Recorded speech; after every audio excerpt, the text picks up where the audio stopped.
Rise beyond greatness and reignite your star. Come then, embrace the struggle.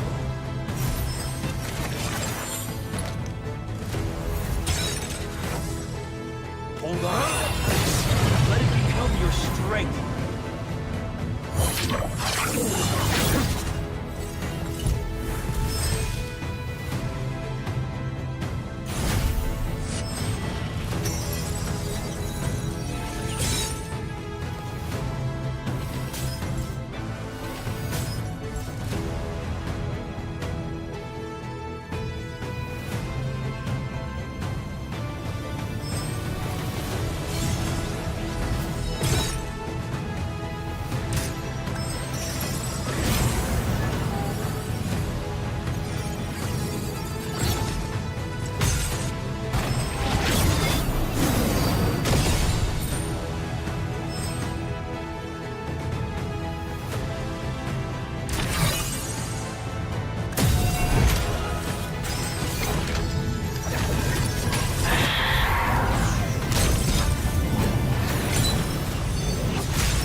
虫けらにしてはよく頑張ったね。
Rise beyond greatness and reignite the star. Come then, embrace the struggle.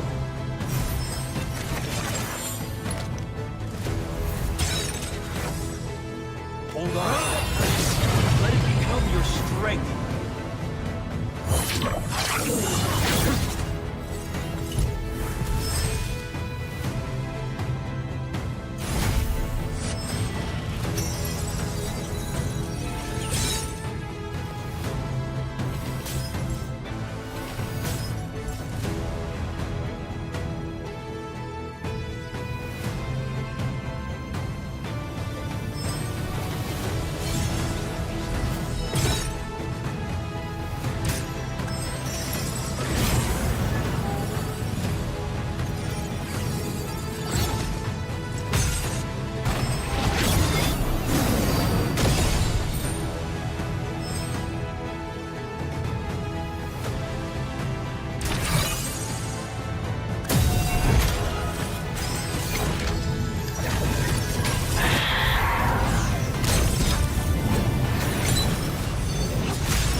にしてはよく頑張ったね。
Rise beyond greatness and reignite your star. Come then, embrace the struggle.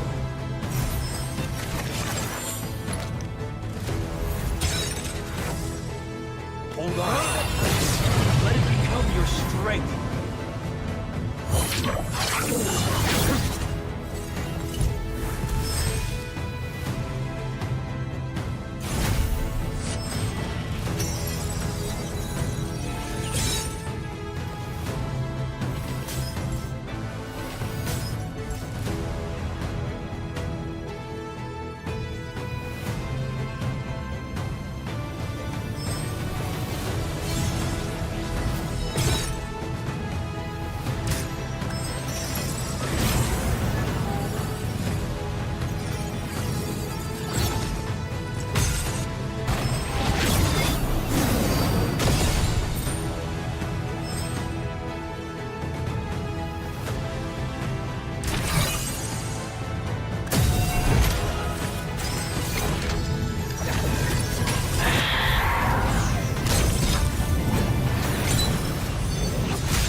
力尽くそうね。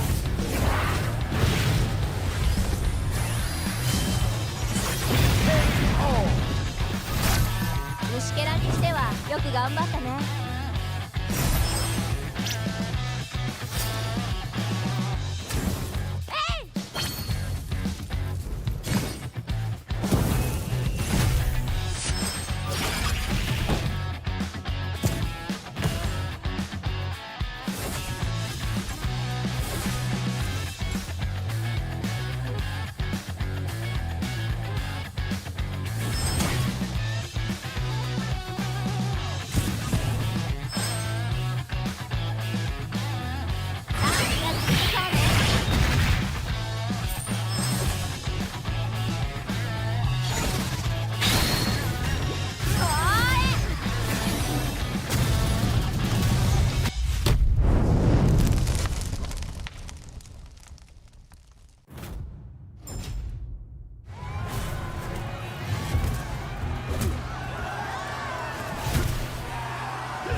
Rise beyond greatness and reignite the star.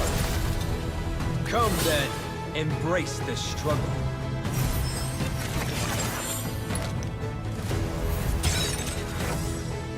Hold on. Let it become your strength.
立ち尽くそうね。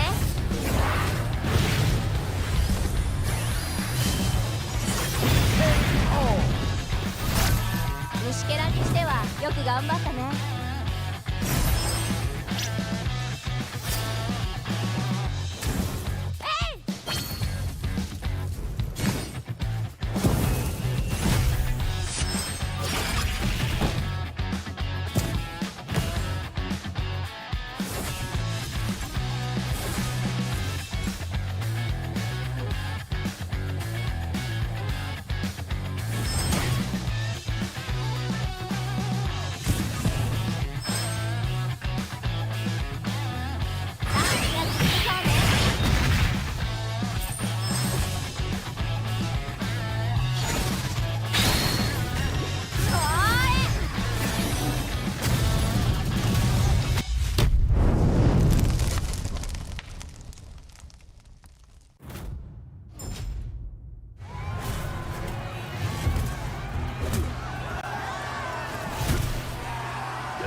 Rise beyond greatness and reignite your star.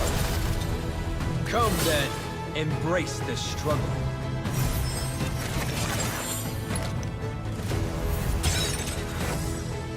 Hold on. Let it become your strength.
What is up, ladies and gentlemen? Good afternoon, good morning, or good evening from wherever you are. Welcome to the Magic Chess Go World Championship, or known as GO1 Inaugural International Championship for Magic Chess Go. We are your steam casters for this evening. It's Husky and Moman again, and we were here yesterday for the group stage, but today is where the stakes get raised. It's the semi-finals. 16 more players go up against each other, but instead of taking out 6, we're taking out 8 of them by the end of the day.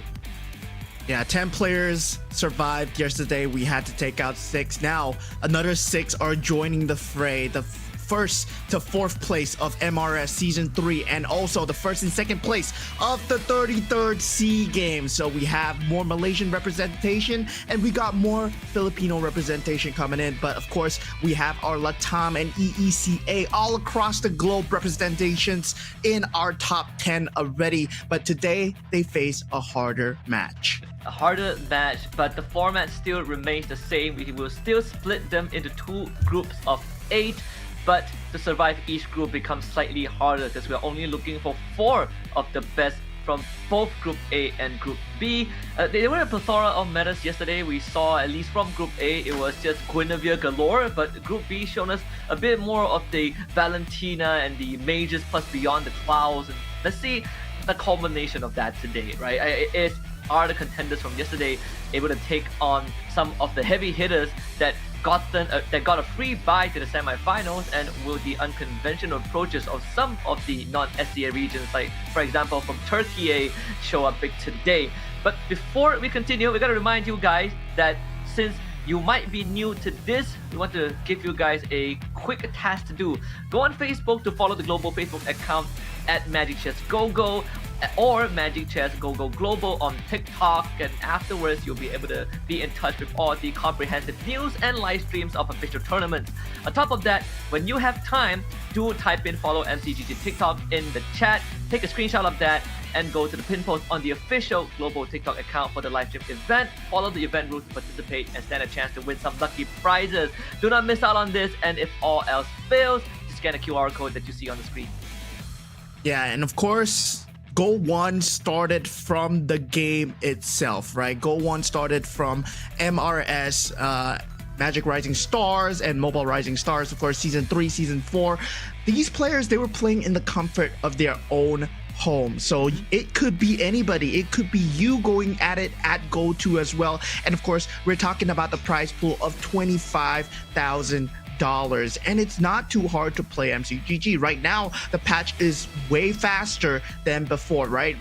Last time we were complaining that, oh yeah, maybe MCGG is taking too long. There's too much to do in the buy phases. Right now, you only have 20 seconds, and the interest rate has changed from 50 to 20, right? At 20, you get 4 gold. Instead of 50, you get 5 gold. So the game has become much more expedited. It's become much faster. One game, it can possibly end before you even see the Lord right now. Yeah, we've gotten a couple of lore games yesterday, I believe 3 of them, but economy becomes so much more important. We also saw how majority of the Go cards selected by our players usually centers around getting more Go or getting free rerolls on the go. Not only that, even the commanders that they choose, right? Cho has been one of the hot picks, Luoyi as well, couple of Yuzongs and Valiers along the way. But this is the tournament format in case you missed out on yesterday's broadcast. It's very straightforward. For the group stage, we had the 14th division winners plus MRS Season 3 5th to 6th place.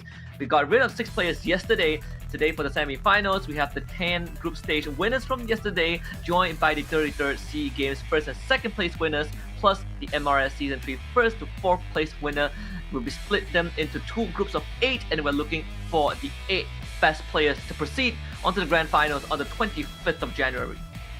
Yeah, and 25th of January, you know what day it is. It's going to be the day for the grand finals, and the 8 semifinal winners will be playing for the huge prize pool of $25,000. But looking at the point system coming through, this is the competitive integrity of that governs all auto battlers, including MCGG, right? The first points, you get 8 score, and of course, -1, followed by third, -1 respectively, all the way until the 8th, where you get that 1 score. And this all adds up. You gotta get consistently in the top 4 to end up in that top 4 to qualify for the grand finals.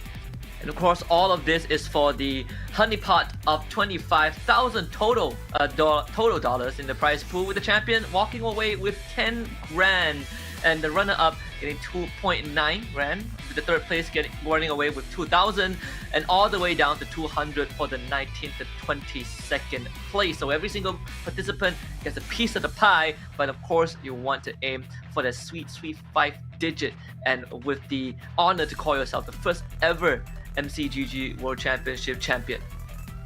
Yeah, I mean, $10,000 is what some people earn in like a few months, right? A few months of hard work, but just by playing MCGG GO1 alone, these players, they stand a chance to walk away with that 5-figure. Now, walking in is going to be the players. We got Finn, our SEA Games winner, and we got Scan Dominic from MRS Season 3, Willow Sue from Season 3 as well, Arvin Broby, we saw him yesterday, K1 just completely dominating with Dorky, Chatty, and Wisnu together in this group. What a scary grouping, because we literally have the top 3 from Group B yesterday coming into this Group A match, and of course they are facing up against one of the tournament favorites too from that SEA Games. So that is already set us up for quite an interesting first match. Again, we have 2 matches, 2 groups today, and each match will have 5 games in it, and by the end of the 5th game we will tabulate score and see which 4 from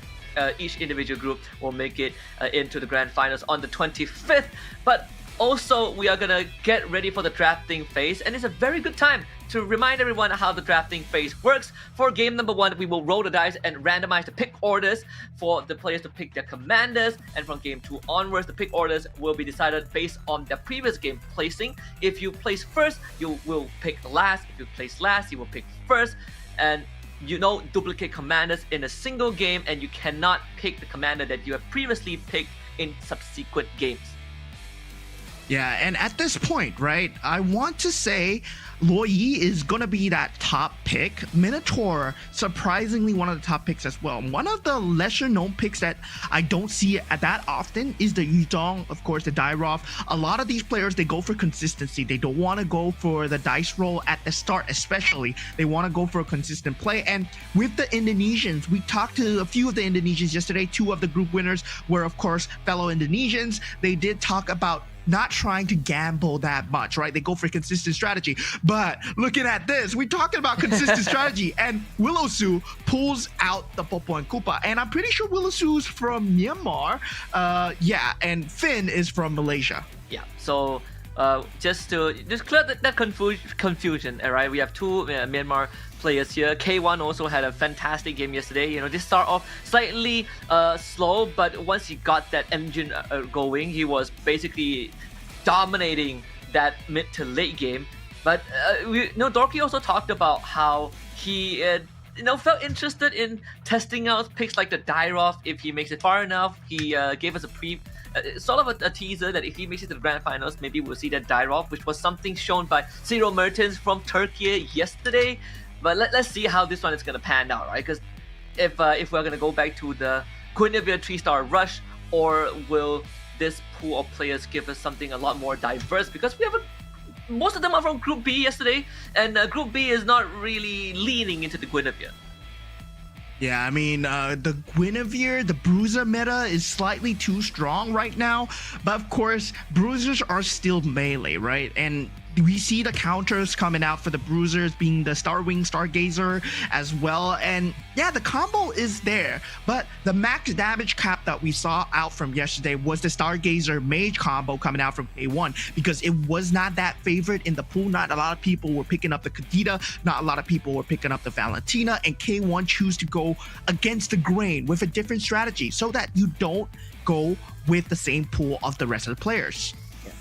And we've seen some pretty entertaining approaches as well, like holding pieces of the opponents. Of course, we're gonna be already in stage 1 and 2, so we'll check in on the go cards that each of these players have picked for themselves. Of course, a lot of the highlight is gonna be on Finn, who had a pretty solid opening. Starwing, Defenders, and that Toy Mischief.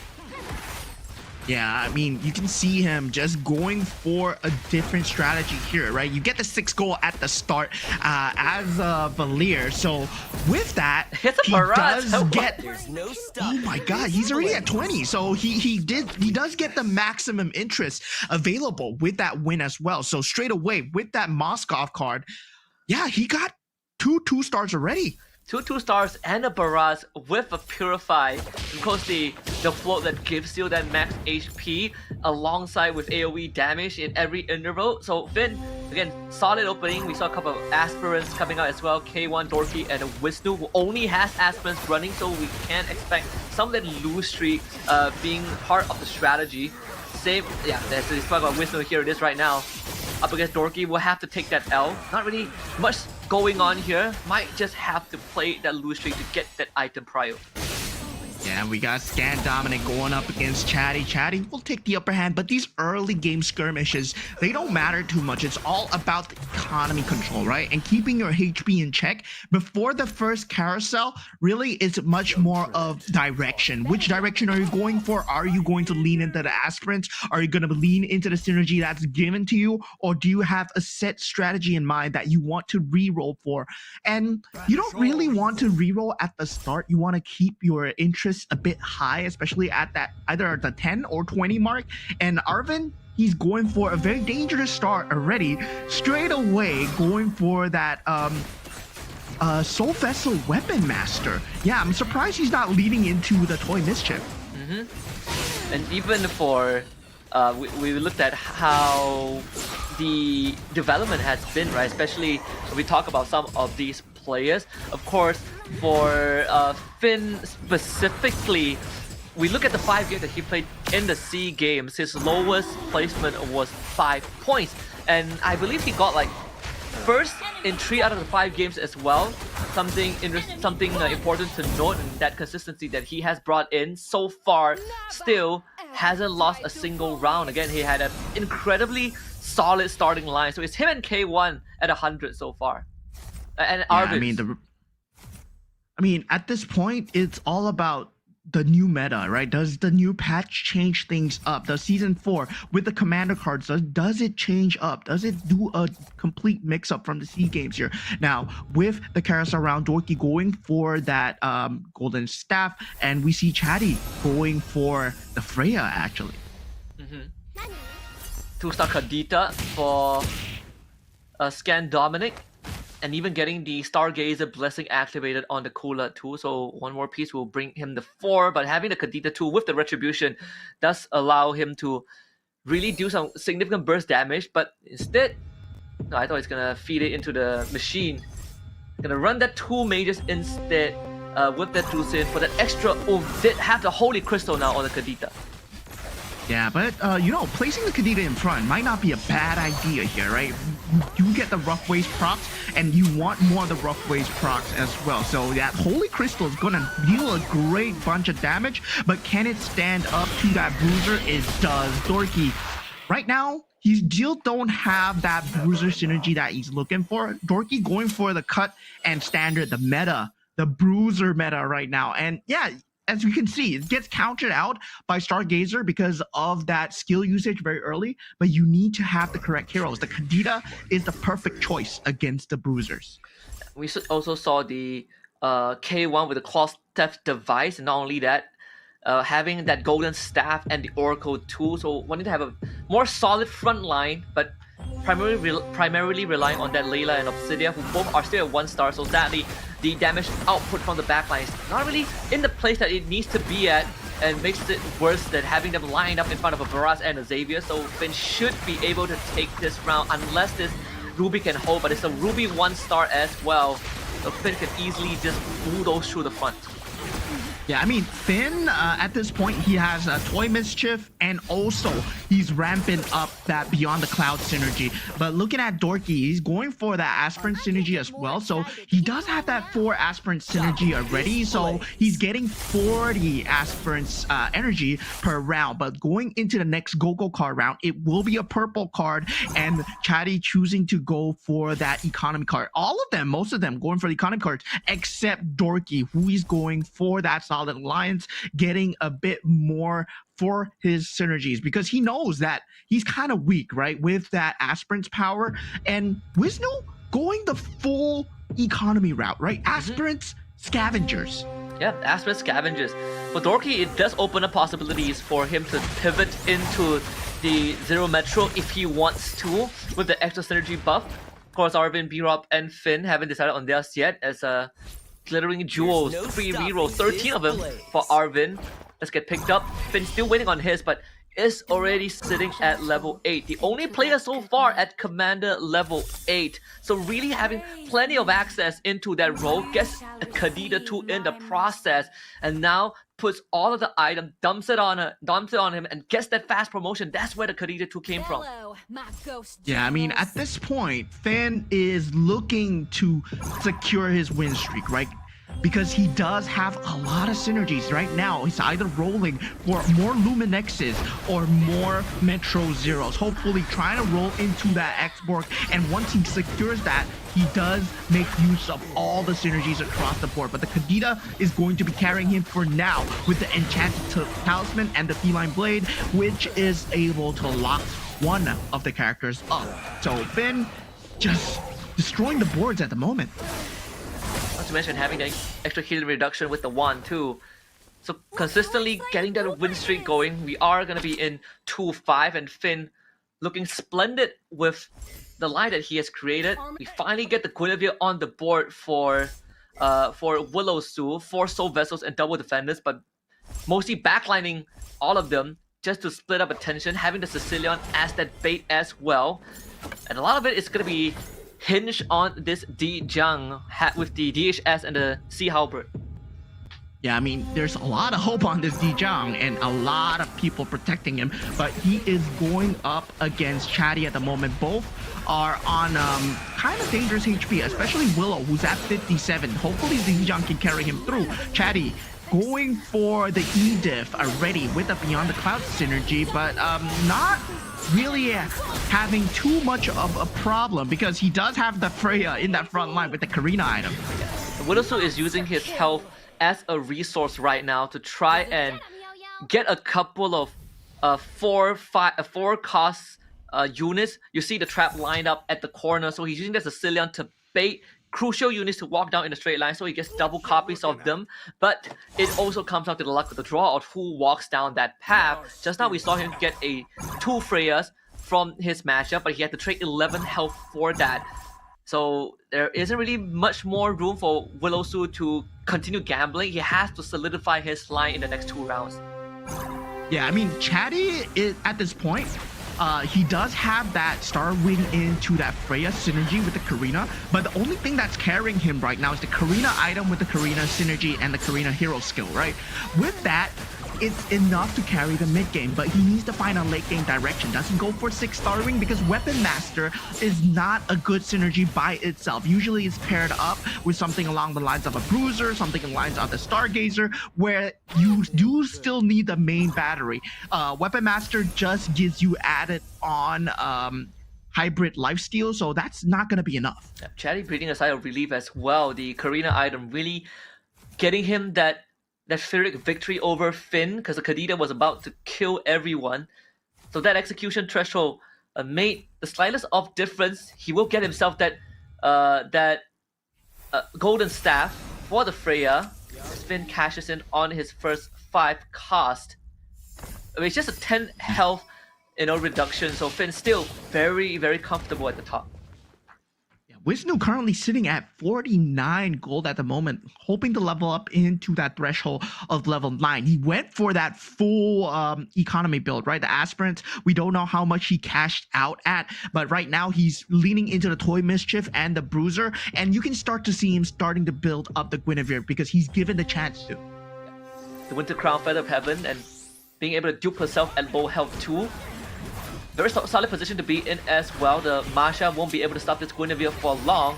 So this should give Wisnu a bit more of that comfort. As long as they deal with this Akai, shouldn't be a problem. They also has the Iori as well, the Claw Death device, giving the perfect item for the Iori to access that backline. So Wisnu gets his win at the cost of Dorky. Meanwhile, this 3-star lowly 3-star Aulers, I believe, from K1 also starting to go to work. 5 fighters, weapon masters, and 4 toy mischief.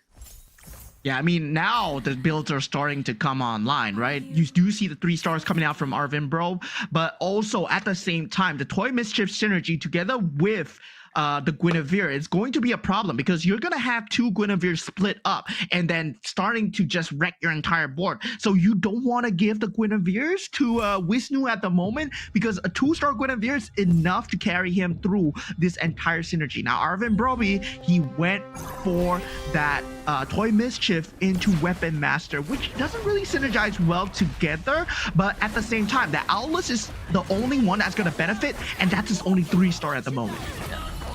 That should keep him in a solid position for now, right? All is pretty hard to melt through. And not only that, the 5 Weapon Masters plus all of the items dumped onto the Aulus. I believe he also has the Face Warper, courtesy of the Loyi. So you have to put in some extra resources to take down the Aulus, who can reposition himself, regain some health, but also has that innate extra damage from that enchantment. Yeah, currently we are at the semifinals, so this is still game 1. It is a marathon, not a sprint, like we said before in yesterday as well. There are 5 games to be played. You don't want to show your full hand right now, but at the same time, it's all about getting that early points. We saw how Yerej from yesterday, he did get a lot of points at the end, but at the start he got bottom 2. That could have costed him the position, but luckily he qualified in the end. And for Finn too, right? Again, still holding on to that final Gogo card selection. We're seeing the full Beyond the Clouds along with 4 Stargazers, so a lot of it dumped onto the Kadita for sure with the Thunderstone enchantment. We did see him take a second loss early on with another 10 HP reduction, but now back to his winning ways and has access to some pretty nasty items. As we see like another Holy Crystal, a Garden Helmet for Scan Dominic, also having 4 mages to boot. Yeah, so it's going to be a very different look here, right? We're going to see the 2 top prevalent metas going at each other, the Beyond the Clouds versus the Bruiser meta. So the Indonesians currently, they're going for the Bruiser meta, and a lot of the other folks, like Finn, they're going for the Stargazer into mages. Now, Scan Dominic does get that 6 mage into 4 Stargazer. He needs to start building up the Beyond the Clouds synergy right now. He's currently at 8 Thunderstones. Once he gets that 99, he's going to be a force to be reckoned with. Has the Kyoku Sanagi as well, but sadly the front line isn't exactly the most solid. Only a Harif which gets melted through very, very quickly. Chatty having the Edith and this Freya 2-star also wreaking havoc as the Freya cleans up house. Finn taking another loss. That's a 21 HP reduction. This Aulus 3-star that's just split into 2. We are starting to see the main carries come online, and so far they have all been Weapon Masters.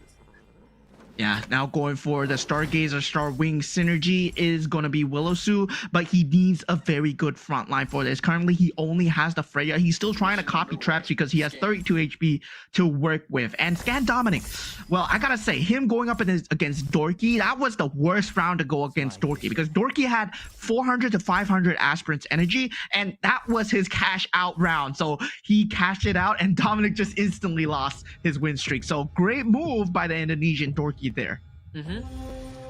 We also saw Willowsu checking the shop as well. Kadita basically out of stock. One of the highest commodity, most demanded ones that we've seen in GO1 so far, but the fact that he was able to copy enough Freyas and also got some from the shop alone just gives him enough firepower to go through Scan Dominic for an 18. Finn bringing K1 down to his last leg. Yeah, I mean, at this point,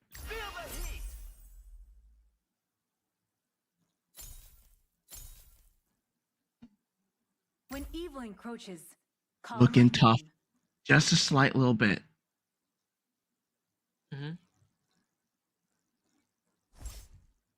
10 hero slots here on the board for K1, I believe. That's a Guinevere 2 for Chatty. So we are starting to see some of the consistent patterns show up already. But K1 Again, on his last legs, needs to survive this round. Like K1, 10 HP, representative from Myanmar here. He will survive this fight right now, but he still doesn't have a 3-star to work with. But luckily for him, he does have that 2-star Claude that is carrying so far. But looking at Chatty and Broby taking a lot of damage. Willowsu also on the ropes, taking 25 from Wisnu at this point. And I'm very curious to see what's the Guinevere count from Wisnu at the moment, because we saw him going for bruisers very early on. He gets to call dips on the +1 hero capacity, so him and Scan Dominic can definitely benefit from it, especially Scan Dominic, who needs a front line to really enable his 6 mages to come online. The 6 mages or 6 stargazers, but again, last time we saw it was just a Harley and that wasn't enough. And Finn, again, continues to bolster his damage profile with the Enchanted Talisman. And Willowsu having the extra slot. Let's see who he rolls into. 28 gold to work with, another Freya being picked up. Getting dangerously close to a potential Freya 3-star, but I don't think he will have the economy for now to get there unless he just fully commits to the roll down, which he will do. Yeah, I mean, he is on his last legs. He's hoping. 14 seconds left into the there round. it is. Gets the 3-star Freya. He needs to sack a unit, and he does so now with the 3-star Freya, hoping to get that synergy. He sacrifices his 6-star wing synergy. Oh no, he actually manages to place it back on the last unit, bought just in time. Yeah, he got the Harley at the 11th hour, and this is gonna give Willowsu exactly what he needs. And Chatty, unfortunately, one of the charitable contributors to this Freya 3-star, having his Freya walk down the aisle of the double Popo and Koopa trap, and it has finally paid off. We talk about Willowsu using that trap, using his health as a resource, and he has just enough to make it work out, and now he's able to start building into his 5 costs. Another Edith and Vexana brought, gets himself a Saber along the way, and now this is truly dangerous territory.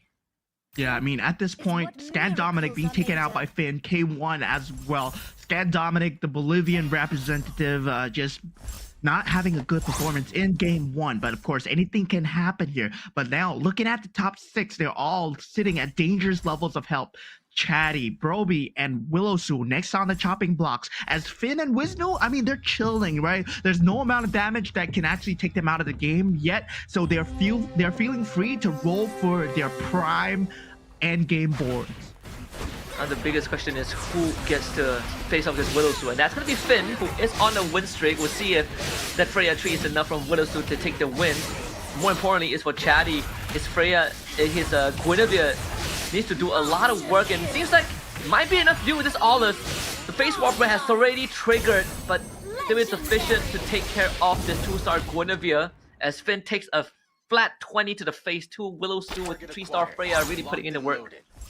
Yeah, I mean, at that point, Arvin Broby just not having a good time right now. And Scan Dominic was one of the players that was running the Guinevere, so with his elimination, there's a lot of Guineveres back into the pool. I believe he had a 2-star Guinevere with a 1-star on the board. But looking at this, right, Finn has yet to pick up the last go-go card, so he's been saving it for a rainy day, because he sees like they're usually the blue go-go cards, they don't give you very good economy, but at the same time, there are cards that give you synergy, there are cards that give you shield, so he's probably holding on to shield or HP card. Yeah. And has an item round to become the buffer to Willowsu. Now can really just try to bolster that Edith, right? Like the Edith, he has a double Vexana in the back. It's all about doubling down on making sure that your Freya gets to do the work. And not to mention, Wisnu hitting the Kadita and the Barats from the shop as well. The Guinevere at the same time. So we see that fat roll down from Wisnu as he's starting to look for as much of that 4 cost as possible. A Claude tree is going to be on the board very soon. I think, yeah, he's going to check in the shop too. Got it. The hero library, yeah. Does get it. 3-star Claude. So Dorky at this point going for a very different build, right? 6 marksmen into that Metro 0, not just forsaking that Guinevere. And he did have a Guinevere at the start, but he saw that a lot of people were going for it, so he just pivoted into a different build with that 320 Aspirant's Energy cash out. But look at that, this! Oh, There's another player out of the map. We're now down to our top 4 as Chatty and Arvin Broby get taken out. The 3-star Alice was not enough. I believe he needed a 2-star Akai with that toy mischief item to split it up so that he can have the disrupt for the Alice to deal damage, but he couldn't find it in time. Yeah. And Let's protect the future. even for I think even right now for Wisnu, he's looking for another 3-star 3 cost. Was able to find himself the Guinevere 3-star. Wisnu. Oh no. Toy mischief together with the toy mischief items. This Guinevere is gonna split into 2, boy. Yeah. And Finn finally cashes in on his last go-go card. That's extra 20 commander shield, so buys him enough time for 1 round, but sadly, he will have to win the next round to get into the carousel, and he's not able to hit his own 3-star. And this one's gonna hit 27 from him, and I believe everyone else has at least a 3-star to work with, so whoever Finn goes up against, it's gonna take him out unless he gets the perfect roll. Yeah, Finn, he saved that shield card for that final round. So he had 21 HP, and then he used the shield card right before the start of the final round. And we saw him saving the go-go card, so he secured himself more points. So this is how you secure yourself more points. Now, you see the mentality of a SEA Games winner compared to the rest, right? The rest are just coming in from Season 3 and Season 4. This guy has competition experience. Yeah, and it paid off. He finally gets his Valentina 3. We'll see if that's gonna be enough though, because now Edith becomes a huge contention for the remaining 3 players. 5 more Ediths in the pool, and the main person that wants it is Finn. It's gonna be up against the mirror of Dorky. So for Dorky, if Dorky gets taken out right now and Finn loses, it's gonna be an auto win for Wisnu. Yeah, so it's gonna be Wisnu with that 3-star Guinevere and the 3-star Farad, just laying the damage, laying the board down. All he needs are these 2 boards, 2 characters that are alive. The KO comes through and Finn gets taken out. Wisnu automatically goes to the top. 3-star Guinevere once again proving to be a rampant menace here in MCGG. Right off the board, 8 points for the Indonesian to start it off. And again, the Group B reps from Indonesia really having an amazing start, right? They basically got first and second, with Finn coming in third. But either way, incredible opening. We saw the Popo Koopa strategy actually sort of working out, getting a 3-star Freya. We have some great rolls down the road, but Finn really is demonstrating that that experience that he got competing in the earlier days is what's making the difference.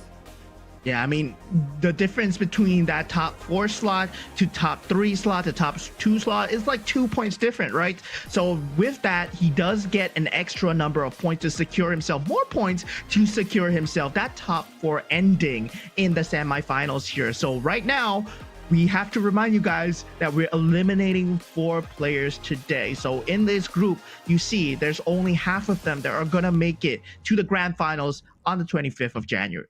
Yes, I think that's 6 points for Finn. So only puts himself, in 3rd place at the start of Group A. But again, it's breath of fresh air to see some of the ideas coming out from this player. K1 sadly not able to capitalize on the early snowball, but Finn, because he did go for the Moscow Go-Go card, was able to get an early Barrage to get some early economy going, and that's why we see him having so much help to eventually hold on to his final Go-Go card before he has to commit to it.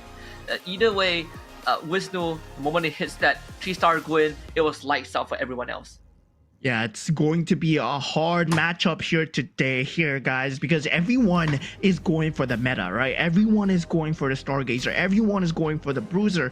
And you can see that, you know, in the ranked game, maybe you can get away with it because, yeah, you get lucky or whatsoever. But right now, imagine all 8 players are thinking on the same wavelength. How do you deny away that Guinevere? And Wisnu somehow still managed to get that 3-star Guinevere going just because of the eliminations. And we see his strategy start to come through, right? Because he did build up Toy Mischief first to get the win streak, to get the economy. And when we look at the highlights too, Wisnu didn't exactly have the best start, right? We did see him go for the early aspirants and going just full on committing to getting an economy built up at the cost of his health, but that also allowed him to always get priority on the carousel. And then he finally started building his line out at around, below 40 health by keeping carousel priority. And at the end of the day, it started paying off. Gets into the Guinevere, and other Guinevere users started getting taken out.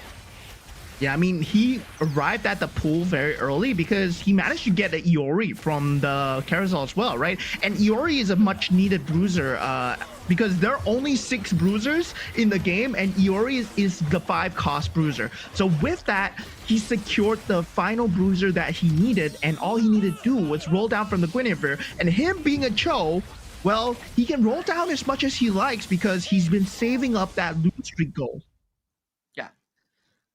And that's going to be 8 points in the opening for Wisnu. Again, Bruiser Toy Mischief. Very classic combination.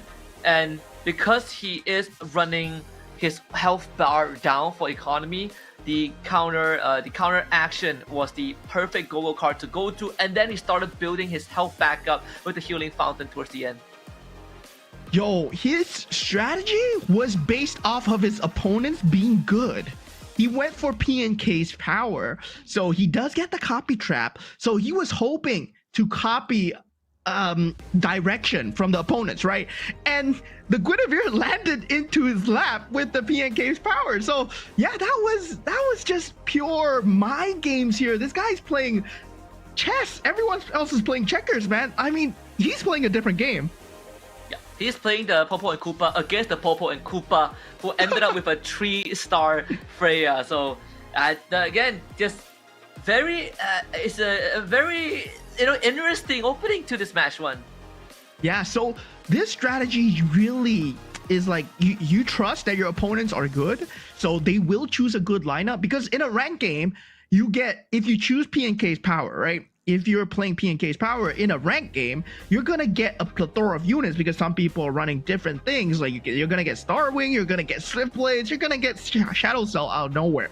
But for Wisnu, he believed that everyone in the first game was to go for consistency. So that was the outplay right there. Already at the start, already at the hero selection, he knew that his opponents were good, so he's gonna get a good board. Yeah, and just again, very good stuff from Wisnu, getting that first win, the 8 points, followed by Dorky with 7, Finn getting 6, coming in third. That extra 20 Commander Shield really bought him enough time. Willow Su coming in fourth with 5 points, and then the bottom 4 we got Chatty, Arvin, B-Rob, K1, and Scan Dominic. Yeah, I mean, at this point, it is still everyone's slice of the pie to get, because there are 4 more rounds remaining. And speaking of 4 more rounds remaining, right, you can get up to 24 points, now 32 points if you get 8 points in total. So there is that higher cap. Of course, these players, they are the cream of the crop. They're not gonna let you do that. And let's see how they re-enter into the second round. Speaking of that draft, the commander selection, now Scan Dominic, he gets to go first. K1, he did get to go first, but he picked up the Minotaur. Right now, he might go for something else because he has to. He has no other choice, right? You can't pick duplicate heroes. See, the Loyi is going to be the choice for Scan Dominic. Able to get something going, right? The Karina for K1 as well. And then Fanny for Arvin, B-Rob. You can see some of the shift in a direction for these players. The Snowball is still in the forefront, Chatty with the Valir. Yeah, these are still some of the most meta heroes that we see. Minotaur, of course, being an exception. It's a very all-in strategy where you want to get the win streak no matter what. And Finn going for, against the green as well, going for the 1-1. Yes, this is what I like to see, just interacting with the board, just getting the damage in. Works somewhat like a Karina, but it is a set amount of damage every time. And Wisnu going for the Yuzong. Yes, he's bringing it out. Yes, sir. The Yuzong was what? I think the first time we saw Yuzong yesterday was from Cyril Mertens, and he was able to get some pretty nasty snowball going. So this is gonna be super interesting to see, what he has in mind with this Yuzong. Can he also get the snowball going? Yeah, I mean, Yuzong is, you know, as much as the Indonesian players say they don't like to take the gamble, Yuzong is a gamble, right? It's all in the luck of the cards. The first magic MCGG Go card that you get, if you do get a gold quality, you get a better card, and if you get a purple quality, you get a better card as well. So you are ahead in terms of Go cards, but the Go card needs to be good. And right now, Wisnu has an aspirant start. Let's see if he's gonna go down that route again, where he purposely plays behind, and then he strikes from the shadow. Was able to get some good pickups, right? The Jawhead and the Lolita. So there's another chance to go into the Toy Mischief early. Finn committing straight for that 1-1, so he's full sending the 1-1 himself, having the aspirants to go. Yeah, and a lot of them just going for their standard commander cards. Only Arvin just taking up that Gushin card. So yeah, that is an extra synergy for Fanny and as well as Dorky, who is a natural Gushin as well. Now we do see the synergy starting to come in. The Soul Vessels will be the one to look out for in this early game, or if anyone has that 2-star to get that win streak going. K1 with the Karina should be naturally getting the streak first. We're having the, I believe was it the Aulus? We just see him have the Dyrov in hand. And Arvin Virov should also be getting this win with the Bruiser Dijang. Yeah, at this point, it's all about the commander matchups, right? Understanding your commander matchups, you can see that if, let's say, you're playing something along the lines of a Gushin, something along the lines of a 1-1, you know that you're not going to be winning the early fights because you're fighting against a Fanny, you're fighting against an economy-powered Karina and also a Valir, because they do get an early head start compared to the rest. 1-1, yes, you do get some damage, but it does not offset the extra unit coming in from Arvin. Yeah, and if the enemy has a decent frontline as well, it's going to be able to soak up all of the 1-1 pellets. So it really comes down to how fast you're going to accelerate that first 2 stages to get ahead, and then the value will slowly diminish as the game progresses for the 1-1. Yeah, all items on this Dijang. Willow Su, he might be doing it here. Oh my god, he got a very good physical package. He got enhanced Golden Staff and Sea Halberd and Berserker's Fury. So Arvin Broby going for the win streak, but meeting up with Willow Su, also an early game monster because, you know, luck of the draw, he got all physical items. Oh yeah. Living up to level 5 for Chatty. Again, once more, it's gonna go into the Starwing first, having double Matilda. The poke damage does actually hurt in the early phases before the items come true. K1 now having a 2-star Jawhead. Yeah, going up against Broby, who wants to secure that win streak back for himself. Because as a Fanny, you need to go for this early snowball as well. Karina. So a lot of these players, they're playing for this early game to mid game, where the late game is much more important towards Wisnu, towards Chatty, and also Scan Dominic, who have the later game heroes, Gushin as well, providing much more synergy. So taking less damage is for Scan Dominic and also Chatty. That Stijang continues to put in the work for Willow Su, and does open up possibilities for him to go into the marksman line too, with the Golden Star and Berserker's Fury to boot. Now the first carousel Chatty go straight for the Freya, and we see Wisnu doing the same thing. This would be very good on an Irithel, but too bad. First carousel, of course, there's no 5 costs, so only 4 costs. 2 Freyas have been picked up. And nobody going for the Feline Blade here. They're going for more defensive items. They know the physical capability coming out from Willow Su. Everybody has scouted it out. They don't want him to give him too much of a win streak. So you do see the Guardian Helms, you do see the armor pickups, and of course, many people going for defensive, knowing that, yeah, especially for K1, because he wants to soak up the damage and gets the execution off. Yeah. Finn having to purify that for the Amon. So also looking for a slightly slower opening, right? The Swift Blade and the Soul Vessels for now, but it's playing on the right side of the board. So let's keep the Dijang very safe, but with the Atlas being able to hold the front for majority of the round, it should allow him to take this round over Chatty. Yeah, the Dijong, can it do enough with the Demon Hunter Sword? Yes, sir. Finn, he just crosses the threshold. And yeah, 1-1 damage, still good in that early game. Yep. Dorky also at 6-2 as the level 6 starts to come true for these players. There's a Carmilla up, so Scavenger is available as Wisnu pivots into 4 Weapon Masters right now. Yeah, at this point, it's all about the next go-go card for Wisnu. It seems like he's taking a substantial amount of damage, already at 76 HP at 2-2, right? Round 2-2 here. But you can see the next go-go card that's coming. It's purple, so he will get that orange card. He will get the legend grade, and it will be good for him. That's at the Roger too, so might be looking at a 6 Weapon Master or Metro Zero Metro line. The Freya is going to be the priority here with the Dauntless Crystal on top, but does need a Freya to really start making it work. So Chatty going to be taking a bit of L's in the process as well with the Wisnu. But we've seen what the Indonesians are doing, right? Like these early losses not only gives them priority, but we also see how they sort of come back with those 3-star forecasts as the rest of the competitors start to fall off.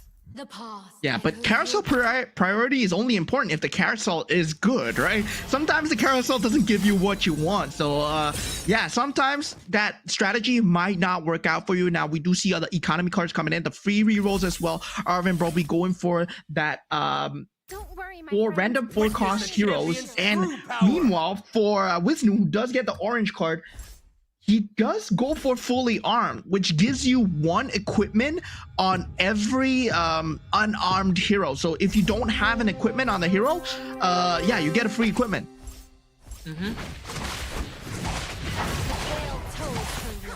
And even the Rogue Mercenary for Willow Su, right? A 4-cost that deals extra damage and has extra health to work with. So that's going to be pretty scary there for the rest of the board. They will have to Catch me.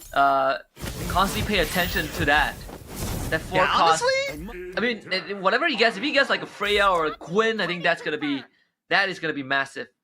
yeah, honestly, just now, I just played it, that Rogue Mercenary, I rolled into a Freya, and yeah, it was just GG, because I was playing Starwing, and yeah, it was ending out great for me. And now, you see Chatty, the enhancement is, wait a minute, is it on the Freya? I think it is. You can see the glow. You can see the slight glow. Is it on the Freya? Yeah, I think so. He did get that Freya. Oh yeah, he did. Should be the Freya. So things going according to plan. He got the enhanced Freya. So Chatty, yeah, all according to plan. They don't like to gamble, but the gamble comes out, and it comes out true.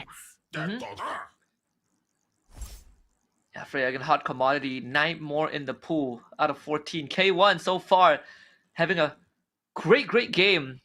Of course, the Karina, the Twin Blade still on that Jawhead with max stacks. Those rockets allow him to not only do more damage to multiple targets, but it also triggers the Twin Blades, but also has a 2-star Granger with the Starwing buff in the back line, and allows himself to also lean into the Freya for more Starwing synergy. Yeah, looks like he's leaning into the Freya, but at the same time keeping his options open. He still has that Toy Mischief out if anything goes wrong, so he's keeping that Toy Mischief synergy, but he will take his first L to Willow Su, who managed... Wait a minute, this Granger battle here. But yeah, there's just more items on Willow Su at this point. Yeah, more items on the Granger. I'm surprised he didn't put the Twin Blaze on the Granger himself, right? I felt like that would have been quite a difference maker there for K1, but it's okay. 93 health, still in a very comfortable spot. Scan Dominate getting that Vexana at level 7, so rolling into that 1% and locking 4 mages, 2 Stargazers, and having the Beyond the Clouds now slowly building up. And we saw this. We saw the damage cap coming out. especially if you're able to get the Thunderstones on the Vexana and you are able to build up that Kadita and also possibly the Doosin. He does have the Luminexus synergy already, but he needs more mana items, right? Currently, the Winter Crown is the only thing that's given him a bit of sustainability. That Guardian Helm is there for the Edith, but he does not have any enchanted talismans or Ice Queen Wand whatsoever. He does not have any form of spell damage or spell vamp. But that Edith that he got was the perfect front line. And having the Guardian Helm too, so the Edith survived longer than usual. Wisdom will go for that +1 cap. Dorky, Enchanted Talisman. Another Guardian Helmet for Chatty. And Finn actually going for the Swift Blade. Yeah, Vishnu getting that +1 cap, as you said, but two of the members going for the Iori here. So yeah, Iori is, as we said, the key to the bruiser build, right? Because the 5-cost bruiser is very hard to get, it's very hard to find, and two of them appear in the carousel, and two of them were instantly snatched up. But Wisnu, he does get the +1 cap, but he is at 26 HP. He is one off from getting outed from this battlefield here. Yeah, Wisnu is actually not having a game at all with this Yu Zhong. I honestly thought that this is gonna be the round we see if we can snowball with it.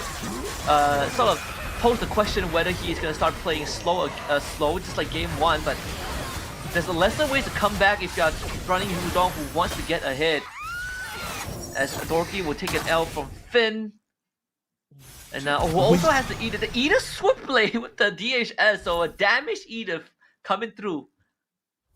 Yeah, but Wisnu taking that 13 damage. Right now, he's at 13 HP. Like, he's just one off from the L here. And yeah, this is what a way to go, right? Top 1 and might be top bottom 1 here, but still, he has 39 gold to work with. So there's a lot of opportunity here for him to pivot, pick and choose. He chooses the 6 Dauntless, 10 seconds remaining on the clock. He does level up, gets to level 8 with that 9 capacity, puts in a Toy Mischief, and this will be potentially his final round. Has to start win streaking from this point onwards, and unfortunately will face off against Finn. This Guinevere will have to go big. The 1-1 is already expended all of the pellets. Might just be enough though, because this Guinevere, the 6 Dauntless shields that he get at the start of the round, they have to do with this Edith. This Edith is basically zapping everyone to death and takes out just enough unit to survive another round. Yeah, Wisnu, 11 health loss now, 2 HP. He's still trying to find his direction. He knows that he's going for Bruiser. He picked up that K. I mean, he picked up that Iori, but right now the Bruisers aren't appearing on the board, but we do see him starting to sell off units. He's going for the roll down. He shakes his head. I don't think he got it. Yeah, hands on his forehead. I think this could be the end of the road. He bought himself enough time to get to the 3rd Go-Go card. Finds the Akai, but yeah, Guinevere still stuck at 1 star. There really isn't much going for Wisdom. Sadly, this could be the final round for him, unless he gets some godlike items to kind of help him out. Put it on the Akai and the Gwyn as a Hail Mary.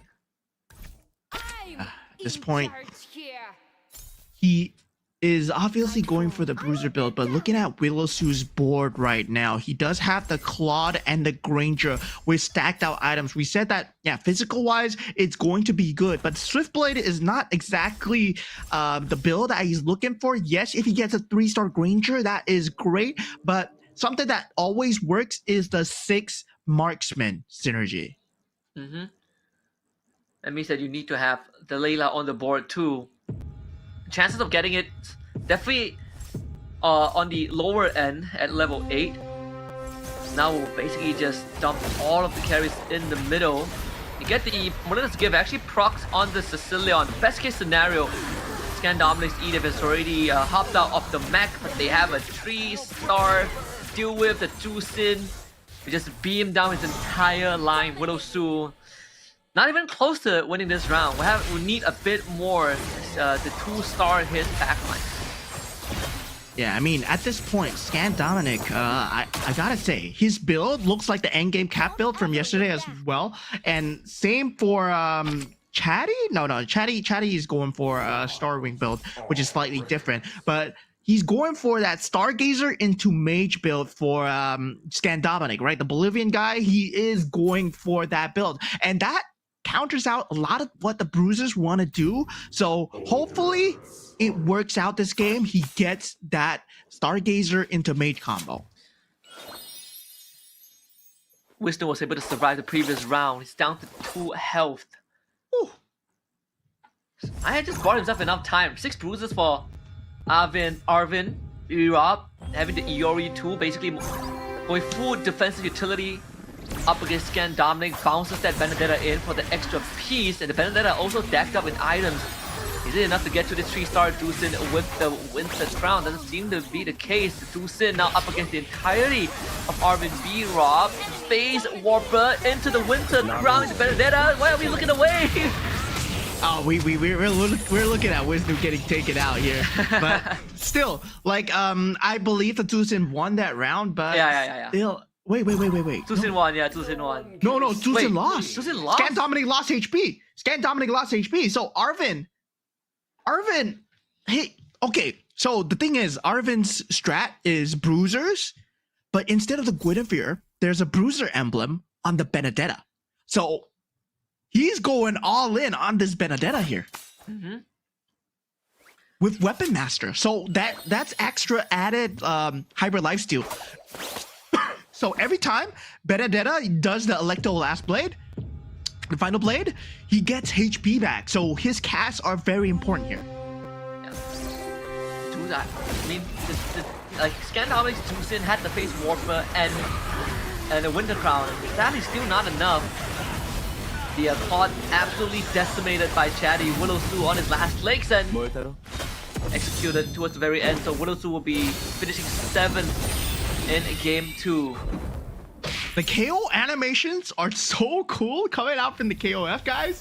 But once again, Wisnu and Willow being taken out, but going into the next carousel, you see it, I see it, the Benedetta is there. Arvin Broby, he might want to go for that if the +1 cap is not taken, and he does pick it up. So yeah, all in on the Benedetta. I'm very curious about this Bruiser Benedetta strat. Hopefully it works out, because double hits on Benedetta, they do sound good, but you want the Benedetta casting more than attacking. And Finn also just started going on a win streak too. 6-star wings, 4-star gazes, with Beyond the Clouds. The damage, the Thunderstone actually on the Freya is almost maxed out. 6 more casts and it will be maxed out. Freya, Arvin B-Rob actually getting a 2-star Freya as well. It's a Swift Blade Freya for Finn. I wonder if it's enough to deal with Arvin B-Rob. 2-star Iori for K1. Yeah, at this point, K1, What? he's all in. He's all in on this Bruiser build, right? You can see that he went for the crazy rerolls, and he's hoping for the Guinevere carry, because he knows that he's on his last legs here. And yeah, it does not work out for him. He sold a bunch of units, couldn't get the synergy, couldn't get the Bruiser that he was going for, and that's what happens when you are too set into going for a certain build, right? Sometimes that happens. The game doesn't give it to you. The game doesn't give you the bruises that you need. Yeah, Finn blowing a sigh of relief. The Eternal Guard winning him that round, which is a completely different contrast to what we saw on K1's face. Really a Hail Mary that didn't work out. So that's 2 rounds in a row that K1 finished bottom 3. The pressure is building. We are only looking for the top 4 of this group instead of the top 5 like yesterday. K1 had a... Seems like we're going down the same path of a slower start at the beginning. And K1 now needs to ramp up for the remaining 3 games. And again, with how tough the competition is looking, and Finn hitting his level 9 pretty early, he gets to dictate what he wants first before everyone else. Yeah, straight away going into Scan Dominic fighting against Arvin Broby, right? So Arvin Broby, I'm very curious about this Benedetta. It does survive. It's dealing a ton of damage right now. Scan Dominic does not stand a chance, takes 23 to the face, finds himself at 5 HP, and Chatty is at death's door as well. Arvin Broby one Finn with his own 2-star Freya 2. Another creep round for the extra items. You saw Scan Dominic hitting another 2-star Clot. The 6 bruisers, 6 weapon master, really showing off the value, right? And the fact that they're also holding onto the Edith and the Iori makes it quite a headache for everyone else, especially for Finn. He wants those Edith. Yeah, at this point, Arvin Broby is looking for that 2-star Benedetta. And yeah, he does not have the gold to roll for it, but he's hoping that he naturally lands because no one else is going for the Benedetta, and hopefully it works out for him. Wonder what item he took. The Guardian Helm would have been a great pickup. Now, looking at Arvin Broby's board, he does get the Iori 2-star. So that's another bruiser added that is 2-star 5 cost. Dorky hitting a 3-star Valentina. Finn, we saw him roll into a couple of 2-stars, but has already missed the window, so Valentina no longer an option. It's also a Valentina who is a defender with 6 mage, 6 stargazers. So it's not only a Valentina that tanks, but it's a Valentina that also slaps pretty hard with the shadow strikes. Yeah, the casts are going to hurt here, and this is the end game boards, right? It's going to be Bruisers versus Stargazers once again, and yeah, really, the meta has been to go for Bruisers when you are given it, but if you're not able to, Shadow Cell, I think still works, but we have not seen people lean towards it. Now, Arvin Broby taking out Scan Dominic here, and he is falling extremely low, actually takes damage. Scan Dominic on 5 HP manages to find a lineup for himself. The Akai does pull through for him. Scan Dominic takes his mirror, beats Arvin, but also he survives. He takes out, I believe, Chatty in the process. Benedetta Tuna out for Arvin Broby. Finn also losing out against Dorky early on, who did hit the Valentina 3-star. Another top 4 finish for Finn. Let's see if he can edge out and end top 3. Because Scan Dominic, he's 1 round away from losing. Same for Arvin Broby, Bro, but he does have the 2-star Benedetta, so that could be the biggest difference maker. Yeah, I mean, at this point, representing 4 different regions here. These guys are going at it. Akita dealing a lot of damage. So is the Valentina. But will that be enough? Yes, it will. I mean, at this point, Dorky might have found a very good lineup for himself here. Because I believe he was going for a completely different lineup. And now, given the Beyond the Clouds and Stargazer and the mages, he just leaned into it. Sometimes when the game gives you stuff, you gotta lean into it, right? Even though you might not have been playing it before, but 3-star Saber coming out for Finn, that might prove to be good if you can target the Valentina or the Kadita.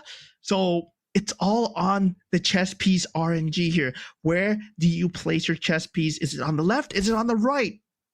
As long as the only target within 3 units of the Saber outcast is the Valentina, that's going to be what he needs. Even just now, the 2-star Banner almost killed off the Valentina. If only he got another cast off. Oh, placement slightly off, so the Saber won't be able to hit the Valentina in time, but he's actually bulldozing through the backline. Can he make it there? The Valentina does have to win a crown. He's going to proc right now. The Saber gets distracted. The Valentina cast needs to go off right now, but a bit too late. Finn beats the mirror of Dorky. Scan Dominic did lose to Dorky's main body. We're down to the final 2. Finn with another great finish. Yeah, a huge shout out to Scan Dominic. He was going for a Stargazer build, but he swapped out to a Metro Zero build at the end, right? He was just given the cards and he went for it. And sometimes, you know, as we said, the game does not give you the direction that you want, but you got to lean into whatever that's available. Donkey rolling is not the solution unless you're hunting for a 3-star and you're only one final piece away from finishing up your board. +1 capacity for Dorky. So I just get a synergy that works out. Ends up with the Shadow Cell and I believe the Glory League of this Alucard.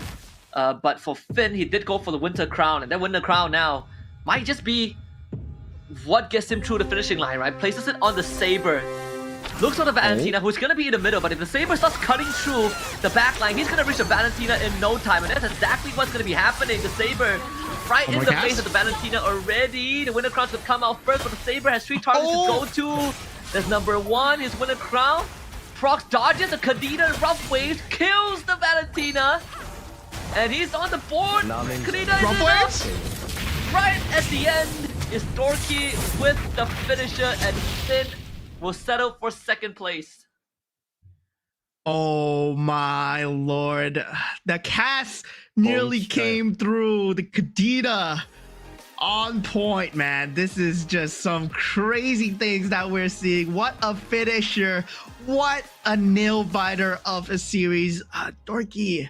Man, Dorky. These Indonesians are proving to be the cream of the crop here at the MCGG semifinals. Their strategies, they've been proven to be consistent. They know how to swap into different builds if required as well. And we see a different build coming out from Dorky this time. Yeah, I mean, Dorky having a fantastic game, fantastic day so far, right? And again, it came down to the wire. The 3-star Saber, we sort of knew where it was going to go with the Winter Crown pickup. And even with the positioning of the Valentina, we talked about how the Saber just needs to get the first cast and you got the ball rolling, but it was those iframes, man. The Rough Waves that got dodged by the Winter Crown. It really felt like you're playing an actual game of MLBB, but even this auto battlers, it was able to replicate some of those nail-biting actions.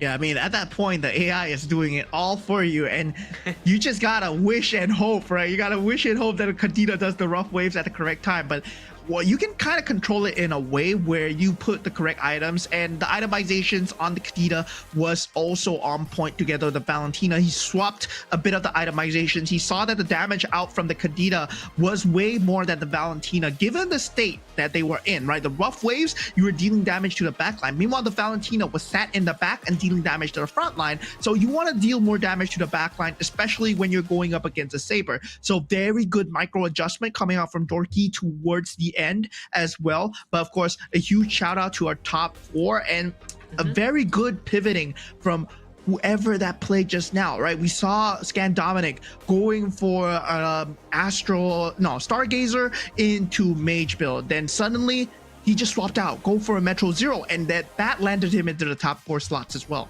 Yeah, and this was also a 2nd place finish for Finn. So again, 2 top 3s in a row. It's put him in a comfortable 13 points by the end of this, I believe. But also he did it with a 1-1 of all things, right? Like he full send into the 1-1 commander, went for payday, and even committed to the magic infusion towards the very end so that the Saber can continuously cast that ultimate. So I think that there's nothing to be disappointed about. Finn, if he keeps this consistency up, he is almost guaranteed a grand finals appearance by the end of the day. And sad for me, my Burmese representatives, K1 and Willisu, not performing too hot in Game 1 and Game 2. Minotaur Karina, I mean, you see the all-in coming in from K1. He was really locked in on that Bruiser build. He went for the thickened blood. He went for everything that would help out the Guinevere, but he did not get it. But meanwhile, looking at Dorky's highlights at the start, yeah, it was a slow start for him, but he was a Gushin after all. He does have the extra synergy to work with, and look at him. He's farming up that Mage emblem. And at one point, we even saw the Swiftblade crystal being given over to Edith from Finn's perspective, right? And that also helped him get through some of the mid-game rounds. This was where it could have ended for Dorky because the Electro Final Blow was 1 cast away. As you look at this frame, literally half a second away, and that Valentina would have been history.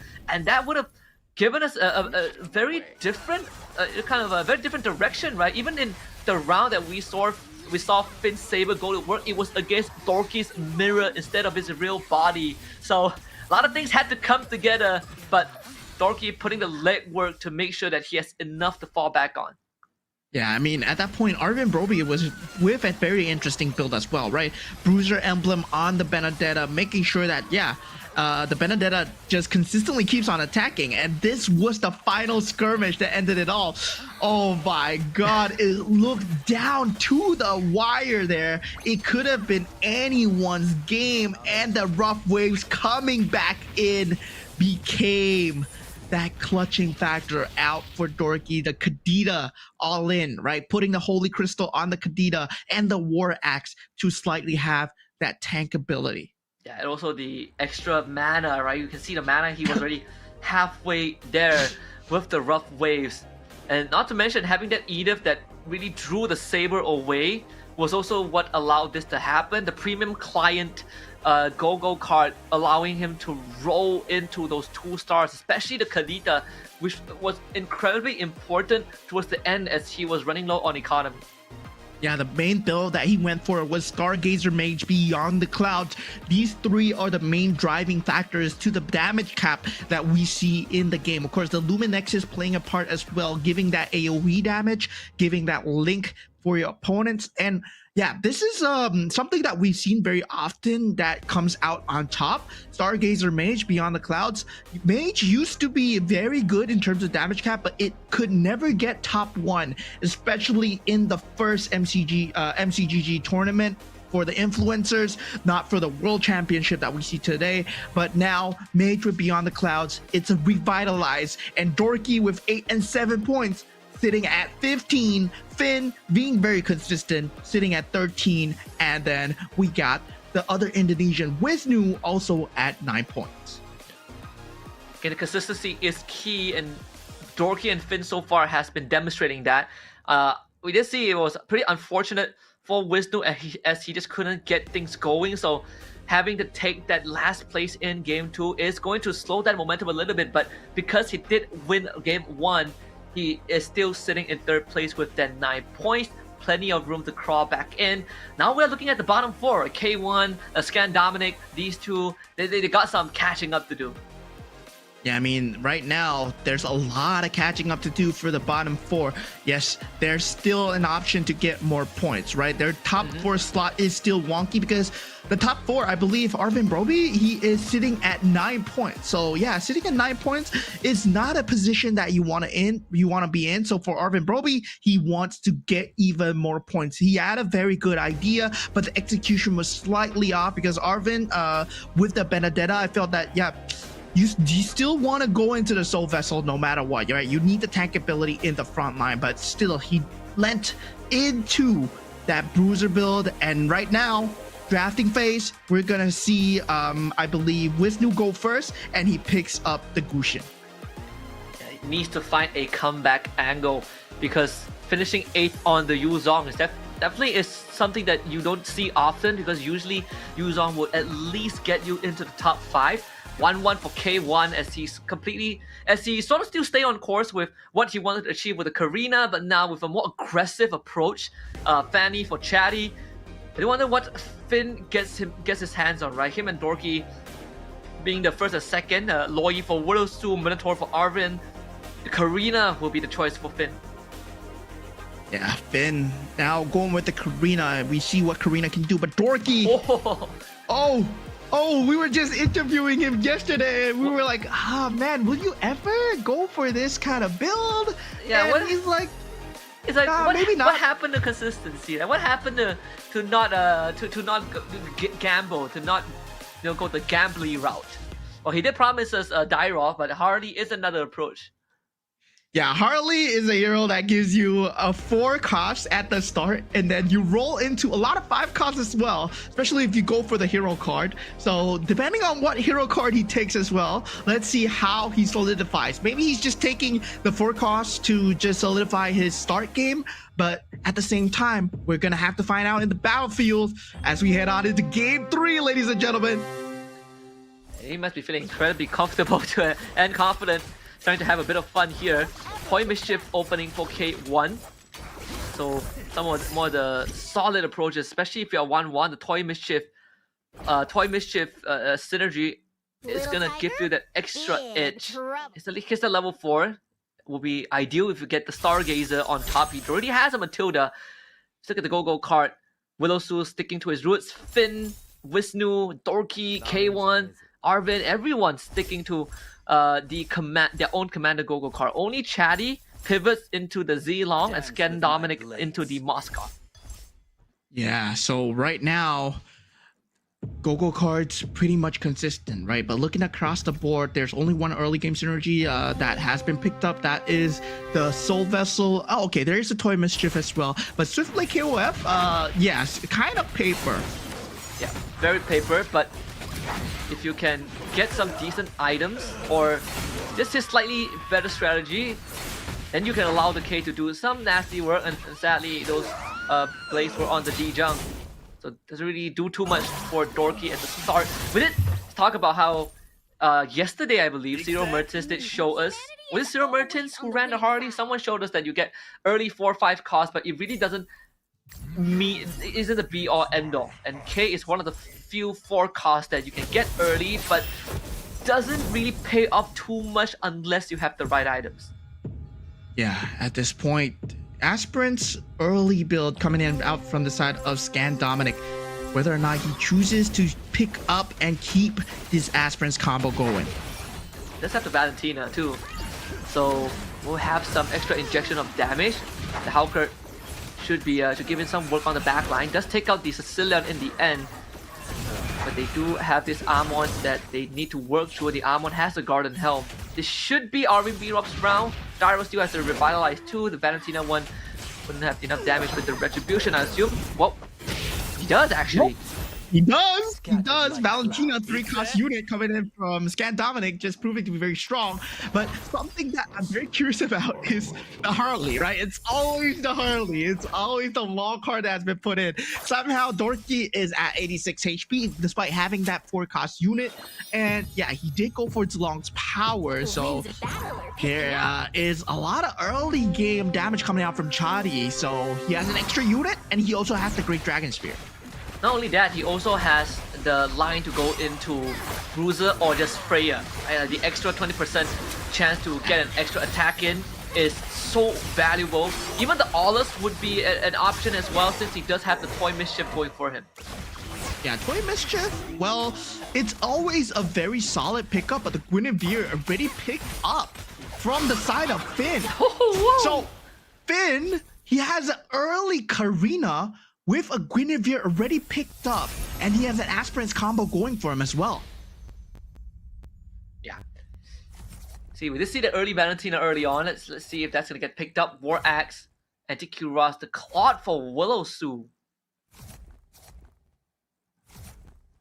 Yeah, K1 does pick up that Valentina. Sea Halberd for Chatty and Chat Talisman and Finn going for the Dominant Ice, trying to increase the win streak, trying to increase the survivability of the Guinevere in the front line. So yeah, very interesting. Guinevere picked up very early from Finn. I'm gonna say this is set into stone, so it's gonna be crazy.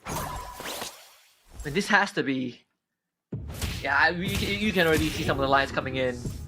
See the Bruiser Crystal there too. 4 Bruisers, 4 Toy Machine for Wisnu. There might be some contest there between Wisnu and Shadi.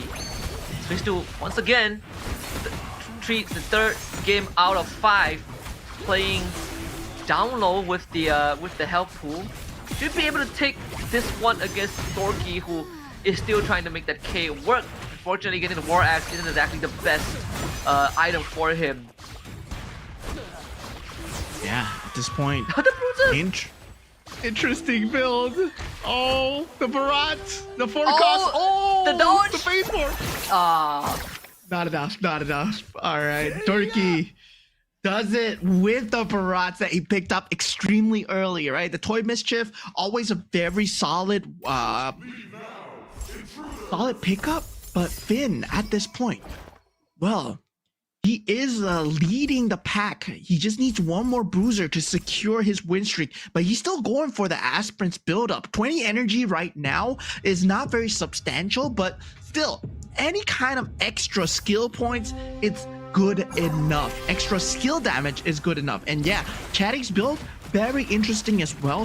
The Zilong, the Great Dragon Spear. You talked about it. The Freya, if he gets the Guinevere, if he goes for the Bruiser, is going to be good. But K1's dealing a lot of substantial damage. Finn might get taken out here. His win streak is on the line. Nah, all right. Minotaur is there, right? Yeah, it's the Glory League, right? So you get the extra shield. All this just needs like one punch. This should be the... Yeah. Woo. Also, because the Guinevere was able to get an extra execution before she went down, it really freed up the board a little bit. And having the Leslie also was pretty important. You get some decent backline damage, but also damage from the backline. Some raw damage without items, but also drew the Saber away from the main damage dealers, which in that case was the Guinevere. So Finn continues his win streak, gets a Toy Mischief Crystal. Oh boy, that's what I was gonna say. Yo, Gwyn Toy Mischief 3-star coming up. This is disgusting, Finn. Finn, you have to stop, man. The SEA Games winner showing and flexing, right? His choices here, right? You pick up the Toy Mischief, that synergy comes through for that Gwyn. You now have access to the Toy Mischief items as well. So you want to build up the Toy Mischief synergy, at the same time, the Bruiser synergy as well. So yeah, there's gonna be a lot of work to be done here for the rest to take out his win streak. Yeah.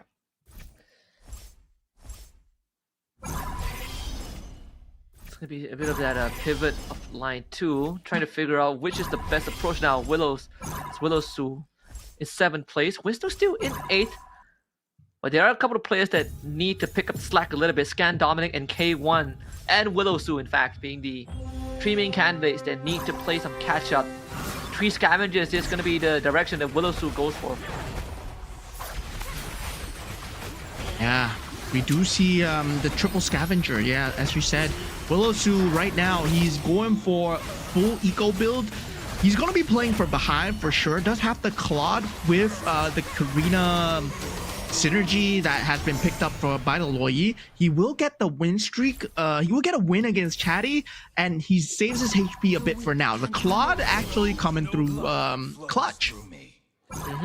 Now gets the Granger in, so Glory League is an extra Glory League shield, an extra damage too. I believe has a Karina enchantment, so you get a free hero every 2 rounds. Some extra economy, which you did recommend me to test out just 2 hours ago. It does ramp up a little bit. Yeah, at this point, Finn, the pride and joy of Malaysia, but Dorky, at this point, can he do anything with the Harley 5 gold rolls, right? Hopefully it does. The 5 costs can actually save him. Right now, he's taking a bit more damage than he would like, especially given the Barat this early on. But right now, Scan Dominic with the Claude actually dealing, Willowsu with the Claude dealing decent work, able to come back with the Loyi. Shadows seep Getting deeper, owned by but the I remain steadfast. fully decked out Xavier. Yeah, fully decked out, man. Holy Crystal and Ice Cream Swan, man, Spell Vamp and magic damage. This is too much. This is too much. If you see that in actual Xavier in MLBB, you run as well. So yeah. He's hoping for the 2-star Guinevere right now, but he's not donkey rolling for it, which I do like. And there's also another out for him, right? He has a Scavenger. He also has that Toy Mischief, so he can roll into an Akai as well. So Finn is always keeping his options open. There's 1 out of 2 routes, and this is what all good professional players do. That if you're playing for top 4, if you're playing for slots, if you're playing for the chance to go to the top, you're playing for consistency, and you gotta keep your options open at all times. Should be able to win this round too. Now the Guinevere, another super magic into the execute. More than enough there. So Finn keeping himself at the top. Does Dorky win his... Dorky was able to win that round against R&B Rob because he was starting to stress out a little bit with how things have been rolling with the Harley commander. But still, in 7th place currently, the Akai looking very juicy there for Finn if somehow it gets left until the end. Yeah, the Akai.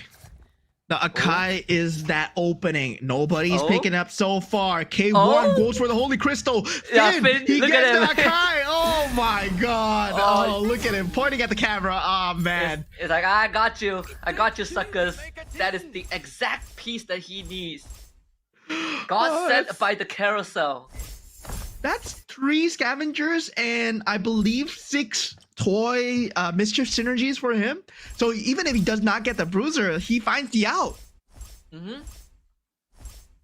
That should keep him in the lead for even longer, and better yet, saves his economy, right? Because the previous round before the carousel, he was sitting at 14. Now with the 3 Yeah. scavengers, he's gonna be able to get back up to 20 and start racking up to start rolling for that Guinevere that he desperately needs.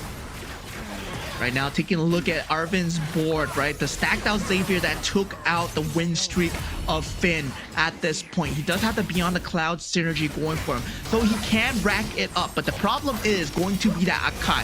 Whether or not the Guinevere is going to be an option here for Finn does not matter too much because he can now put the Toy Mischief items on the Akai as well. It is a great Toy Mischief item holder, and looking at Chatty, feels like he's going for Metro Zero at this point. He does pick up the Ixia. He needs one more piece to the board. He needs the Xborg, potentially, or the Roger. But Roger, not too good of a fit. You'd rather have the Xborg. Yeah, and since he's sitting at level 7, odds are incredibly low. He's looking to level up, and he does have a couple rounds of leeway to get there, but also needs to start thinking about how to minimize damage, and going up against Finn isn't going to make it any easier.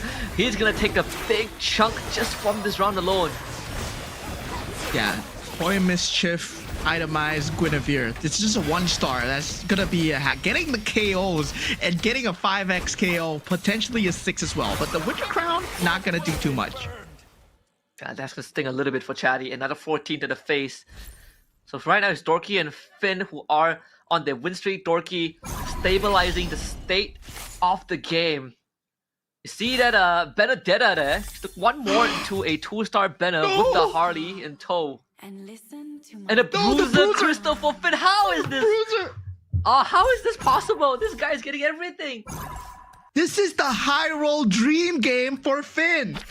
Guys, this is Finn's game and everyone else are just living in the game. You know, they're just creeps to him. Right now, Finn, he has the dream combo with the bruiser emblem. All he needs to do is find the pieces, get the economy, and with the win streak that he has so far, with the creep round, he does not care. There is that 8 Metro Zero coming out from Willow Zoo, but that's not going to be a big threat. The only huge threat is K1 and Arvin Broby, who are building that Beyond the Clouds. So they need the Beyond the Clouds Thunderstones to be way up, and they need the Mage synergy. Yeah. Finn giving the bruiser crystal to the Barats. So both the Barats and the Gwyn will be the main carry. And Scan Dominic starting to roll a little bit. 4 KOF, 6 Shadow Cells. Doesn't feel it's going to be enough though. He does put the cure in. That means it does take out the possibility of an Iori. At least for now, he still is backing on the Mage, but the bulk of it is going to be on that Arlet with Terry Bogard as the supporting cast. Yeah, the Shadow Cell synergy together the Oracle card that he picked up does give him a substantial amount of HP, but he's going up against the big boy, the Brave Boss. Finn appears on the board. Let's see what he can do here. Guinevere, bam, bam, already at 5 KOs, and he's gonna form more here, and he splits into the Arlet! two Guinevere. Arlet has a final One more. flash of its own. Oh no, Guinevere is close. proving too much. So close. One more final slash was what he was looking for. The good news for everyone else out there who is looking at Finn's board right now is that the Guinevere has primarily tank items. So the healing isn't really going to be there, but also not exactly the tankiest, right? And because he only has 2 bruises, the Guinevere damage ramp up is going to be slightly slower. So there is a saving grace for everyone else. But again, Finn with 93 health to work with has so much room to take a couple of losses and still continue to build that board.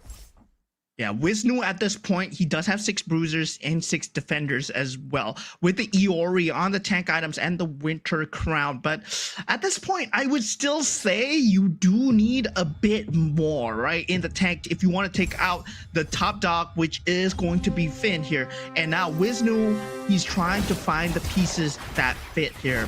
Does have the Toy Mischief, not going for the Akai though. It's also worth noting that a lot of these players who are currently losing out are also holding to a couple of Guinevere's. So if they get knocked out in the next few rounds, Finn will basically have the luxury to not roll at all and naturally fall into the Guinevere line. This hardly is it enough? Because the Freya is doing a lot of damage over the magic cards and counteracted by the Winter Crown. But it's just enough at the very end. And Channy takes another round loss. Yeah, at this point, Arvin Broby, he was sitting on that 50 gold mark and he was hoping for the level and he does get it through. The Shadow Cell, very interesting build coming out from Scan Dominic, but he did not go for it early. But right now, he does get that Obsidia. So could be the main carry, yes, but he does need the KOFs on the board, right? You do need that full KOF, full Shadow Cell for this build to work. And all he cares about right now is getting his hands on the Valentina and Arlen, especially the Arlen who is completely uncontested. So that is something that he can always look back onto. And I believe he does have the Go-Go card that gives you extra defense, and that's gonna be allowing the Arlen to do even more damage. And he's 4 pieces away from that Arlen tree. Yeah, 4 pieces away, very close. Does have that blessing on the opponent, but now going up against Wisnu's bruisers, he's gonna be taking a lot of damage here. And Scan Dominic looking not too long for life as he will. Let's see if he loses his HP, 11 HP. Yes, most likely here, unless he takes out the Uranus. Does not. Scan Dominic now really deep in the woods with this. Another last place finish puts him only at 8 points by the end of game 3.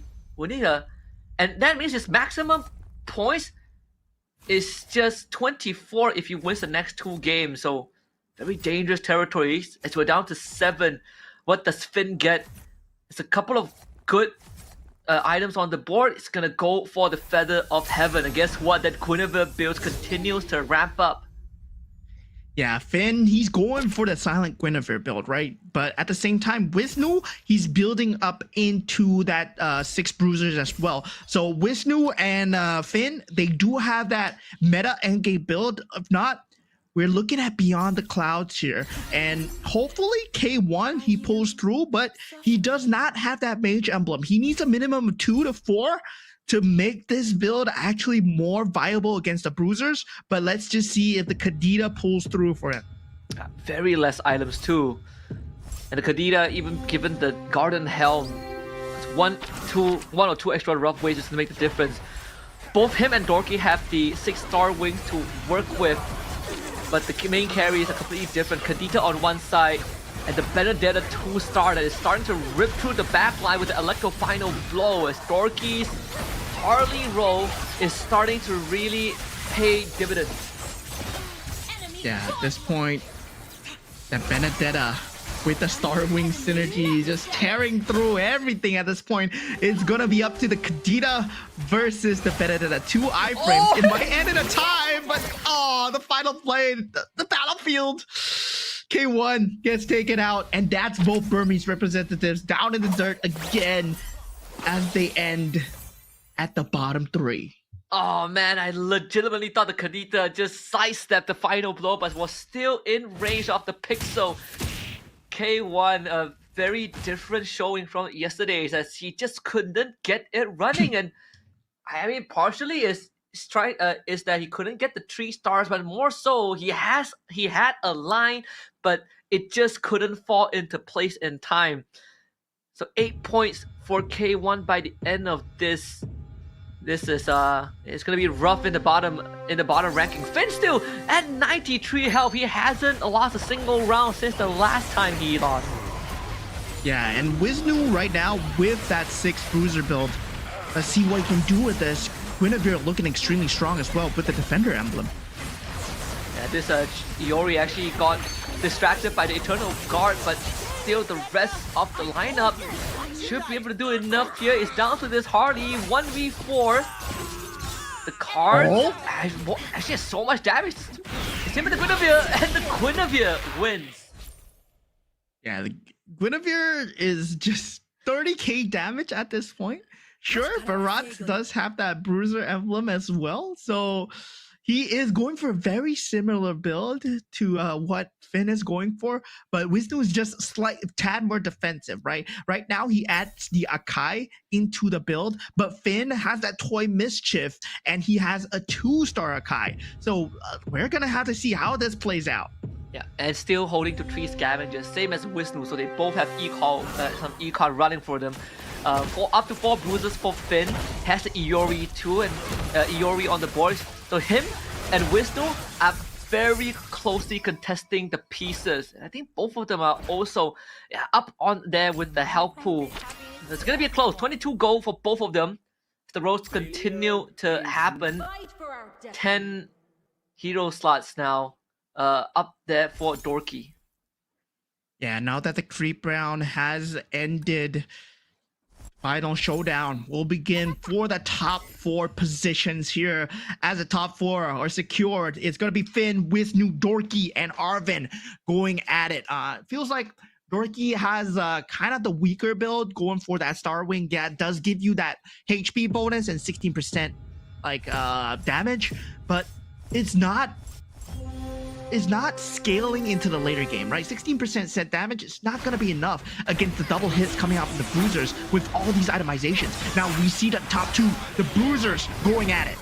Yeah, the Gwyn's going to split into 2 right now, and the Karina Twin Blades is going to be important here. The Feather of Heaven healing also healing a lot. The Cho 2 gets hit on time by Finn, and that Cho 2 big difference maker there. Another top 4 finish for both Finn and Dorky. Talk about being consistent in this semi-finals, but Dorky on his last legs now after that loss. Yeah, I mean, at this point, Dorky is hoping for that. Oh, he skipped it. I was thinking he would want to go for the 2-star Akai, but he actually skipped it. Now, taking a look at Wisnu's board here. Wisnu, at the same time, he does have a very good bruiser board. He will be able to take out the other opponents, but I think he ends his run in second here. Like, no one's gonna be able to take out Finn. Toy Mischief into a bruiser is just scary, man. Yeah, he's stressed now because he knows that there's no way to hit a Gwyn tree. So basically him and Finn, they handicap each other in that department, but Finn still has the better line. It was proven by the previous matchup because Finn they hit the Iori too, which basically negates a lot of what Wisnu wanted to bring to the table. This one against Dorky is also important. I think Dorky is going to be down to just the Harley and to try and make it work. Starwing Benedetta coming through just in time. One he needs more? to land one more. Oh, he dies! This could be Wisnu's way out. The Space Warper. Wisnu loses that round. Oh, Dorky, the Harley clutches through the bruiser build. Like, I bash a lot on Harley. It's one of the worst 5 costs, but at the same time, it's good against bruisers because they're running around trying to catch you. And Dorky, no more econ to continue rolling. Wisnu, if he loses another round, it frees up all the Gwyn for Finn, but does it really matter though? Because look at this, Finn has 93 health and everyone literally on their last legs. When he got the second emblem, we were just saying, right? This is Finn's world and everyone else is just in his server right now. He is the game master, he decides, because he basically has one of the best builds that you could get in this current patch, state, right? Toy Mischief 6 with that Toy Mischief emblem on the Guinevere, so like you have the itemization available. Now Arvin Broby going up against Wisnu, one of them will be going out. Can Arvin win this though? If he wins this, he has a chance to get the Kadita tree. It's gonna be very close to Iori going to work. Let's find the king of the Hardy. What was that interaction? And Arvin, so close yet so far. He was one away from the Kadita but wasn't able to find it. but not too shabby from him, ending in a top 3 finisher as Dorky, as we saw earlier, got taken out, and his position is going to be solidified in that top 4 as the 2 bruisers still proving to be the top of the meta, and Finn just unmatched consistency so far. He's been ending in that top 4 slot again and again, but now he takes home the cake, takes home the 8 points for himself again. Yeah, most likely an 8 point. Look at that board. Obviously, he doesn't have econ to roll, but he has plenty of rounds. Like he's doing some stretches. There's no Gwyn on the board, but I think there's still two more Barats that he can go for. So no Gwyn tree, no problem. A Barat tree now, basically done, and Finn can just chill. You know, you lose one toy mischief, but what the hell, right? Never mind, he gets it back. He gets it. He gets it back. Now it's just time for Finn to sit back, relax, enjoy a cup of tea, and watch his chess pieces go to work. I mean, look at this Guinevere and Barat, guys. He's gonna obliterate the board. Come on, bro, just throw some gasoline and fire. This should be a very straightforward win. Barat actually getting a chain control. Wait a minute, might be different. And Barat's buying too much time, even as the Winter Crown. So easy win. Finn just waving to the camera there. 8 points for him.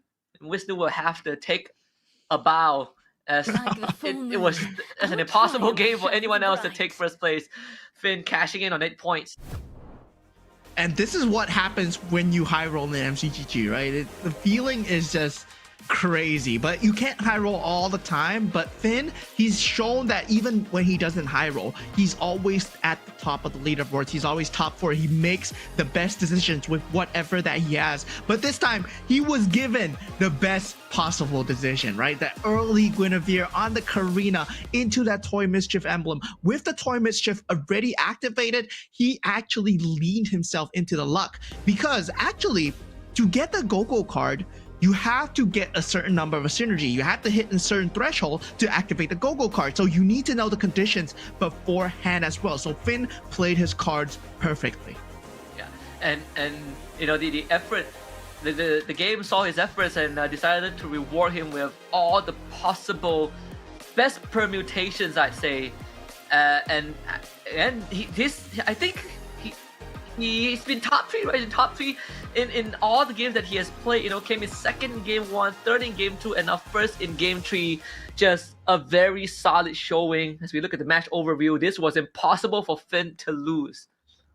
Yeah, I mean, it was Finn's game to lose, yes, but at the same time, we got to talk about the bottom 4 as well, right? Scan Dominic, not showing too much of a good showing here at game 1 to 3. Our Burmese representatives, K1 and Willow Su, just not doing too hot, right? It feels like the Indonesians are very consistent when it comes up to finding the strategies. Yes, K1, he did manage to get the Stargazer coming through, but the stars, they weren't enough. The combo, the economy was not there for him to get the star up in time. But Arvin Broby, he's been consistent as well, and he's been proving to be top 4 contender material.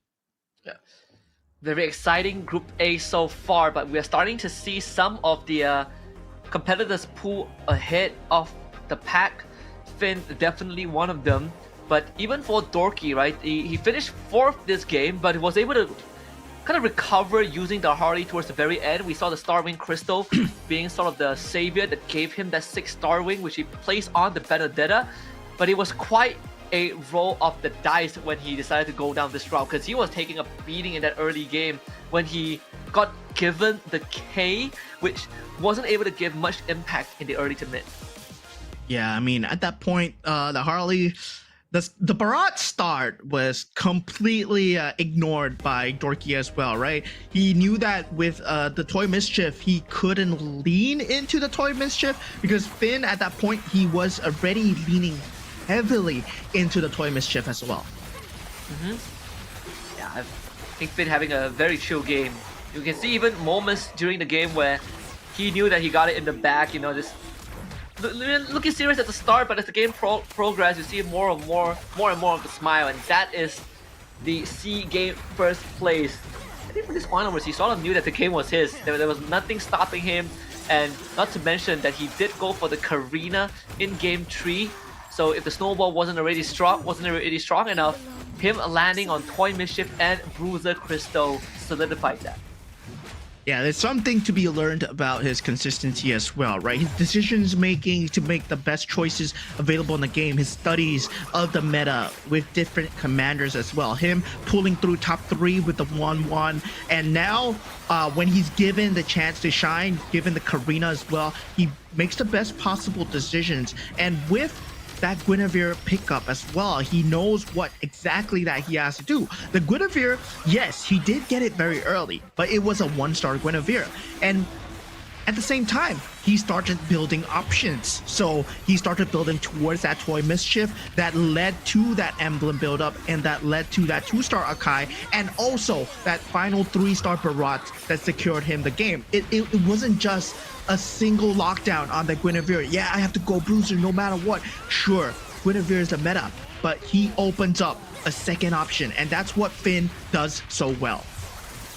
Being gifted the Akai too, right, really gave him even more alternatives to fall into. The Akai on the carousel, also one of the critical points in game number 3, and not to mention the 2 crystals that he got basically allow him to interchange the synergy between that the Guinevere and the Baraz.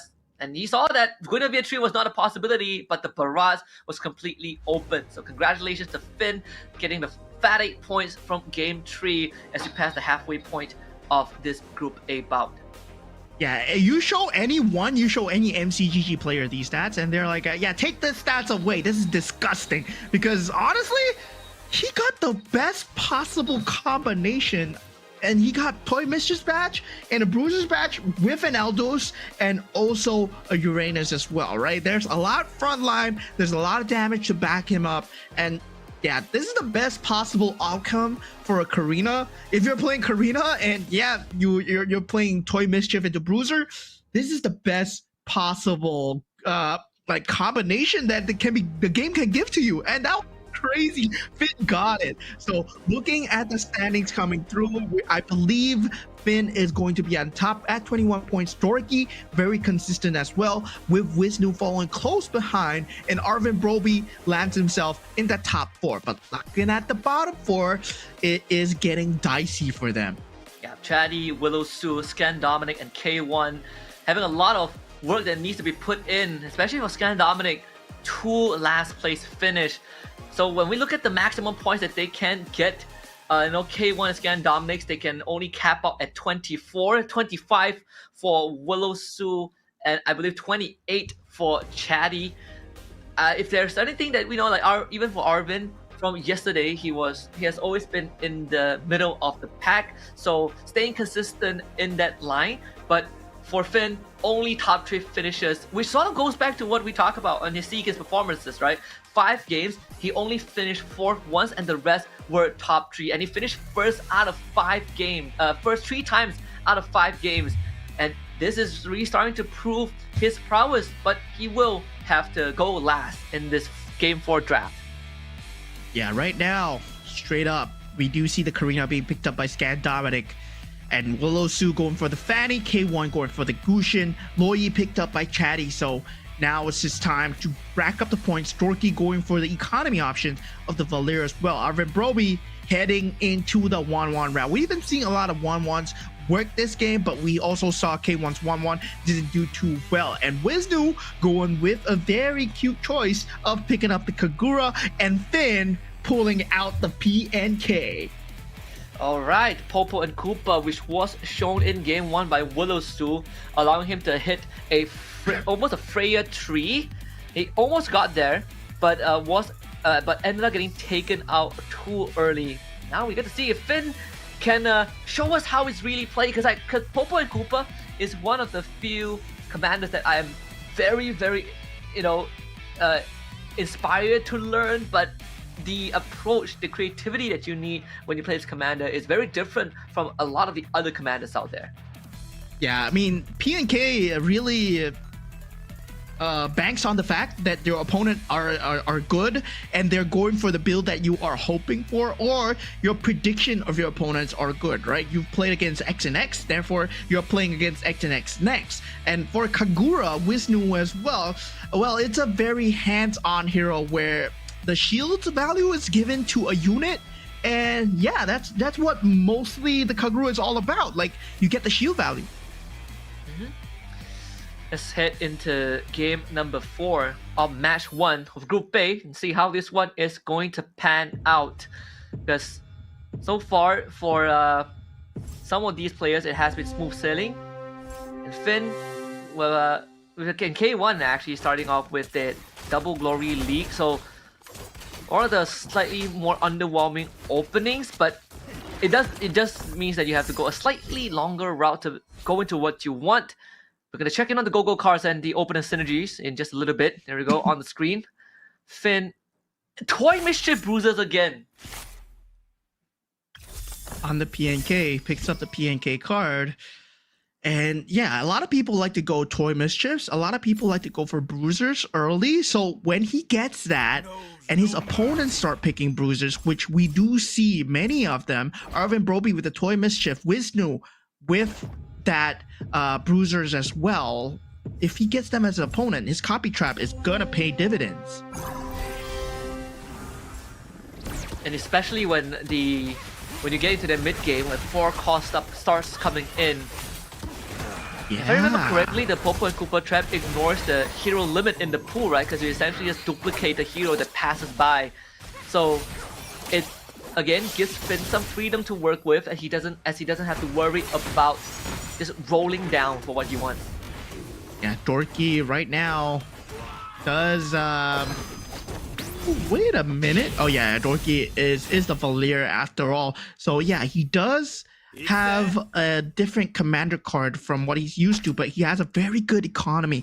So 6 cost in, and Finn already setting up the trap, waiting for the prey to strike here. This man been so consistent. He's just smiling. He knows that, yeah, you know, he generated a copy trap and he's just hoping for a good opponent and placing his units properly. Yeah, he's opening the doors and waiting for people to walk into it. He's gonna get the Aulas. Oh, he gets it. Man, this guy, he's something else. Oh no, that's more Toy Mischief. I mean, against Arvin Broby, he's gonna lose. He's gonna take the L for sure, because Arvin Broby is playing the 1-1. There's a lot of set damage coming out from the 1-1 always at the start of these rounds, but at the same time, is it a loss though? He got an Aulas. You can trade using that health pool as a resource. And he'll have a slightly slower fight. Wisnu with incredibly decked out Jawhead. The fat shield from the Kagura, more than enough to win this round against Dorky. Victory takes one swing. Yeah, now a lot of them, they start to realize that, you know, Toy Mischief is a very good synergy, and a lot of them are going for the Toy Mischief synergy, but it gives room for people to go for things like Aspirin starts.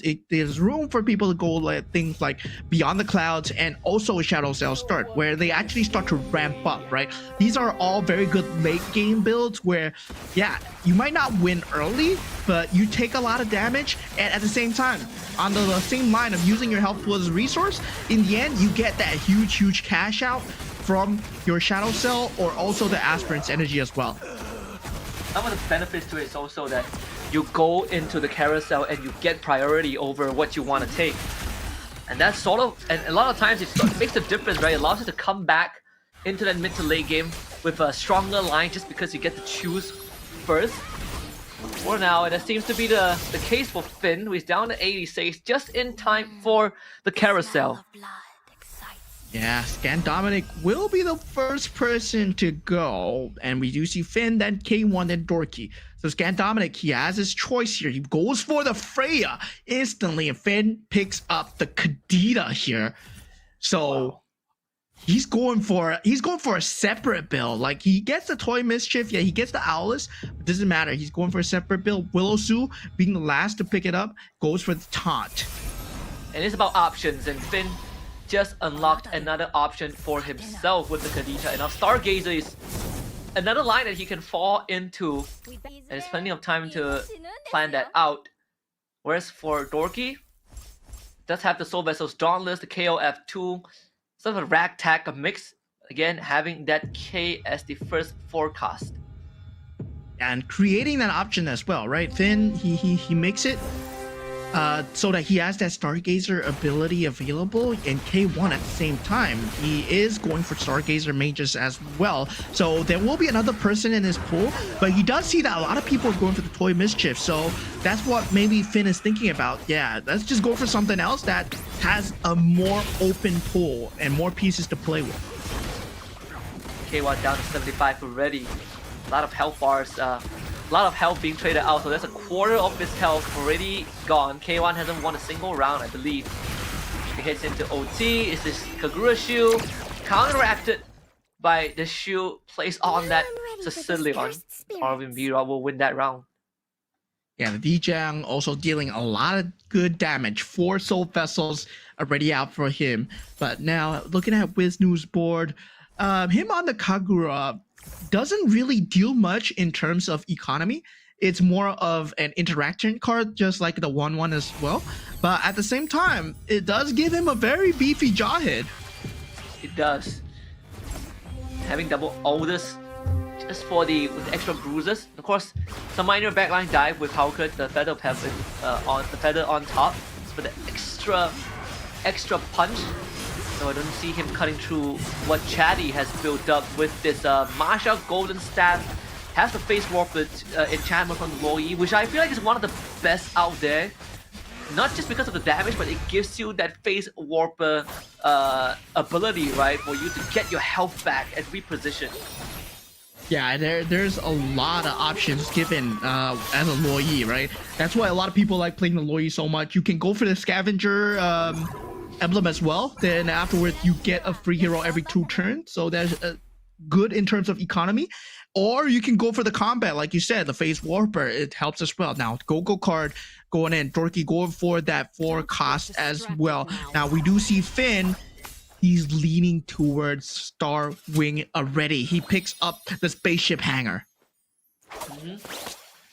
And that fixes, I believe it fixes the starship in place, but grants you bonuses on top of it. You see the 2 Stargazer beyond the cloud as well, so the Kadita is going to be the main focus for Finn, just as expected. Let's see what items he gets, right? A Holy Crystal would be great, Glowing Wand, a Winter Crown. In fact, will be what Finn picks up. Yeah, we're looking at the most consistent players so far, but looking at some of the wildcard players, right? Wisnu with the Kagura, he has consistent placements. He is the top 3 at this point.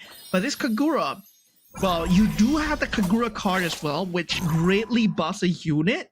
And he's hoping for, I mean, with a Kagura card, you're hoping for a physical unit, right? But he has not been able to find it so far. So we'll check in on Willow soon. This Fanny will be bouncing the Leona in.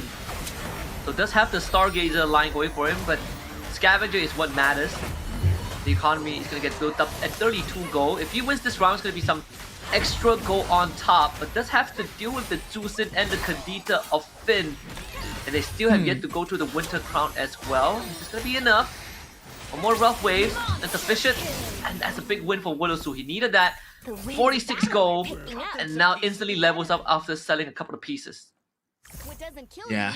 Now at this point, it's all about who has that late game build going into the next carousel. K1 already building up that 2-star to Sin. So yeah, you can see that he's leaning into the Stargazer build. He went for the build early. In the previous one, it didn't work out well for him, but this time he has an earlier build up to it. Whether or not he can find the Beyond the Clouds in time, that's gonna affect the rest of the game.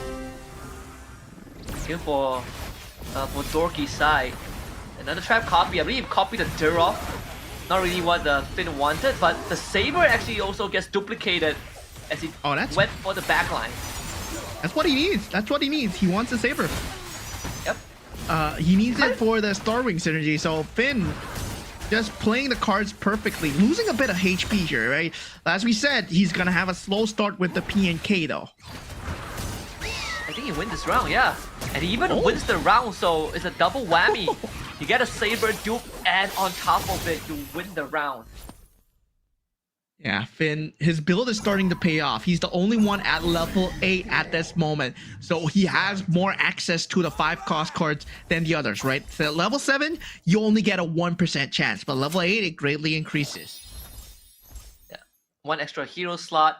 But also, if he dupes a hero that he doesn't want, you sell it for extra economy, so he is winning regardless. It's more of how big he wins per round.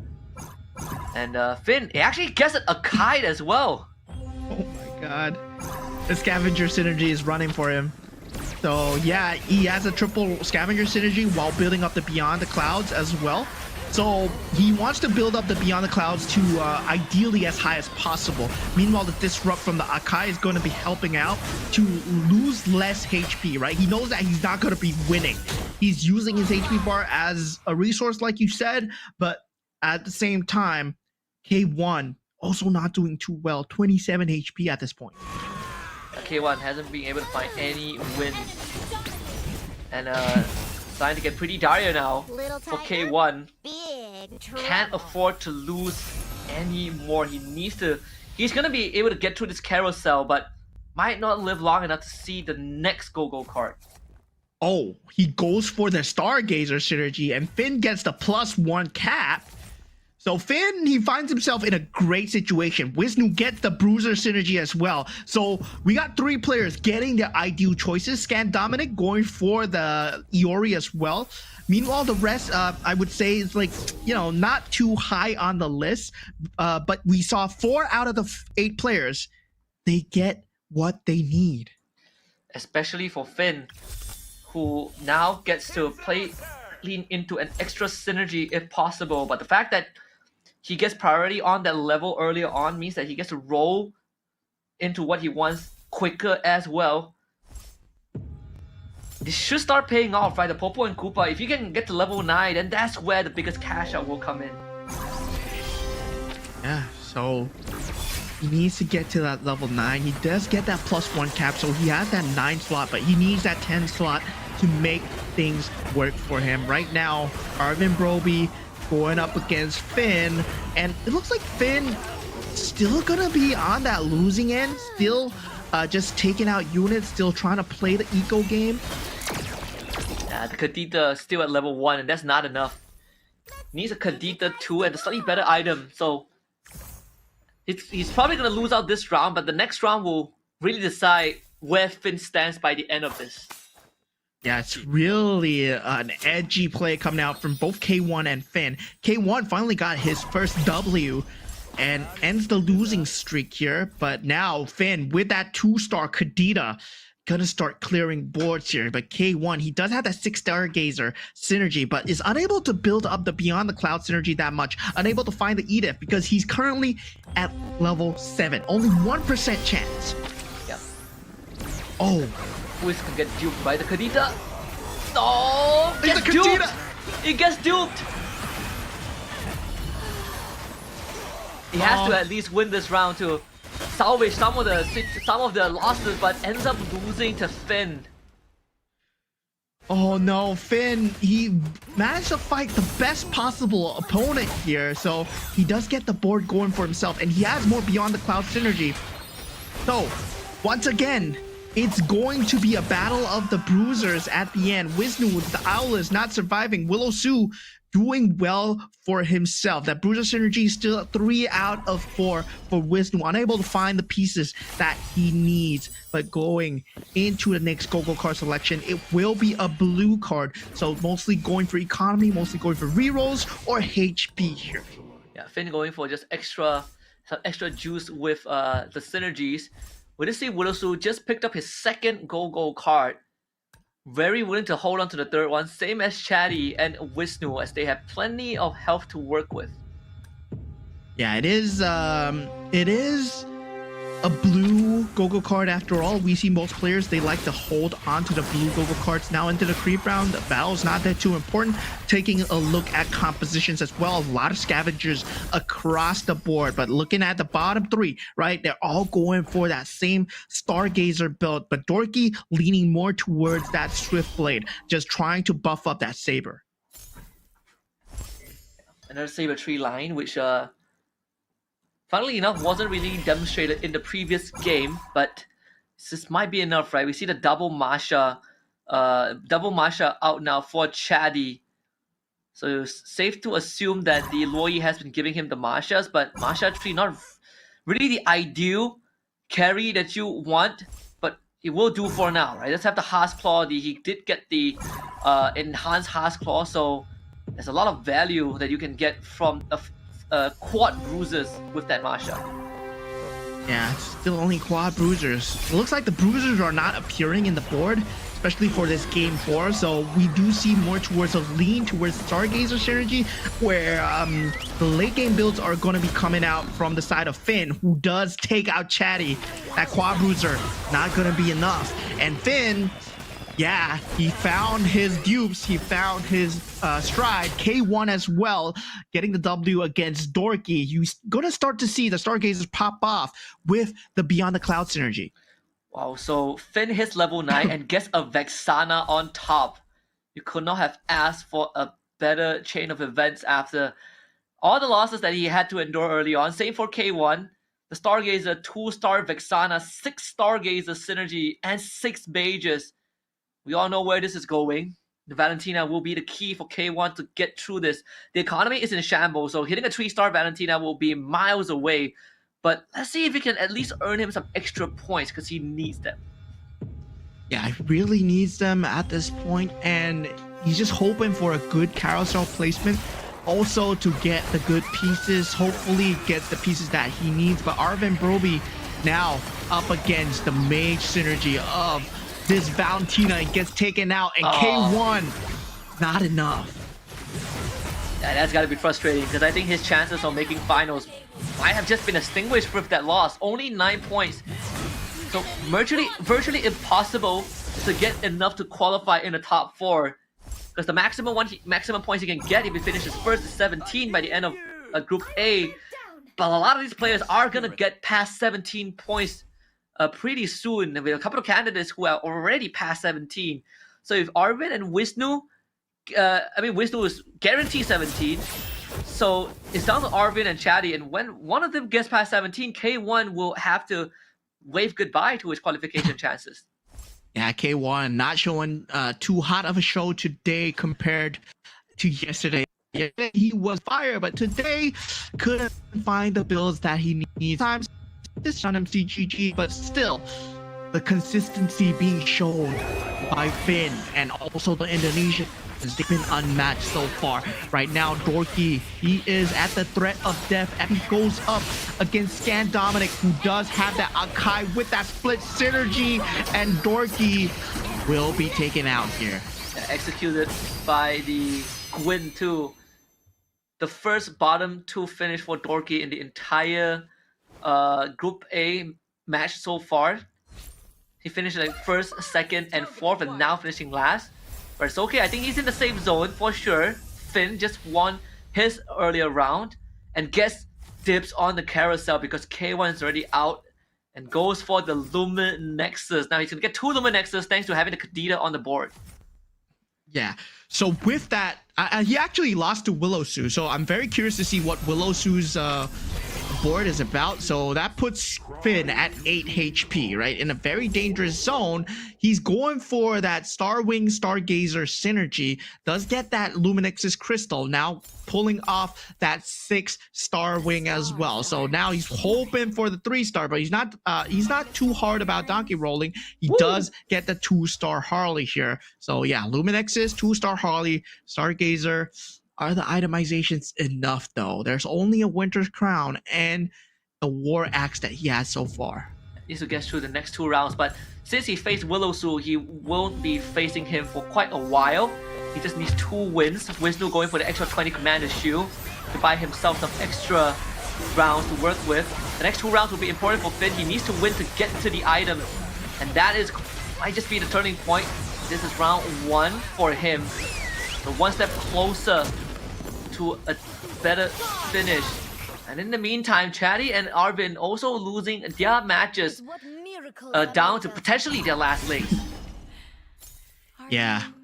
Things are heating up here as we head deeper into the semifinals here. This is Group A. 4 of the members here will get eliminated. But now, taking a look at the board, Willowsu has that 6 bruiser with the 3 scavenger synergy with the Fanny on board. So right now, he found a premium build with a 2-star Guinevere on board, right? But he does not have that lifesteal to make it work as of yet. But the Guinevere hopefully pulls him through.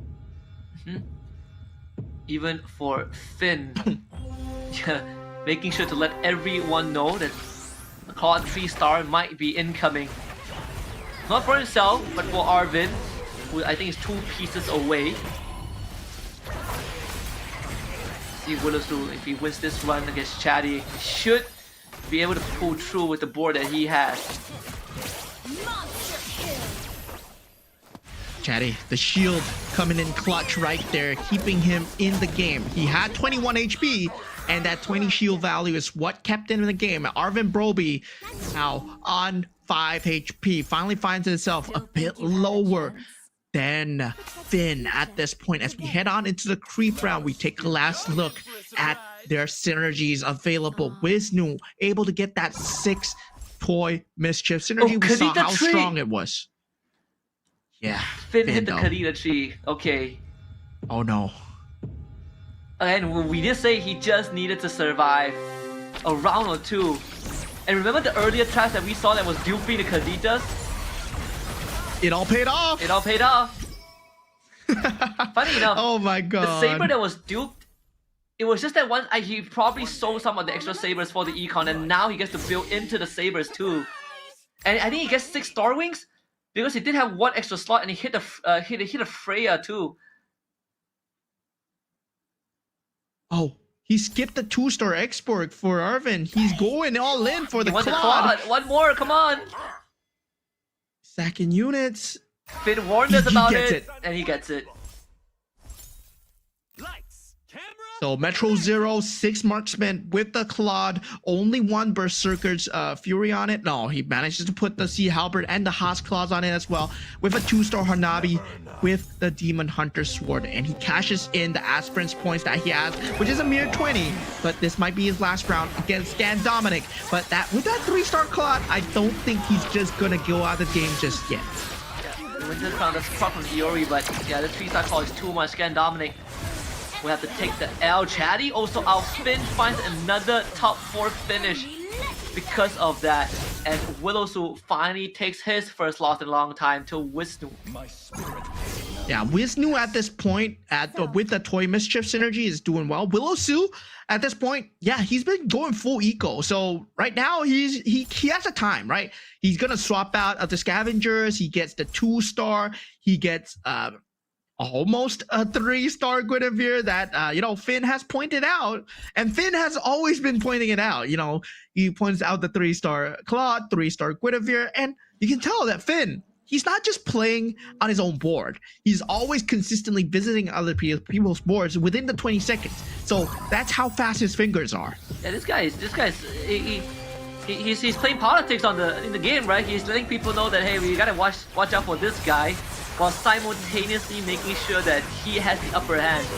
But up against this 3-star Claw, that's gonna be interesting because Wisnu is gonna take that L. Willowsu just lost to Finn. Legendary. We might be seeing that Arvin against Finn final to showdown just a little bit.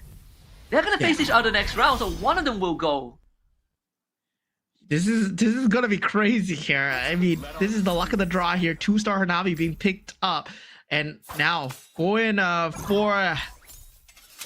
Oh, 3-star Granger. Wisnu have an angle? Miracles are Does the made of- Wisnu have an angle for the Gwyn? He's looking for a 3-star Granger. He needs 2 more. Oh, doesn't have the economy. 3-star Gwyn, 3-star Granger. Oh, looks so close, but so far.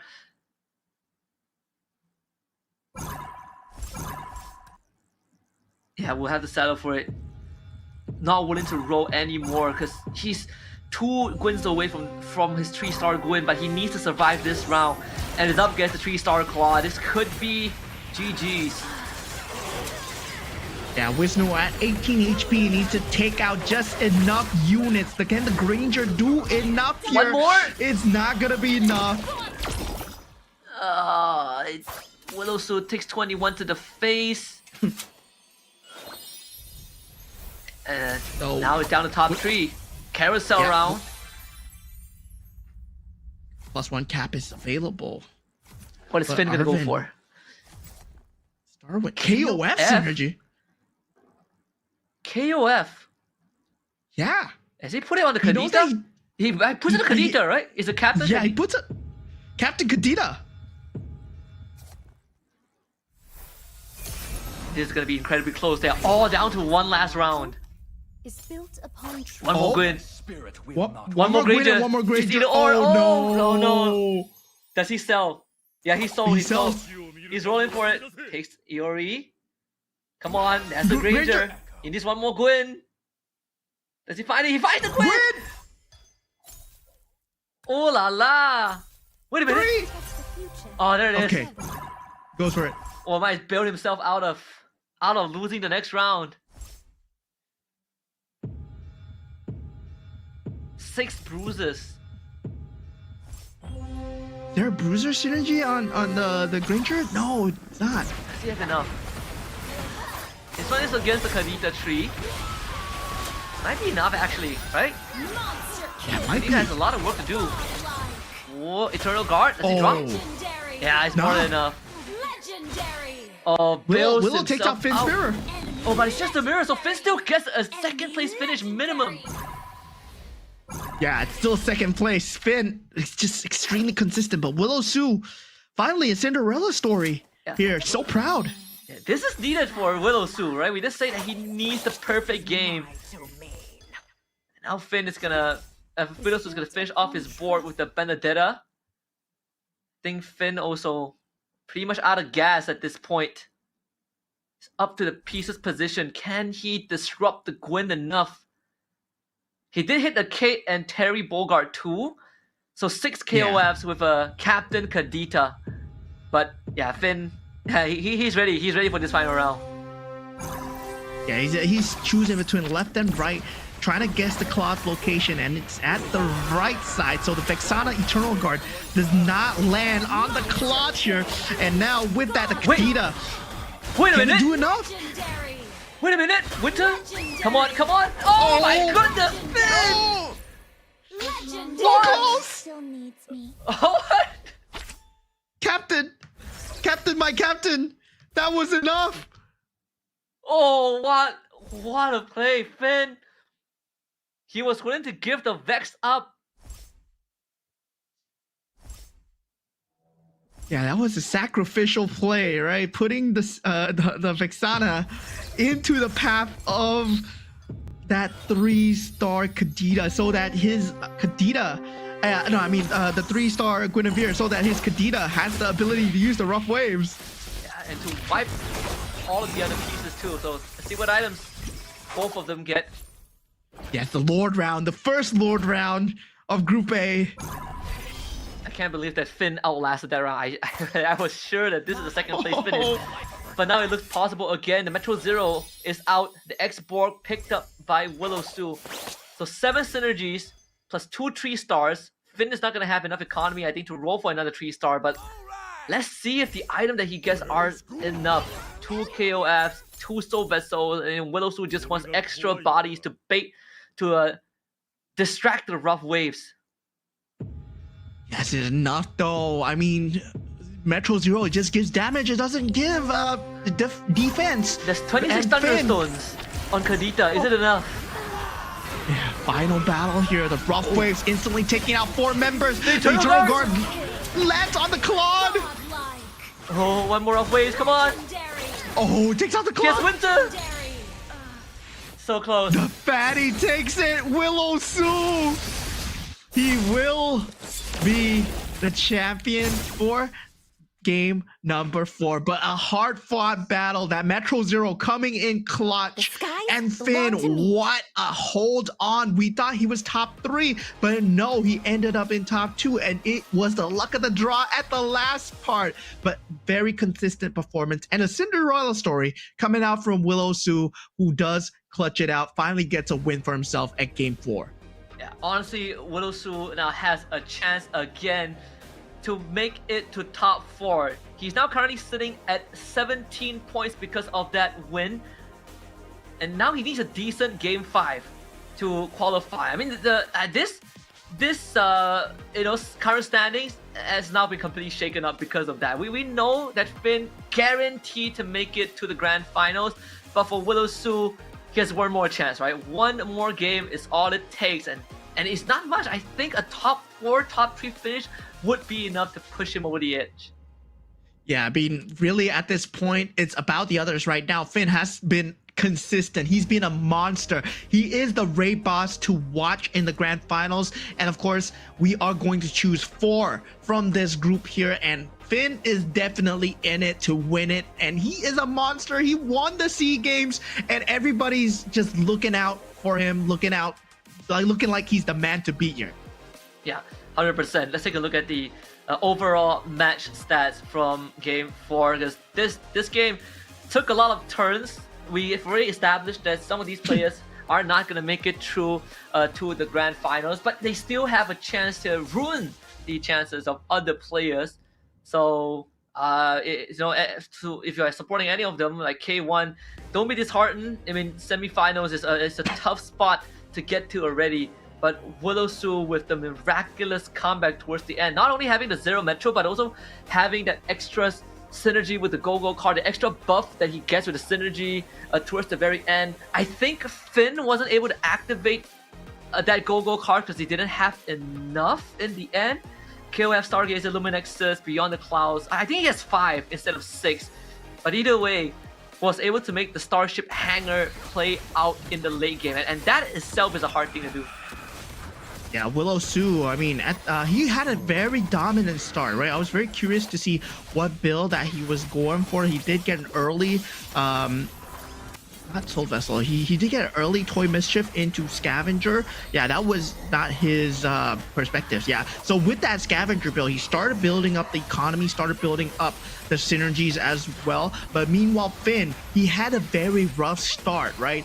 You saw that he was biding his time with the copy traps, making sure to copy the Kaditas, copy the Sabers. He even sold off some of the Sabers to get the Starwing synergy. But meanwhile, for Willow Su, taking a look, eventually building up into that 6 Bruiser, into that 3 Scavenger. And you know, Scavengers are not a build that you want to keep towards the end. So it was time for him to pivot out, and he found the perfect pivot on top of the Bruisers, and it was extremely well done, well executed, especially in the late game.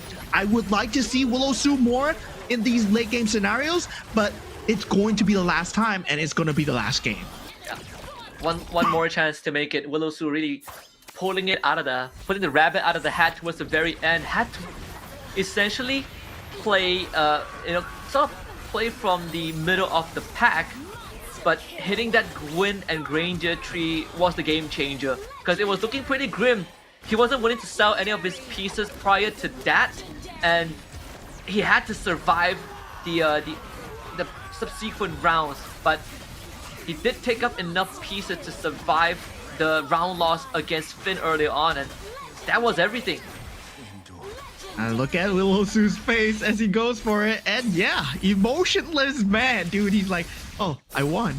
It's like, not bad, I won. Man, it's ice cold, man. Yeah, taking a look at the winner stats. Looking at his build, right? Last moment changing into Metro Zero, and at the same time, Starwing being swapped out from the other side into KOF as well. So yeah, it was the perfect move bringing in the Metro Zero, because the damage actually pokes through the commander way more than the Starwing, because Starwing, it gives a set amount of HP. Meanwhile, only the commander gets the HP for the KOF. So very good pivot coming out from Willow Su. And yeah, the all in on the Kadita with the purest power, it gives him just enough. and and again the 20% hybrid attack, not to mention, and again it's a very close, a hard fought match for all of them. Let's take a look at the standings. Finn, solid first place so far, 28 points, only top 3 finishes for him. Dorky coming in second as he did finish 7th in game 4, followed by Wisnu with 21 points. Arvin is 20 in 4th place, and Willowsu, he's catching up. Him and Chatty, these two are looking for that one final opportunity to make it to the grand finals.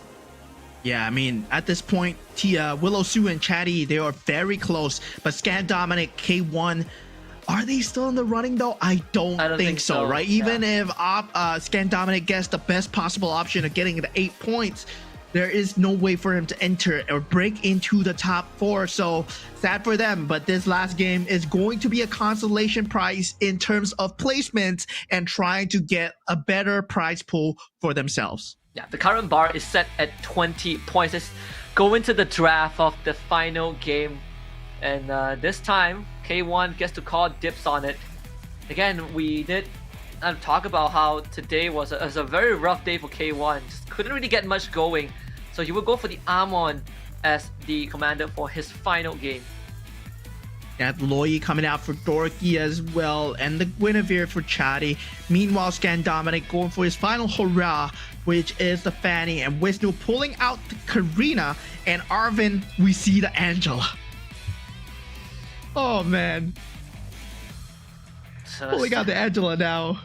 We did talk about if the Gwyn is going to come out, right? So now we get to see the Gwyn once in the Blue Moon, and the Yuzong for Finn. I mean, the only time we saw Yuzong early on was by Wisnu, and unfortunately he finished last. Let's see, man. Finn has been on the ball when he gets ahead, and now he plays Yuzong in game 5. Yeah, I mean, Gwyn is like the ultimate gambling character, I would say. I mean, Indonesians, they're saying like, oh no, we don't like to gamble, we like to keep it consistent. But Gwyn is like, 14% chance for one free hero to appear, 24% chance for finding free heroes. It's all about the gamble. And Chatty, he's going for the gamble at the end here. Arvin as well, he went for the Angela as well. So that's a very interesting pick, right? Angela, it does give a hero to protect as well, giving the mana regen and HP and also shield, right? And that's gonna mean like a very good early game for the Angela, very good mid game, and in the late game when you build your hyper carry, if you're going for like a Guinevere, once again like a Kadita, you want to see that hyper carry mentality come through. Basically going aggro at every given chance. Let's see Finn, Soul Vessels, and the Shadow Cell going all in on the Yuzong. Let's see who pivots. Wisdom actually goes for the Moskov Go-Go card, but everyone else sticks to the same. Willowsu going for the Paquito instead. I mean, he picked the Valir one and he randomed into Paquito because Valir gives you a Go-Go card that is Valir. You get 6 gold and you random into something else. So he randomed into Paquito, which is not too bad. The boxing gloves actually gives you an option to copy a hero as well. So that's going to be something that he can look forward to do. So now the benchmark, the bar set is currently 20 points by Arvin, but he can raise the bar depending on his placement, so it's constantly moving. But at least for all these players, they are looking at 21, right? Because even if he finishes last, he will still get that 1 point. So 21 is what we are looking for qualification into top 4. To be safe is 22, depending again on our Latin representative's placement by the end of this game. Yeah, at this point, it's all about getting into the top 4. The potential breakthrough coming in from Willow Sue and also Chatty. Chatty going all in with that Guinevere, really just playing into the luck of the cards. Meanwhile, for Willow Sue, you do see that he is going for the Valir here, but he is getting a slow start compared to the rest because he is on a Valir after all. Yeah, Willow Sue gracefully takes that. With a smile, he knows that he's going to be off to a slow start. Again, for Dorky, I mean, Pretty nasty having a 2 stars marksman at the very beginning. Does have the, I believe that's a Jawhead enchantment on his Obsidia. So you get that bruiser, benefit on top of it. Yeah, at this point, to have that toy mischief combo that he can't go for. He does not go for the Jawhead. Actually chooses to sell it out. Wait, did he Yeah, keep does the not go Jawhead? for the 2-star. Huh. Yeah, I He thought sells and buys it. I think he wants the blessing to go on someone else. Now he buys it. Oh, okay. I think he transferred. Did he transfer the Clint early on into the machine? I think he did. Oh, that could be. Yeah, he basically put the Jawhead into the machine, and then he decided to put Clint instead. So yeah, there we go. Jawhead was intended.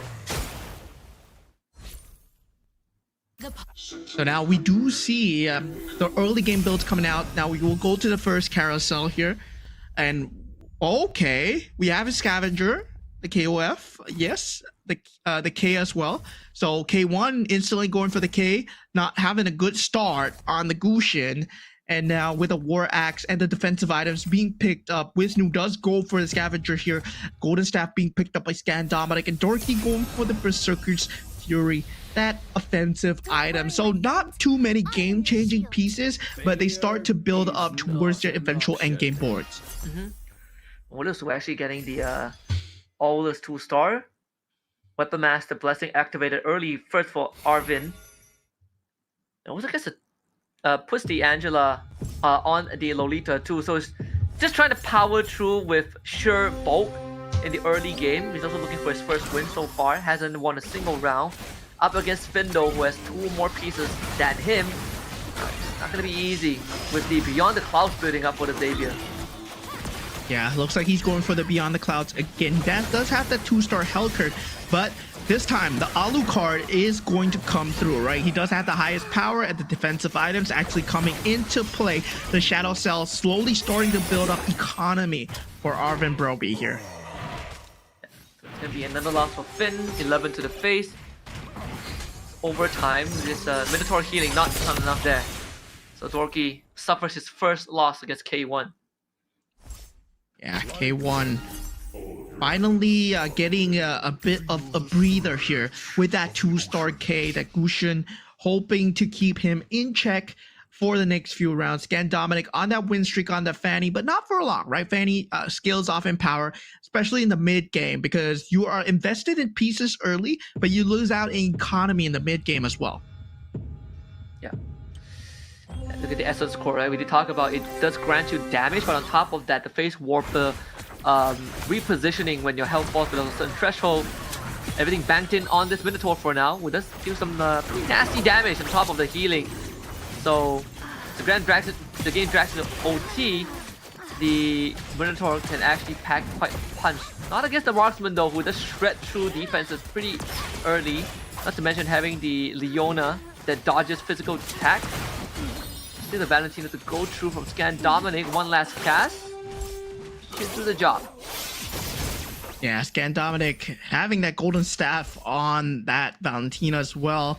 Really going for that win streak, and also going into the creep round right now. I'm surprised that a lot of people that, especially during the last round, right, they lean away from the common synergies at the start, the Soul Vessels, the Bruisers, the Toy Mischiefs. No, we're not seeing any of them this round. They're going for what they're comfortable with. We see more of the Marksman build coming out. We're seeing Shadow Cells coming out. And yeah, you get to see them in their home ground here. Finn starting build up Shadow Cell together with the Beyond the Clouds very early, already 12 Thunderstones. And important to note is also the go-go card that he went for, right? He decided to go for extra interest. So now his interest is capped at 8 instead of the usual 4. He gets an extra injection of go. Look at his goal right now. He's at 62, but because of the extra interest that he gets from the go-go card, this is where he can start recovering economically, but also with the Terry Bogard that he got early on, we can expect him to hit level 7 right about now and start rolling for some pieces. Or he can still trade his health for more eco so that he gets in the carousel first, but be the first to hit level 8 and then play from that point onwards.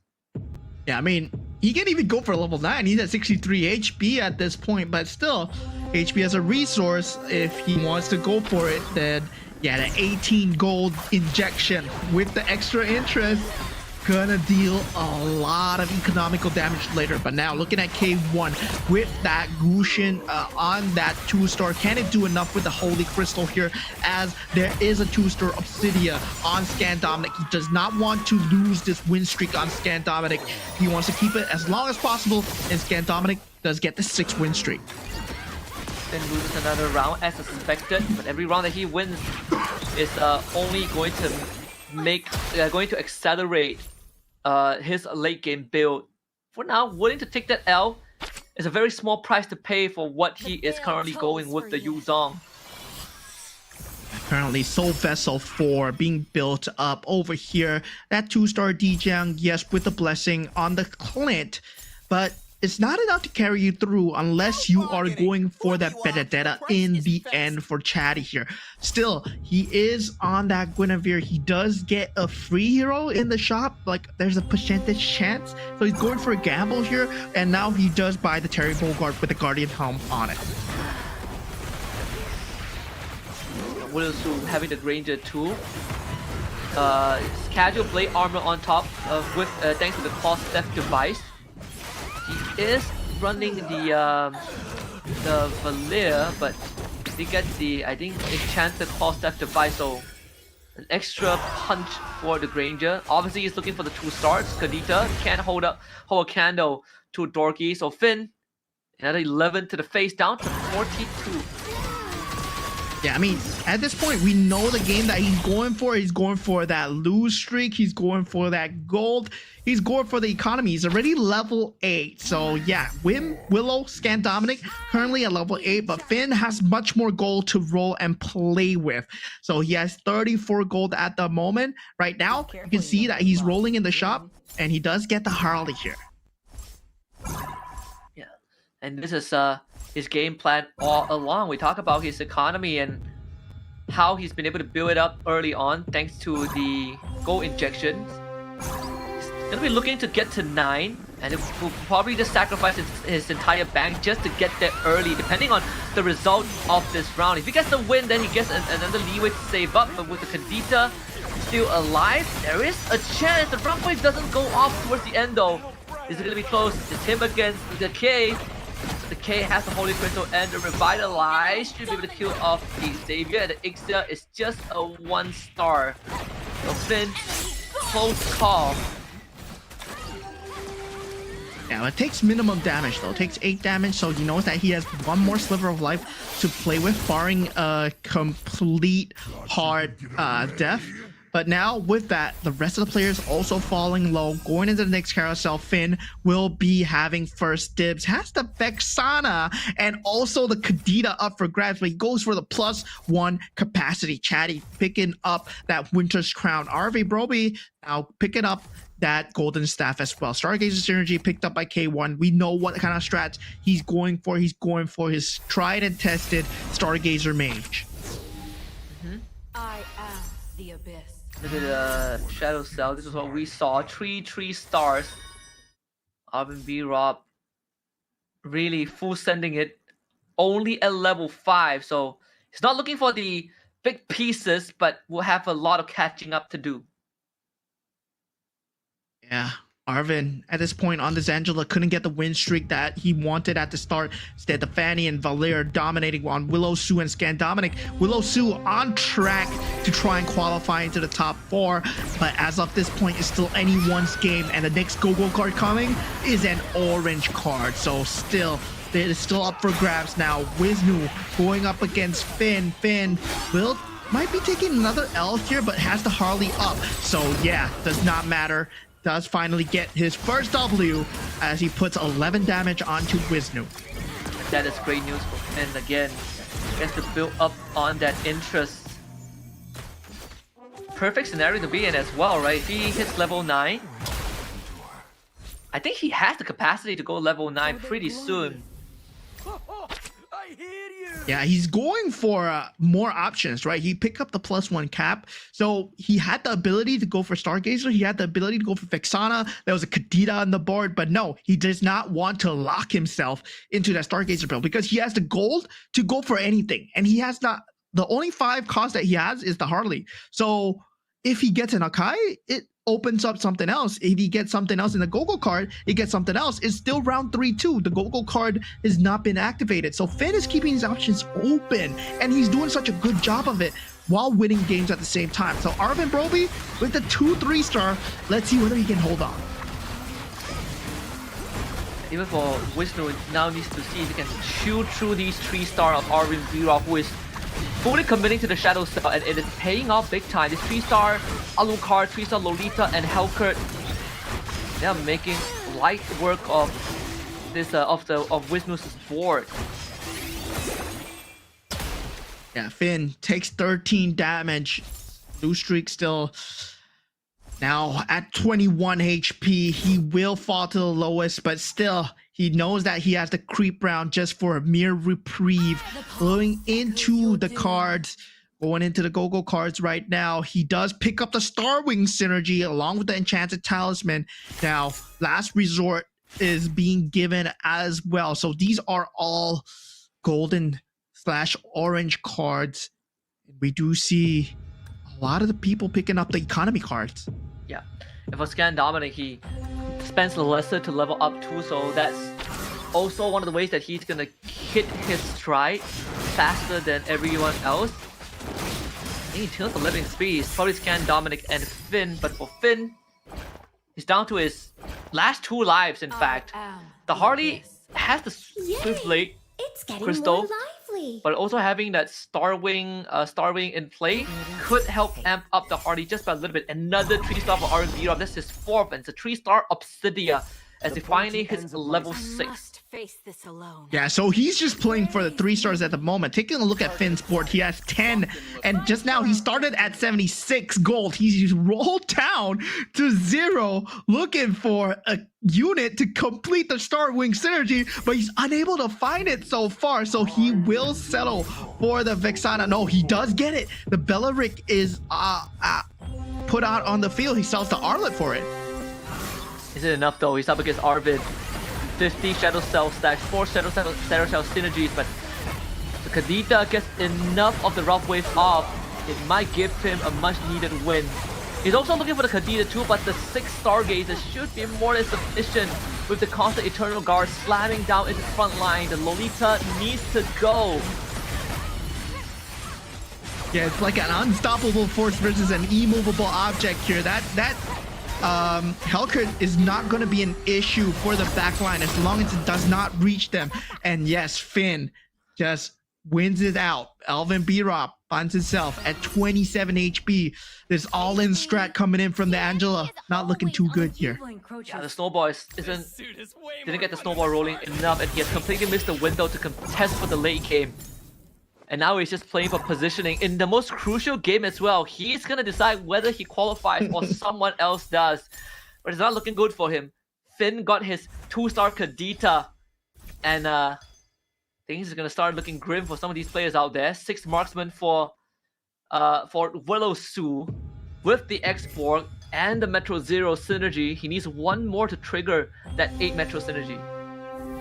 Yeah, at this point right now, he does have that Irithel with a 6 marksman synergy, so he's going to be able to tear through quite a lot of the front line, but not when they jump into the back line, but he's able to handle it perfectly with the export coming back through. But now going up against Arvin Broby, it's always a through test when you go up against these kind of 3 stars, right? Is your build good enough? Is your synergy enough to carry you through the power of the 3 stars? And he does take away Arvin Broby's HP. Now he's at 13 HP. K1 also at the risk of elimination. Scan Dominic losing out just by a small margin too. Target acquired. The Arla seems to be the angle that Dorky is heading towards. The Saber as well. He does have the 6-star wing, just like Finn. 9 Metro Zero build now for K1.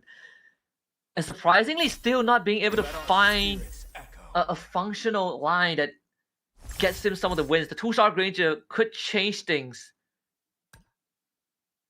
Yeah, the 9 Metro Zero with the Swiftblade build is good, but he needs a stronger Granger or a stronger Saber, right? And now he gets the 2-star, yes, but most of his units are at 1-star. He's been keeping that 2-star K forever. And synergies versus stars at this point in the late game, stars are way more important, especially if you already have the synergy. And he doesn't have the items for the Granger too, so K can't get enough work done. The round is essentially lost, and this one seems to be going down the same path up against Scan Dominic, who takes out K1. Another last place finish for the Burmese Breath. Yeah, K1, congratulations though on making it to the semifinals, but today you're not qualifying it to the grand finals, as Chadi will be the next on the chopping block. It looks like he won't be able to qualify here, as the cutoff point is still at 20 for the top 4.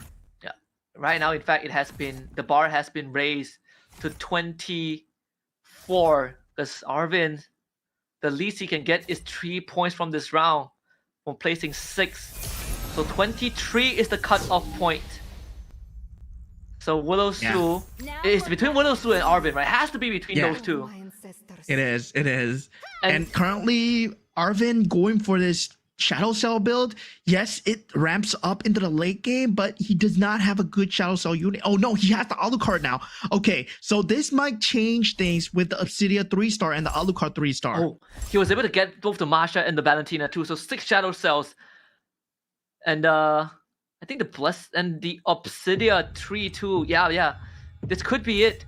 But Arvin needs to lose, I think, next for Widowsu to have a chance, right? Like if this goes into like a top 5, then Widowsu might also miss its window due to point differential. Yeah, that's true.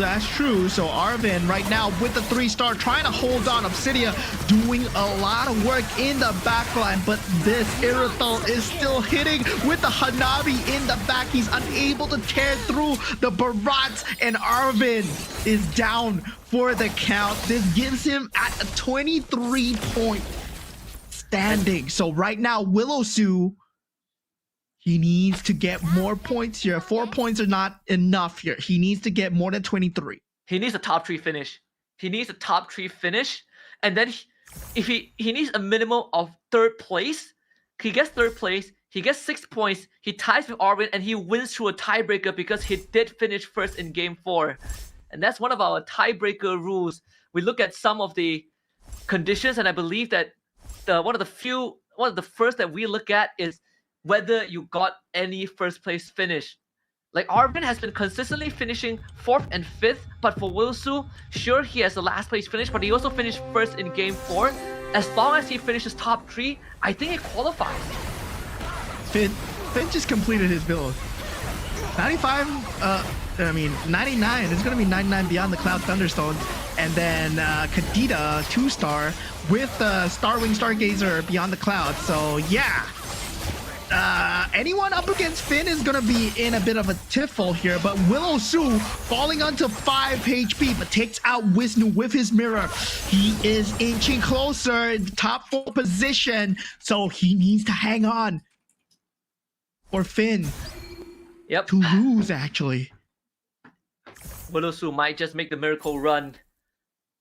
Scan Dominic is the one leading the pack so far, but if, like you say, if Finn loses, when Willow Su gets in the top 3, I think he's more than likely guaranteed to qualify. So close. I mean, even for Arvin yesterday, right? He has been playing in the middle of the pack the entire game, the entire match that he played in. But this all-in full set in the Shadow Cell might have just been his undoing, right? It is a very interesting line to go for because no one else was doing it, but at the same time, it wasn't enough to get him to the finishing line. Yeah, at this point, the Metro Zero coming out for the side of Willow Su. Gotta see whether he is able to find the synergies, whether he can find the star up for the Irithel, especially because that's the most damaging 5-star, 5 cost that he has. And for Scan Dominic, it looks like his build is set already. He's dealing insane amounts of damage. And taking a look at Finn, he did lose the last round. Thought he was gonna win with the 99 Beyond the Cloud synergy, but didn't pull through. Again, just to remind everyone, the tiebreaker rules, we look at total points, and if it's tied, we look at the most first place finishes. And Willowsu has that advantage. Scan Dominic against Dorky, Finn against Willowsu, and Willowsu loses! Oh, Finn knocks him out right before top 3, and that has got to sting. Willowsu finishes with 22 points, and Arvin scrapes by with his 6th Shadow Cell still. yeah, I mean, Arvin, 6 Shadow Cell, you might say it might be his undoing, but it helped him out. Anyway, right now, top 3, Scan Dominic, even if he gets 8 points, if he gets first place, he's not going to make it to top 4, but he gets a better placement in terms of the prize pool. He does. Man, what a grouping though. At Willowsu, again, came online slightly late, right? He bought himself an extra opportunity, but it was Finn, man. It had to be Finn to stop him. So Finn gets top 3 finishes the entire match. And let's see how far he can push this. Can Finn make the run it back? He's gonna be up against Scan Dominic, with Dorky up against his mirror. Yeah, mirror. Finn, at this point, he has that 99 Beyond the Clouds combination, but it's not enough to take out Scan Dominic. Finn does get taken out, right? Yeah, he loses. So Dorky and Scan Dominic, top 2 right now, but Finn always consistently in that top 3. And yeah, he's just been one of the players to watch. This is why he's SEA Games champion here. This guy is crazy, man. Insane. Again, we said that he's guaranteed grand finals, and he finishes the groups with on top of the leaderboard, right? With 34 points and only top 3 finishes. 3-star Claw, 3-star Hanabi. Ooh. Online for Scan Dominic. He's going for first to go out with a bang to close out his group run. 3-star Parat. Yeah, he's looking to leave an impression, even though he is not gonna be in the grand final. Yeah, finally high rolling on the last part. Hanabi dealing insane amounts of damage. 24,000. As he will be able to get the better of Scan Dominic and yeah, secure himself the first place. But Dorky, well, he's been consistent as well. The Indonesians has been very consistent. Chatty, the only one not to make it to the top 4, but 2 of them will be representing Indonesia in the grand finals as Wisnu and Dorky, they make it through. This one is just for pride. Scan Dominic guaranteed to win unless a miracle happens on Dorky's end. I mean, what a Group A we've had, right? And we still have one more SEA Games representative for Group B, and it's gonna be from the Philippines too, so something to look forward to. But Scan Dominic just looking to close out his run in the semis with the biggest possible bang. Can we find a 3-star Arlet for Dorky? Gets it. Okay, so Dorky coming up with an answer on his own, but is it enough to fight the 3 stars coming out from the side of Scan Dominic? What a statement here for the Bolivian representative. Even though he is out and down for the count, he still gives his best, gives his all in the final set of the MCGG semifinals here. As now we see final animation of Group A. Scan Dominic taking out Dorky, but still the die has been cast. The top 4 are set, and Scan Dominic, what a performance, a dominating performance on the Fanny for the game number 5. Yes, the last 2 rounds were won by the teams, the players who were trying to catch up, right? Scan Dominic and unfortunately in this case for Willowsu, both of them came online slightly too late, but Willowsu really just a 1-point difference, just a placement difference. It's either Arvin gets knocked out earlier or Willowsu finishes higher, but they couldn't meet in the middle. It was Finn, the most consistent player of this group, that put a stop to all of that and putting himself at the top of the group after that final game. Yeah, really, it was down to Arvin Broby and Willow Su to get the top 4 position. Arvin Broby went for that all-in 3-star Shadow Cell, and yeah, the build was that he was staying on level 5, level 6, hoping for the 3 cost to just roll in, right? And he did get what he needed, the Obsidia level 3-star, the Hellcurt 3-star, and eventually the Alucard 3-star as well. But it wasn't enough to win the game, but it was enough to secure the top 4. Yeah. And let's take a look at the match overview of this game, because it's also another crazy one, right? The triple 3-star 4 cost hit, also enabled by the fact that Scan Dominic went for full throttle, so he hit level 9 early, had to spend lesser gold to level up, and was able to start rolling down for the 4 cost. But at the same time, all the 4 costs that he hit on for 3 stars were uncontested, so he had a free line to go for. Yeah, I mean, the sheer number of 3 stars.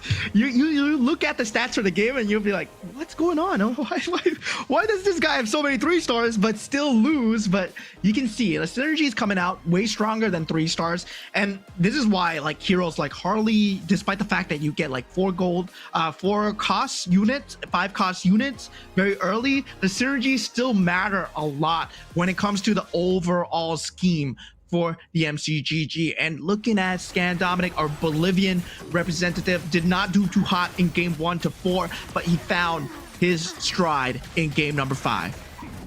And we've already established that even if he wins game number 5, in the best possible scenario, he still wouldn't have enough points to qualify. But it is one way to close up shop, right? And one of the conditions for him to hit his Claw 3 was also for Willow Su to get knocked out, because Willow Su was holding a Claw 2, and that was exactly what happened. The stars did align for him to set up the fireworks at the very end, but it's another demonstration of how how experienced Finn is when it comes to MCGG, because he was on the Wii's for the majority of the game, and then he hits that extra interest GO1 card, he starts building up his line, and suddenly you see him hit all the synergies, and he got in the top 3 like that. Yeah, Finn was keeping his options open, right? Stargazer was available for him. There was a Vexana in the carousel. There was a Kadita in the carousel, but he went for the +1 cap. He waited for the GO1 card to secure that Starwing synergy before he went into that Stargazer line, and we saw it actually coming through. He did take quite a lot of damage to Dorky, but finally pulled through when he got that 3-star Hanabi Barat into Claude. Yeah. And from that point onwards, it was smooth sailing for Scan Dominic. Nothing is going to stop him anymore. Not even the 3-star Arlet, which actually took quite a while because he had to get to a 3-star Baraz, who basically eats up everything from Dorky. But Dorky did have one underwhelming round, out of all the 5 games he played. So all things considered, still very respectable performance from our competitors overall. Scan Dominic, but definitely love to see him more down the road. We did say yesterday at the start of the show that it's not just players from SCA. Outside of SCA, they are also stars like this man here. Yeah, I mean, he provided a competitive edge, provided a new perspective on the game, right? Cannot just be Southeast Asia. Of course, we do have competitors across the globe coming in. Bolivian representative, Scan Dominic, Metro Zero build with the more the merrier. So gain 1 gold for every 1 synergy activated. So his economy was set on the Fanny. We talked about him having a late game economy that's not too good because you're invested a lot in the Fanny, but he found an answer with full throttle, the GO1 card that reduces the EXP to upgrade the commander by 15%. And then he went for an early toy mischief into Scavenger to secure that kind of mid-game to late game. And with that, here will be our semi-final standings. Congratulations to Finn, Dorky, Wisnu, and Arvin. All of them have qualified for the grand finals. Widosu coming close, but just 1 point short of a tiebreaker win at the end. Scan Dominic, Chatty, and K1 will unfortunately also have to wave goodbye to their run in GO1. But nonetheless, some great showings from all these players. Like even Chatty yesterday has had a has a great showing in his own group as well. But today we talked about it. It's the heavy hitters, and funnily enough, at least in Group A, only Finn was able to qualify directly into the grand finals. Everyone else, Scan Dominic and Widowsu still fell short despite having the bye. Yeah, I mean, at this point right now, the Indonesians are proving very strong. Dorky and Wisnu as well, just very strong contenders. Arvin Broby surprising me with the last build, but it proved to be just enough as he had consistent top 3 placements in round 3 and round 4. So we get our 4 going into the grand finals already, but of course Group B awaits, right? And I'm looking forward to what Group B has in store, as there will be 8 more players trying to vie their way into the grand finals. 8 more players, 4 more slots, and I mean, they have shown us some great consistency in Group A, so we need to kind of have a deep dive into the minds of some of these players out there. So we're gonna have an interview in just a little bit with the winner. I would assume it is going to be Finn or Dorky. So let's talk to him and see what his thoughts are and his preparations coming into GO1. Halo, brother. Salam dari Indonesia. Salam dari Malaysia. Halo juga. Momen, welcome bro. Hey, Yo. hello man, hello guys, how you doing? Congratulations, Finn. Hey, Congratulations, thank you Finn. so much. Okay. Oh, so I asked the question first? All Yeah. right, guys. Finn, I have a question for you, all right? So you are super consistent when it comes to the gameplay, when it comes to hitting top 3. You were the SEA Games champion, yes, but what's your secret to being so consistent? What's your strategy when it comes to MCGG to get that top position every single time? I think the player in this semi-final don't aggressive in early game. That's why I can beat them in early game and consistent to top 3. They don't aggressive. The gameplay so predictable. Okay, predictable gameplay. Predictable. Okay. So, Finn, I have a question for you. Okay. You can speak bahasa Indonesia? Boleh. Boleh. Cakap Indonesia ya. Oke, di Boleh, sini boleh. kalau kita lihat di sini dari tadi memang gameplaynya memang sangat Rapi, santai ya. banget, rapih juga ya. Ini kalau boleh tahu memang kalau dari segi sebelum adanya GO1 ini emang sering main setiap hari atau gimana? Oh, aku ini streamer. Oke, streamer. Ya. Setiap hari berarti. So setiap hari aku live. So dari live tuh aku training. Aku sih udah Oh, kenal. Training dari situ. Saya sih sudah kenal lama ya dengan Bang Vin, ini juga sempat pernah top global bareng aku, Bang Vin, di season 8 ya. Benar. Wih, luar biasa sekali. Gameplaynya emang benar-benar kelihatan Iya. banget santai, terus juga kayak relax gitu, nggak panik, darahnya di bawah juga masih stabil banget. Dan Bang Vin ini juga mewakili tentunya dari regional SEA Games ya, juara 1 SEA Games ke-33 Thailand kemarin. Wow, luar Bang Jack. biasa sekali di sini. Congratulations sekali lagi untuk di posisi pertama dan langsung masuk ke Grand Final GO1 yang nanti diadakan di Januari 25 ya. Oke, nice banget. Mungkin maybe you have another question, bro, Moment? Yes, I do have another question for you. Sure. You're the only Malaysian Sure. representative going into GO1, right? How do you think Malaysia fares in terms of the other regions? Do you think you can beat your counterparts in Indonesia? I think I can beat them. If they know my strategy, maybe I can lose. But I confident I can win this tournament. GO1 in All right, man. offline, I will meet them and crash them. Crash them ya, luar biasa sekali. Alright. Wow, luar biasa sekali. Ini tingkat PD-nya tuh keren banget sih dia sih. Oke. Mungkin Tapi banyak hoki sih tadi. Hoki ya? Go-kartnya bagus-bagus Oke. sekali tadi. go-kartnya memang kelihatan memang lagi harinya Tapi Bang gameplay- Vin. Lagi juga. wangi, gameplaynya lagi juga wangi. bagus banget tentunya. Gameplaynya Benar-benar juga lagi wangi. bagus juga di sini. Oke, sekali lagi congratulations buat Vin. Mungkin dari Vinnya sendiri mungkin ada kata-kata untuk yang mungkin nanti bakal kan kita masih ada lagi nih yang grup yang kedua nih. Ya. Mungkin ada kata-kata buat mereka atau nanti ada kata-kata buat yang nanti di final. Sudah menunggu di Aku final. harap Bagaimana? semoga grup 2 tuh 3 Indonesia tuh layak lah. Karena aku mau jumpa semua Indonesia di final kalau bisa. Wih, di 3 Indonesia ya. Luar Ini biasa. dia. Let's go Indonesia. Calling Let's out untuk 3 player Indonesia sudah ditunggu RV Alvin di grand final. Tapi aku ada satu pertanyaan terakhir nih, Vin. Oke. Oke, kira-kira dari 4 peserta yang tadi tembus, kan ada 2 tuh yang dari Indonesia tuh. Ya. Ya, kira-kira yang paling ditakutin siapa tuh di antara 2 itu? Sebenarnya aku udah lama nih, Wisnu. Wisnu. Karena Takut dia sama Wisnu? sama-sama Geza. Sama-sama Geza, bukan takut. Tapi matching up-nya kayak macam keren. Dia punya game style. Aku suka Suka. Wisnu. Wisnu ya, takut sama Wisnu ya. Oke, Ya, Bang benar. Wisnu.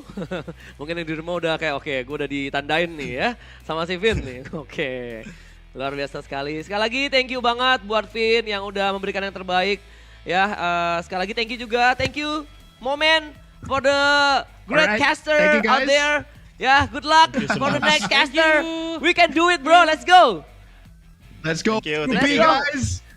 See you. See you, Finn. Bye-bye. See you. Thank you. Bye-bye. Bye-bye. Itu dia. Thank you, Jeremy and Chiplock, and also Finn. You know, you heard from the great man, the only surviving Malaysian rep in GO1, confident to take the trophy home. Says he's gonna thrash all the Indonesians, but also wants to meet all of them in the grand finals. With a shout out to Wisnu as well. He enjoys his playstyle, but I think the interesting takeaway I got was also he says that it's easy for him to play into this because everyone else is not aggressive enough and thus very predictable. Yeah, I mean, I do feel that early game strategies coming out from a lot of the other players. A lot of them are going for the end game here. They're not going for a lot of mid game strategies. They're not going for a lot of early game strategies that are present in MCGG. I do agree with Finn when it comes to Group A, right? But yesterday, Group B, they provided a different perspective, right? We saw a lot of early to mid game plays. We saw a breath of fresh air coming out. Nobody was going for bruisers. Everyone was going for a different set of strategies. We saw Shadow Cell being at the top. We saw Stargazer. We saw Mages. We saw a plethora of different just moves coming out. And one of my most anticipated players is coming up, Cyril Martins in Group B. Let's see if the Turkey Giants gonna have anything special for us. But for now, we will take a short break, and you guys should do too. But in a very short while after that, we're gonna be back with one more match for Group B, 8 more players, 4 more slots into the grand finals. See you guys in a bit.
焼き尽くそうね。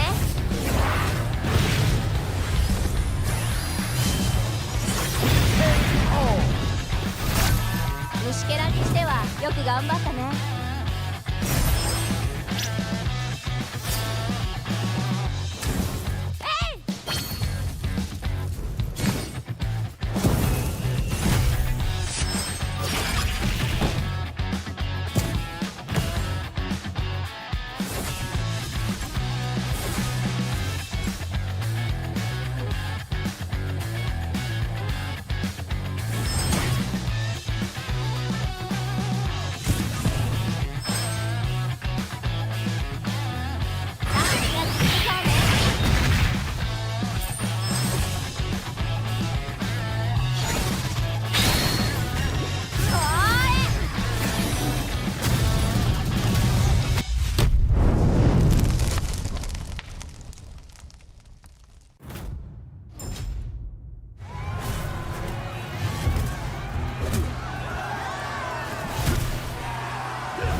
Rise beyond greatness and reignite your star. Come then, embrace the struggle.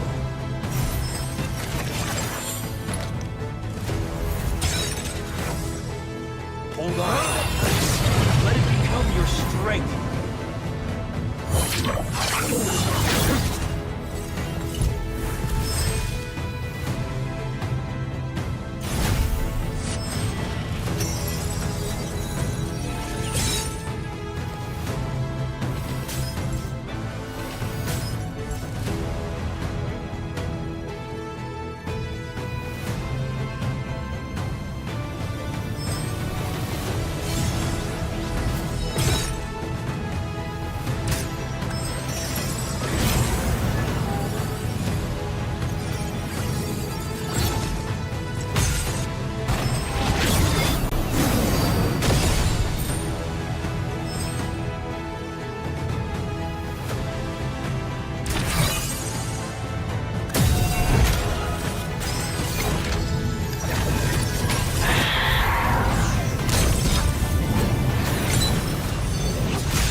焼き尽くそうね。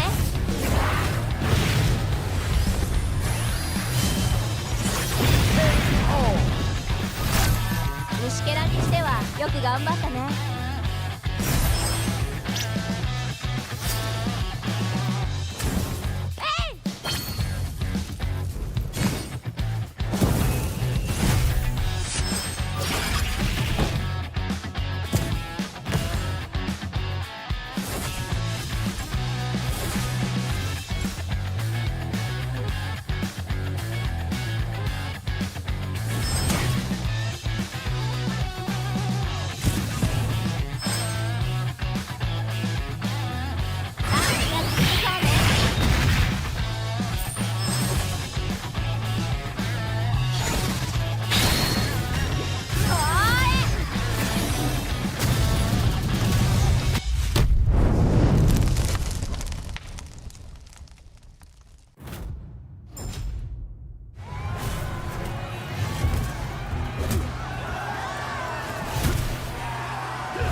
Rise beyond greatness and reignite the star.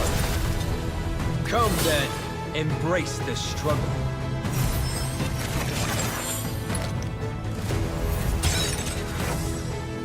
Hold on. Let it become your strength.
よく頑張ったね。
Rise beyond greatness and reignite the star.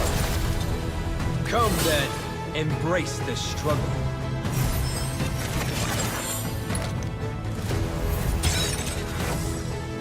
Hold on. Let it become your strength.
く頑張ったね。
Welcome back to the Magic Chess Go World Championship, also known as GO1, where your esteemed caster is Husky and Moleman on the mic. We just got done with Group A, where 8 contenders went on with each other, and we settled for the top 4 who have made it to the grand finals, and now we're looking for another 4 to join them. This is going to be Group B, where 8 more players will play 5 games of MCGG, but just like we had before, only 4 of them will make it through. Yeah, only 4 of them will make it through. And for those of you guys that are watching right now, this is the MCGG semifinals. We're at Group B, so if you're cheering for YG, you're in the wrong stream, my friends. But of course, if you're here to watch some MCGG, there are some Burmese representation here as well. I believe Jerry will be playing in Group B, and he's all the way from MR2. Yeah, we might have seen the unfortunate exit of K1, who was quite the character, but it's not all doom and gloom just yet for Myanmar. But also for our Turkey fans, we have Cyril Martins, who's going to be playing in just a little bit as well. Show some crazy innovation from yesterday's group stage, and let's see if he's going to be able to carry that forward to today's matches. But before we hop into the nitty-gritty, I want to remind you guys to remember to follow our global Facebook account at Magic Chess Go, as well as our global TikTok account at Magic Chess Go Global. There you'll find the latest and most comprehensive news about Magic Chess Go, as well as official live stream updates. You can also send the message follow MCGG TikTok in the chat take a screenshot and go to the pin post on the official Global TikTok account for the live stream event. Follow the rules for a chance to win some great prizes. Also, if all else fails, just scan the QR code on the lower third that you saw just now. You can always rewind it on the live stream no matter where you're watching from, so do not miss out the opportunity. Yeah, of course, lucky prizes are hard to come by, right? But still, talking about prizes, these players, they're playing for a prize of $25,000 in terms of USD. Now we're taking a look at Group B. Once again, there will only be 4 players to make it. There are 8 players left to play with, and yeah, 4 to eliminate, so half of them will be gone from the series. But of course, moving on forwards, it is going to be the grand finals. But looking at the point system, that's going to govern the entirety of all auto paddlers. Husky, can you take it away? Absolutely. Of course, just like the group stage yesterday, the Holy Bible of MCGG competition is as follows. First place finish gives you 8 points, and then we minus 1 point for every single placement after that, all the way down to 1 point in 8th place. But like Moman, you always say, it's a marathon, not a sprint. We've seen some good run it backs, and the same applies to Group B. All for the prize pool of 25,000 worth of a honeypot, with the champion walking away with 10 grand. Yeah, and of course, 10 grand, very different prize pool from the runner-up, who's going to get 2.9. And if you're unfortunate enough to place last place in the grand finals, well, you still get $500, and that's not too bad, right? Given the fact that GO1, you know, these players, they are playing from the comfort of their own home on the game client, on the MCGG client. So if you've not downloaded it yet, if you're interested in auto battlers and you want to compete, it could be you in the next GO2 that we're gonna have next year as well, right? Every international tournament, there is a chance with the MRS, the Rising Star competitions. It's in the game, guys. Just click on the Rising Star. You get to play your division, and if you get to go to the top, you get to represent your individual region when it comes to the GO1. But looking at the players, these are the players that will be representing their region. And of course, starting it off, we have the SEA Games second place finisher, Yeye Nina from the Philippines, followed by EVOS Oppo FXL, EVOS Chen, we have Jerry, we have Ciro Mertens from Turkey, we have Yuresh from Cambodia, with Floxy from EECA, and last but not least, Anxiety from Indonesia. So also a very Indonesia heavy lobby. We've seen what some of these players have been able to show, and it's a very good mix, right? Floxy was showing us some Mage's build, Yuresh and Jerry also some good flair, Ciro Mertens with his very unconventional approach to the meta, and Anxiety always playing on the edge. Yeah, and of course, all these players, only 4 of them will be remaining here. They're joined by 2 new Indonesians and 1 Filipino that's gonna come in from the SEA Games and also the MRS Season 3. So these are your top seeds. This will be a very competitive game. Can we see Jerry and Ciro come out on top like they did yesterday as well? But now Reg going first, going for the Minotaur, straight up pick into the Valier from Oppo, and Jerry goes for the Karina. And Yuresh has been one of the few players that really favors a Minotaur in the early games of the match, just so he could get the snowball rolling and get as good of a placement as possible. Floxy opting for the 1-1 as well, the Loi of course being a choice for Anxiety. Nia with the cushion, we get the Valier for Oppo, Chen with Fanny, and Ciro Mertens with the classic Yuzong opening. Yeah, Ciro Mertens always opening up with the Yuzong. Very interesting here, but Anxiety getting dibs on the Loi here. That's gonna be one to watch, because a lot of the Indonesians, they do like the Loi. But Chen, surprisingly going for the Fanny, right? Going for that very fast start. And Reg going for the Minotaur as well. Floxy just going for the 1-1, which is going to have quite a bit of damage on the board. You want to get that early game synergy going, early game damage going towards the other opponents. Yeah, absolutely. And of course, for Jerry, Yuresh, and Floxy, they all qualified from Group A yesterday. So this is a going to be quite an experience, right? Because when we looked at the Group A performances, they definitely had some rough moments. Let's see if that changes. Early Shadow Cell start for Floxy. He is one of the few unconventional players coming into this in terms of how he approaches the board. Sort of what we saw, like what Arvin did earlier on. So if there is a Shadow Cell player, Floxy could be one of them. Yeah. I mean, Floxy definitely 1-1 going through. Now looking at the go-go cards coming in. Oh my god, Opud, he did get the Harley card after he went for the Valir reroll. So yeah, that's going to be very interesting.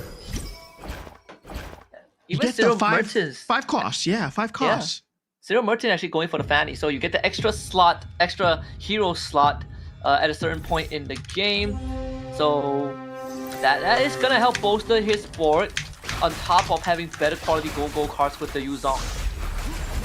Yeah, definitely. Now with the go-go cards coming in, we do see the early game start coming through. Toy Mischief will be picked up by Jerry already with the Defender and Bruiser synergies.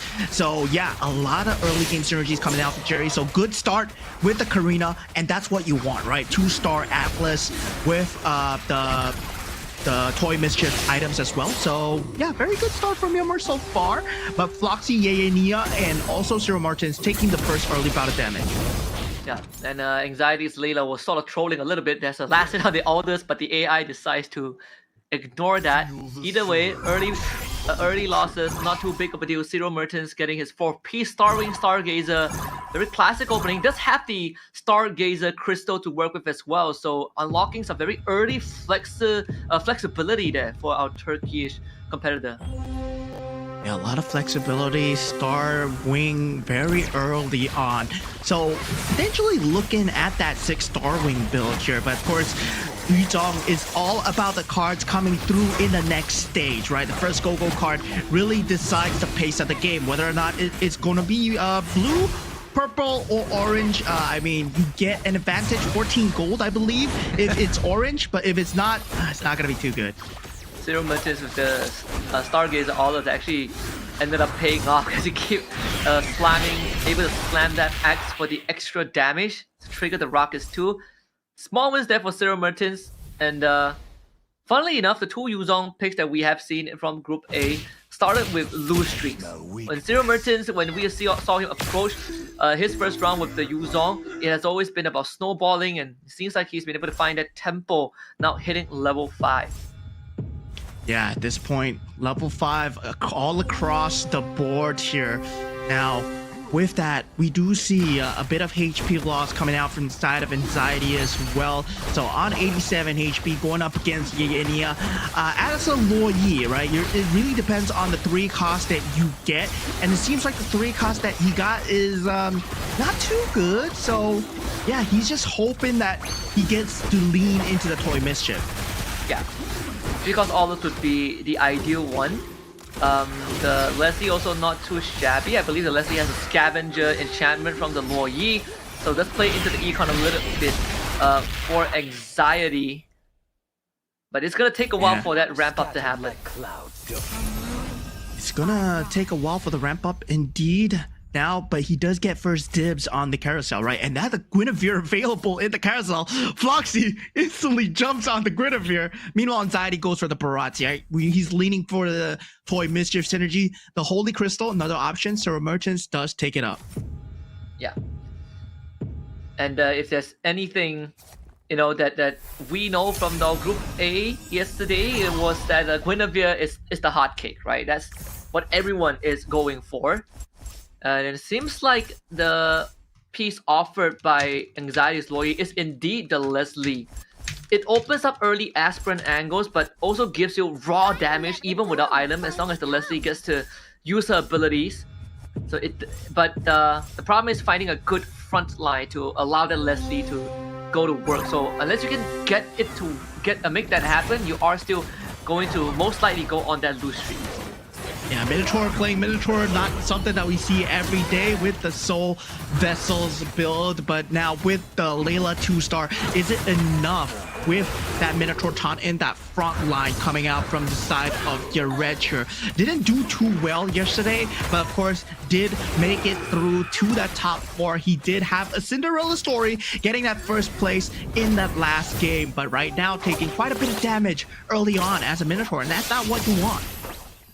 Not only that, the winds of battle are splash picking up. damage, the bounces from the Hanabi to the early Hanabi that was picked up, that's caused some problems on the back line. Not to mention that they were all placed together. A Terry Bogart picked up very early here by Chen. So it does give that a more solid front. Since he does have the Dijang, then there is some good supplementary damage to go with it. Yeah, at this point, looking at Chen's board here, and we can see like a lot of them, they want to lean towards the bruiser. We have the minimum 2 bruiser synergy with the soul vessel as well. So all those early game synergy is going their way at this point. So a lot of them are just banking on the early game. There is nobody that's going for the late game, I would think, other than Anxiety, who wants to have a bit of a, you know, a lesser start because he didn't really get the piece that he want on the Luo Yi. And unfortunately, doesn't have the solid aspirant line to go towards as well. So the window definitely is starting to close because the ramp up, even if he gets it, it's going to be slightly late. Get love. Nia does have the Stargazer crystal there to work with, so that could allow him to, if he gets a Kadita and he goes into 4 Stargazers, that could boost his power level. Oppo instantly goes for that level 7 at this juncture at stage 2-3. Yeah, at this point, it's going to be a bit different coming in. Not a lot of them going for the economy cards, actually. Only 2 to 3 economy cards, and the rest of them are actually going for the power cards here, right? Steel Front, they gain 32 hybrid defense. They go for the Oracle as well, and fully loaded coming out from the side of SSB Anxiety. We see the Freya and the K2 for Oppo, who is who is running the Valir, if I remember correctly. Yep, has the 2 aspirants, just a bit of a ramp up, and now starts to open up the board a little bit, going into the Starwing Weapon Master, the 6 synergies. I can't get more excited to get Let's go for going 4 now. Starwings is available with the Matilda pickup. Yeah, at this point, Matilda being picked up right now, but still, Nia going for this Stargazer that finally finds the Beyond the Cloud synergy, can start building it up. Feels like no one else has been interrupting his piece management so far. Now we see from Floxy, he's going much more into a more reserve build. Now with the Aspirants and the Scavengers, hoping for the late game economy, didn't get the good start that he was hoping for.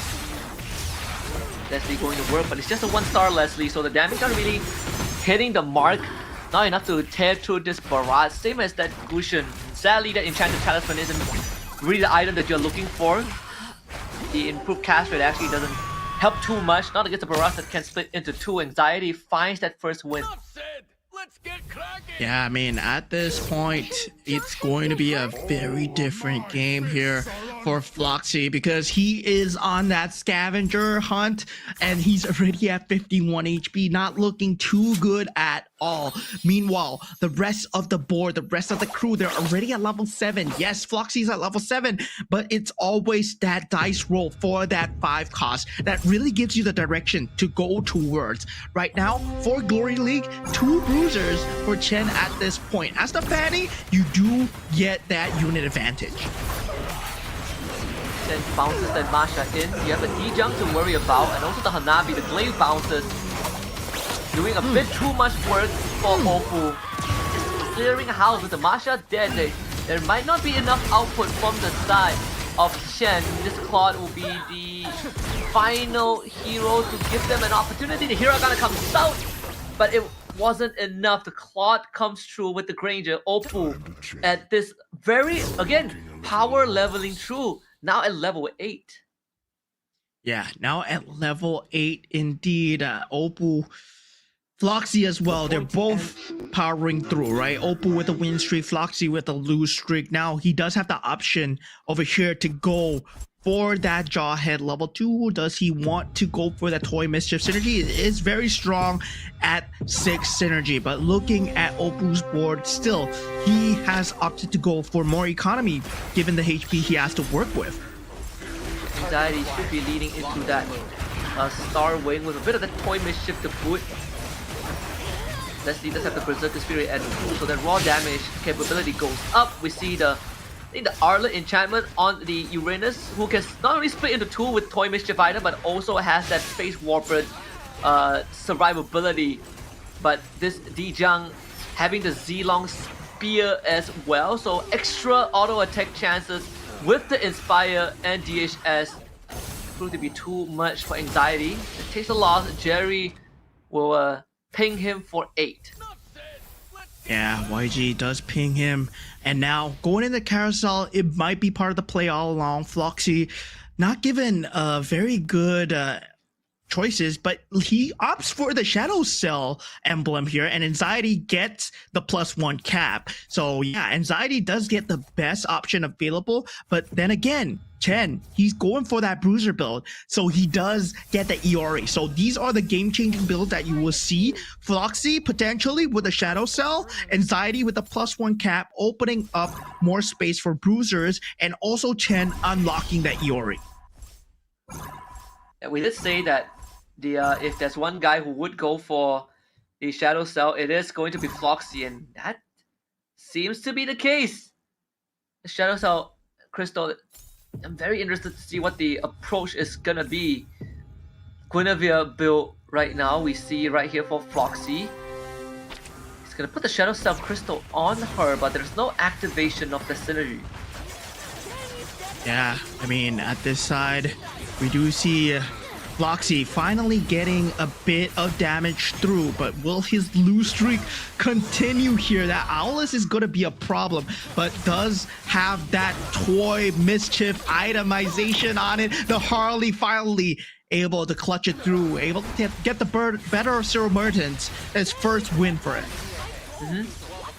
Anxiety continues to struggle a little bit, takes the L, this time in the hands of an Edith from Oppo, who is at, I believe, level 8, so here's a 5% Edith, and keeps himself in first place with 77 health.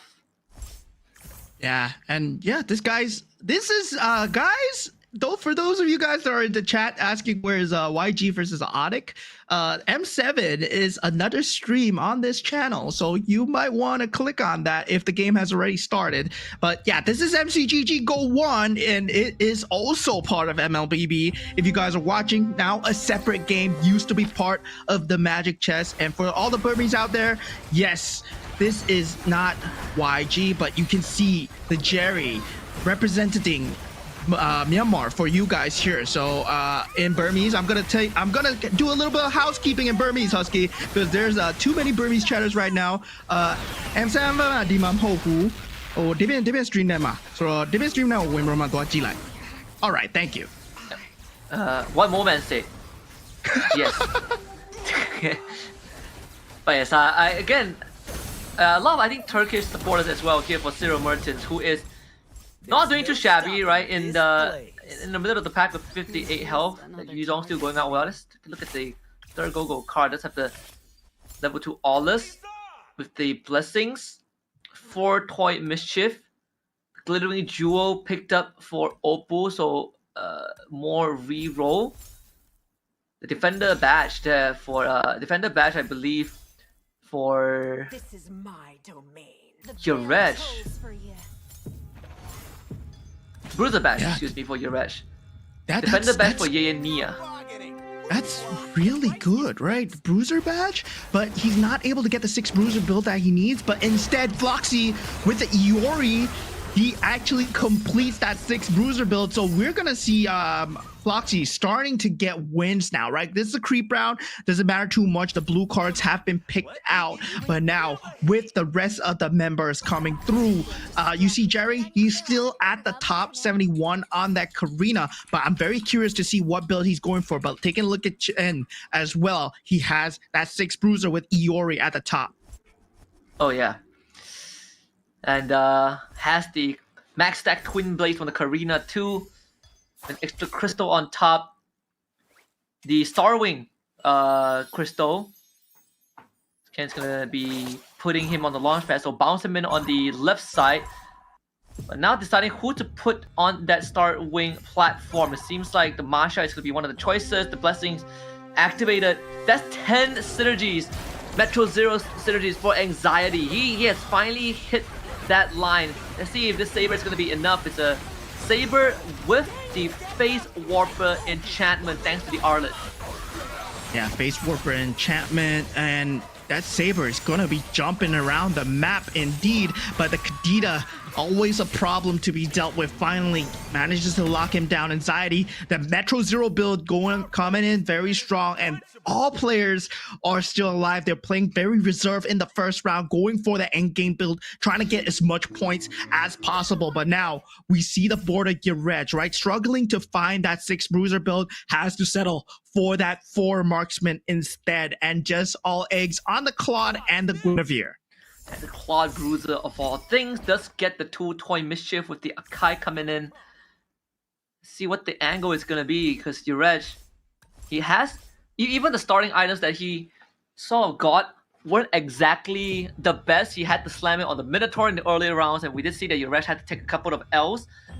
And now is the time for him to find that Claude 2-star, but sadly he has basically rolled away all of his economy.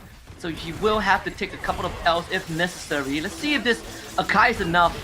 But with 1-1, this Floxy's 1-1 taking it out. It all comes down to this Claude. Iori couldn't get the roundhouse off. It's a Claude and Edith trying to work magic, but they are both 1-star, and that is just not it. Floxy takes away 15 of his health bar. Yeah, I mean, at this point, Floxy, he was going for that lose streak with the Iori, gotten in that carousel. He managed to get that 6 bruiser build for himself. Now he really needs to roll for the stars on the bruiser, and he gets the 2-star Guinevere going already. So as the story of Group A, you know, Group B following the same timeline where, yeah, the bruisers are king, but Nia with that 6 stargazer and potentially 6 mages as well, but does not have the space on the board so far with the Kyo Kusanagi available. Yeah, Kyo Kusanagi is one hell of a tank melter too. Can absolutely decimate your front lines when given the 6 mage and 6, especially 6 mages. But now with 6 stargazers, those fireballs are gonna come out. And here's the KOF captain too, a 2 KOF synergy to boot. Let's see this Kyo with only the crystal and no items. Let's see how much damage she can throw out. Already pretty substantial, right? Because the bulk of it is still on the Valentina, but it does get sliced to ribbons by the Electro Final Blow. Jerry will have to rely on the Dijang, but it's a Dijang 3-star. Let's see the Shockwave. Does get dodged by the Kadita, but should be enough to win this round. Yeah, Face Warper too. Yeah, Dijang Face Warping around. It's going to be a bit of a problem to deal with for now. But still, looking at the side of Yayania, he needs a bit more, right? He needs that 6 mage synergy, and he will get, you know, somewhat of a space going for himself. Does he go for the Cap +1 here? No, he goes straight for the Edith to go for the Beyond the Cloud synergy, but I think it's a little too late at this point, and he's just hoping that the other opponents are weaker than the previous opponent he played against. Yeah, but his best chance might be going up against Anxiety right now, but I think Anxiety also has just found his line. There really isn't much left in the tank here for Anxiety. He's really looking for any 2-star, but doesn't have room to bargain for it, so we'll have to hope that he wins the next round or clears enough of the enemy board to survive an extra round. He needs to get to that creep round for the extra items. This 10 Metro Zero build, surprisingly, even with 2 Winter Crowns and a Face Warper on the Saber previously before he puts it on the K, hasn't really gotten him the wins. Yeah, I mean, at this point, because it is more of towards a Swiftblade build instead of the Marksman build, right? With the Swiftblade build, you get the penetration. With the Marksman build, you do get the attack speed, and the attack speed just becomes way more So yeah, it's going to be a very tough uphill battle for him. But right now, he looks like he's holding his own against Yared's units. But he might be going out here. The Saber is his last resort here. But he gets kicked into high ground. And now 3 HP. But Yeyenia gets picked off. That Edith pick was not the good pickup, man. And we did say anxiety. He just needs to clear enough of the units. And indeed he did. And that's going to get him his 2-star Granger. Let's see if that's going to be enough. We saw the Electro final blow from the Benedetta early on. Now with the Karina Twin Blade stacked up to max as well. 6 Soul Vessels being ran there. And there's 52 stacks on the Shadow Cell, on the Floxy. We caught it. We said that if there's one guy that runs Shadow Cell, it's going to be Floxy. And he's doing pretty fine in second place so far with 46 HP. He has a Shadow Cell emblem that he went for. He put it on the Guinevere. So yeah, that's gonna be crazy damage on the Guinevere. That's gonna be something to watch out for. Now Anxiety on his last legs. Can this Swift Blade into Metro Zero build do anything for him? He does get the 2-star Granger, which will keep him alive for now. Only a 3-star D-Jump left to take out the Benedetta again. Take it out. But that 3-star D-Jung is going to be a huge problem. Okay, he does take it out.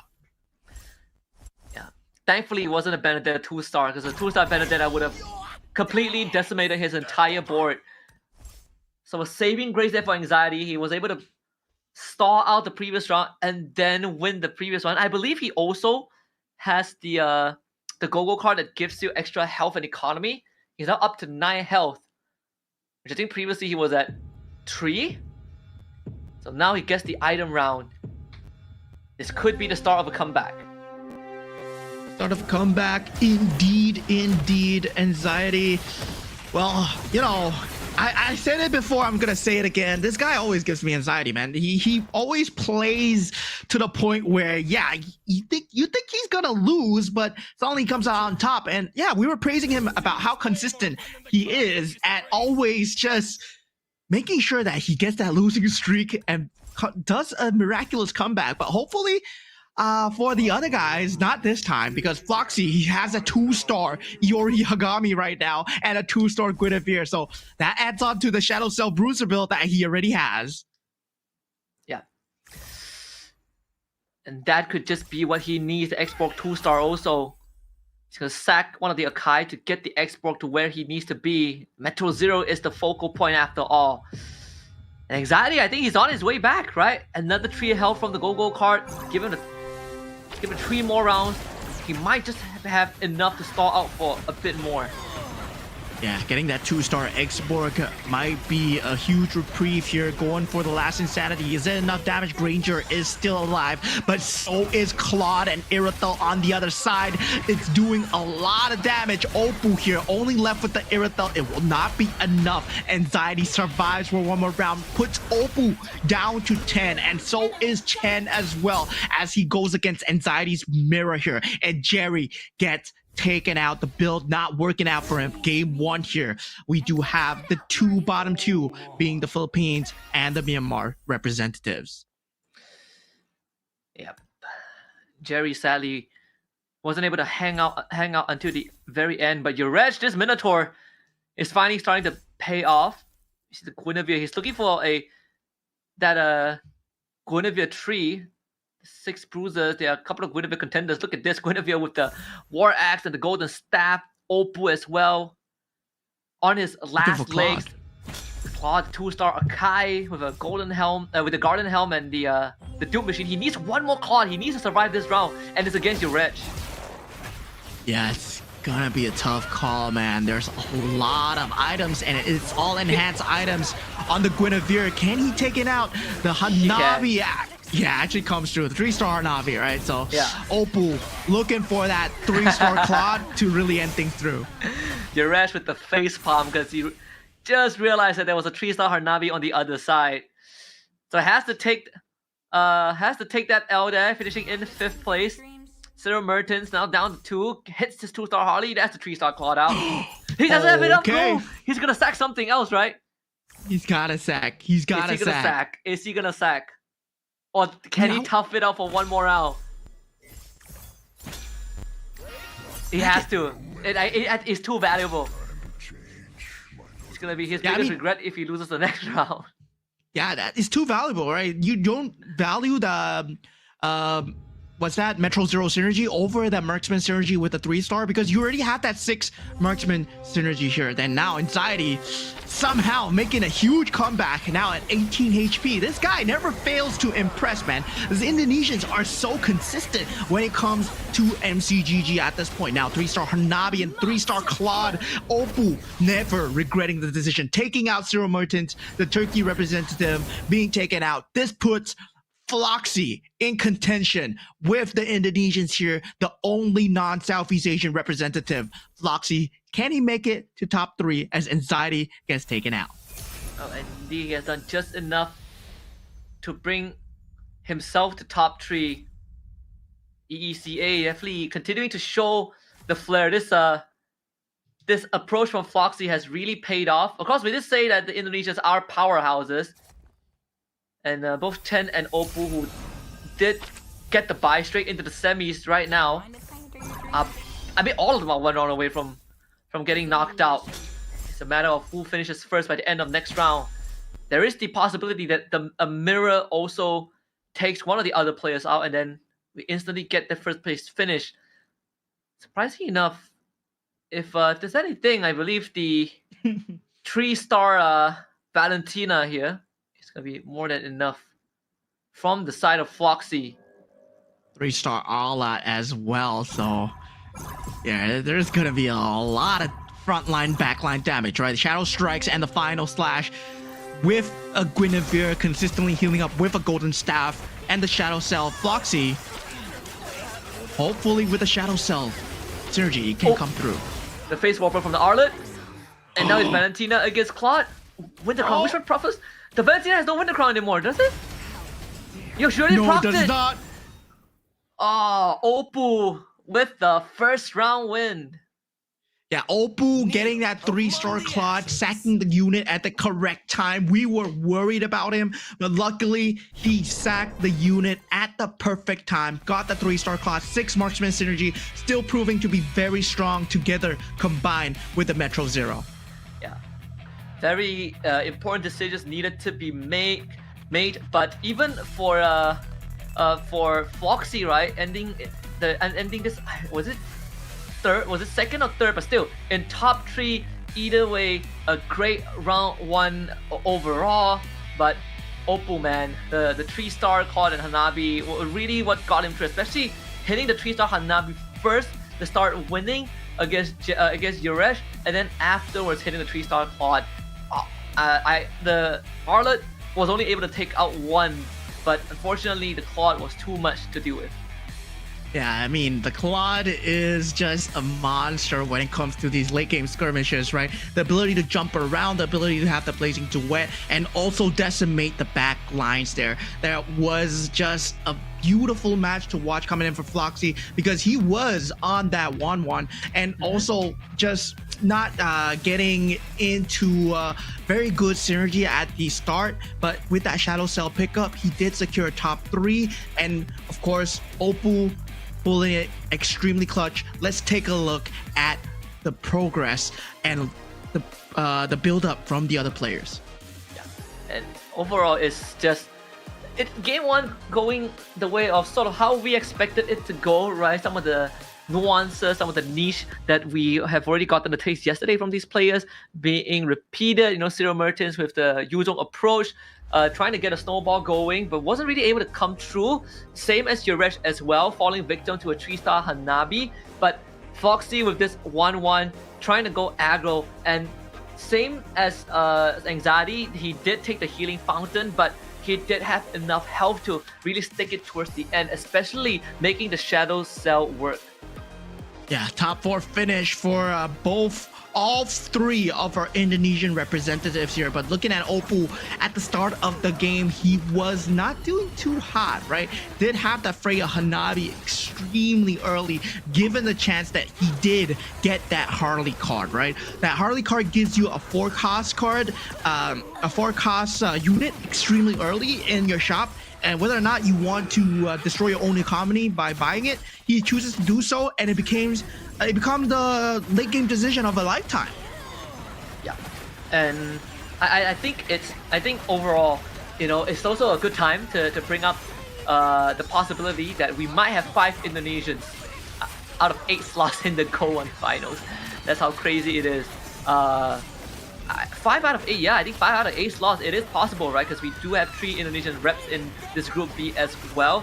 So, if it's hard to deny that they are one of the powerhouses in MCGG, and this opening round sort of proved that, right? Like Oppo and Chen finishing top 3, Anxiety definitely having a rougher round, trying to find that line, but came too late. But overall, I think, at least we are not falling back into the Group A pattern that we saw yesterday, where everyone was owing for the Gwyn. At least now, the 6 marksmen are a lot more viable. Yeah, I always thought that 6 marksmen were viable, right? Even in set 1, the marksman build does give you a lot of attack speed, and it really benefits the entire board, especially if you're going for physical attackers. Even if you're going for mage attackers, more attack speed equals more mana, equals more skill procs, and he goes for the steel front, right? The hybrid defense for the Akai, so that he can protect his back line, which is the Claude and the Hanabi, and it proved to be the winning factor because a little bit of more frontline damage, and that would mean that the Claude and Hanabi would not have that much HP to face off against a Valentina. Yeah, and I think for the Harley power, I wonder what were the 4 costs that he got, right, from that first auto refresh. There were a couple of 4 costs on the board. I believe Hanabi was one of it. Yeah. Hanabi was one of it, and that's sort of what he was banking on to get him through the early rounds. But being able to hit the Akai was sort of the turning point when he hit both the Akai and the Barats.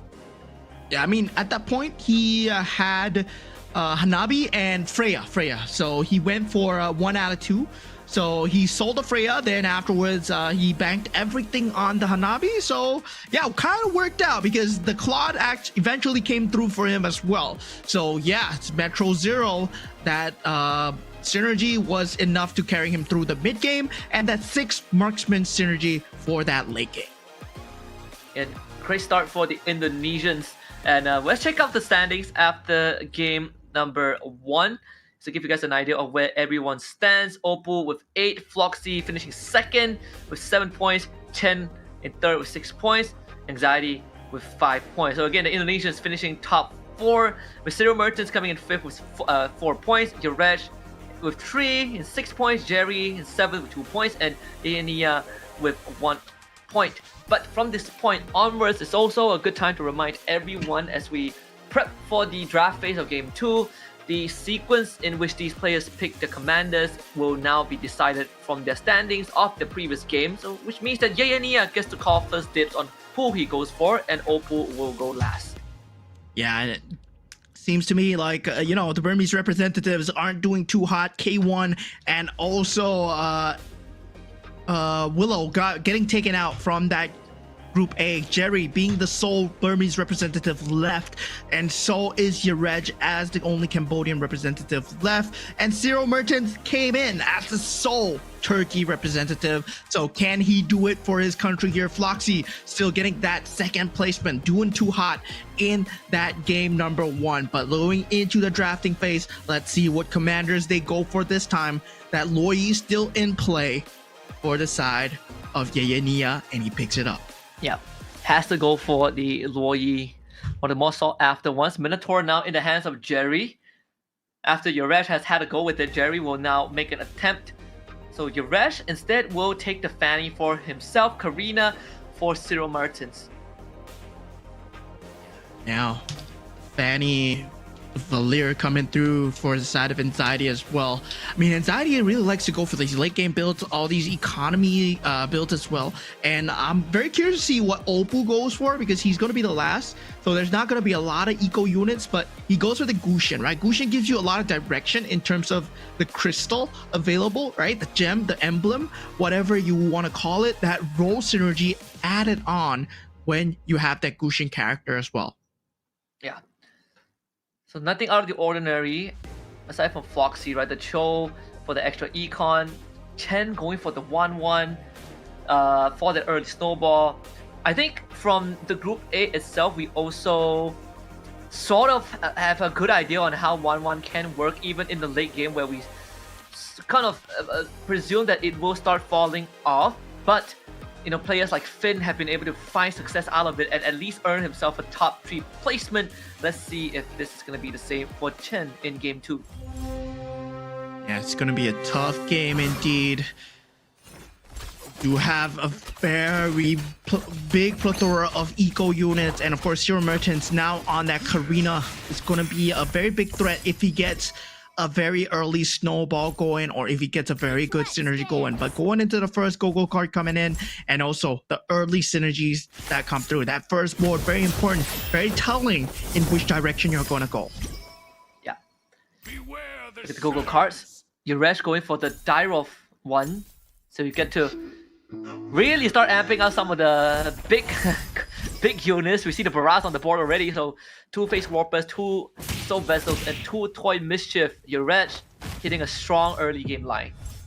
Wait, Floxy went for the Dyrov card as well, and I believe Floxy has a Hanabi on the board right now. So Floxy might be going for the same thing here, because he knows that not a lot of people... Yep, there's a Hanabi on the board. Yep, we see it. And it also has a double Soul Vessels. If it's contrary to what Finn talked about in his winners interview, where at least the Group A contenders to him aren't aggressive enough and are predictable, it seems to be a different light in this Group B, and it's the non-SEA reps who are, well, at least one of the non-SEA reps, Foxy, trying to ramp it up.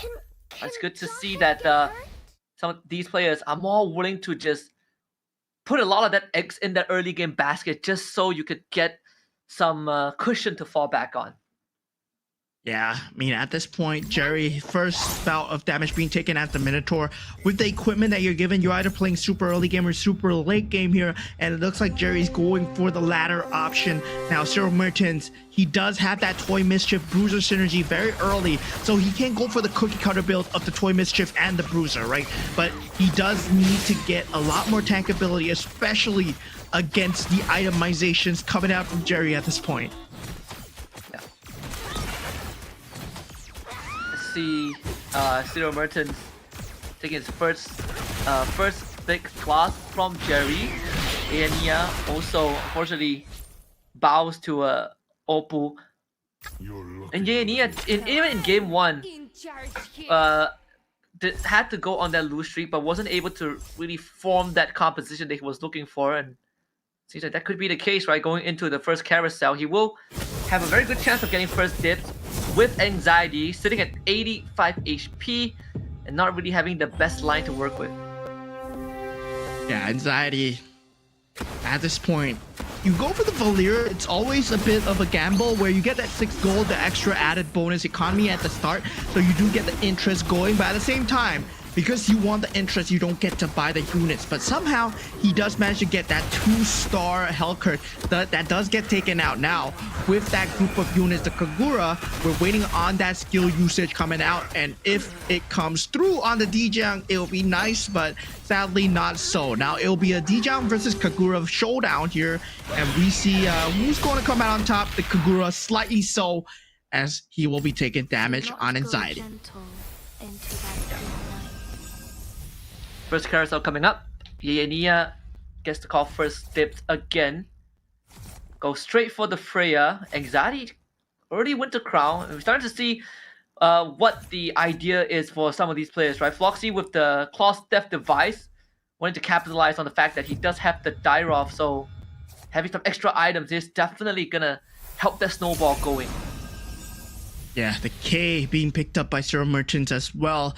That's going to be very interesting because he does have that bruiser into Toy Mischief synergy. Whether or not he wants to lean into the KOF as well, because he feels that there is not much people leaning into it. And Opal, you can see, right? He's going for that Stargazer symbol over there. So the Stargazer emblem is the one that's being prior for Opal. The Resh bouncing the barrage in, and this barrage is incredibly durable. Definitely a slow burner in terms of that damage output, but let's see how much work can Yeania's Alucard do to that backline. This Leslie needs to get at least one more rotation of the ultimate out to secure this round, or at least take out this Freya. Yeah, Freya's gonna be out. They should free out the barrage. Now Leslie, man, at least I learned that today I learned that the Leona can actually dodge the Leslie bullets with her ability. That's some new tech right there. Yeania with the win. Yeah, I mean, Yeania at this point, he did put the scavenger symbol on the saber as well. So that scavenger symbol it doesn't do much in terms of battle, but it does give you a free unit every 2 rounds, right? So he's going for the eco route. Now he has the triple scavenger on the board. So yeah, he's not looking forward to win here. He's just looking to build up the economy while using the HP bars to just tank up as much of the damage as he can. This was the Hanabi that we talked about earlier from Foxy. Still at Hanabi 1, of course, he's only level 6. But that's why he went for the Claw Staff device to try and bolster the Hanabi. Sadly, the only 2 soul vessels is really not enough to even get the D-Jung going. Not to mention that there is the Movement Nexus from Yeania. So Foxy losing 10 health because of that. Yeah, and a lot of aspirant synergy being built up from the side of Jerry.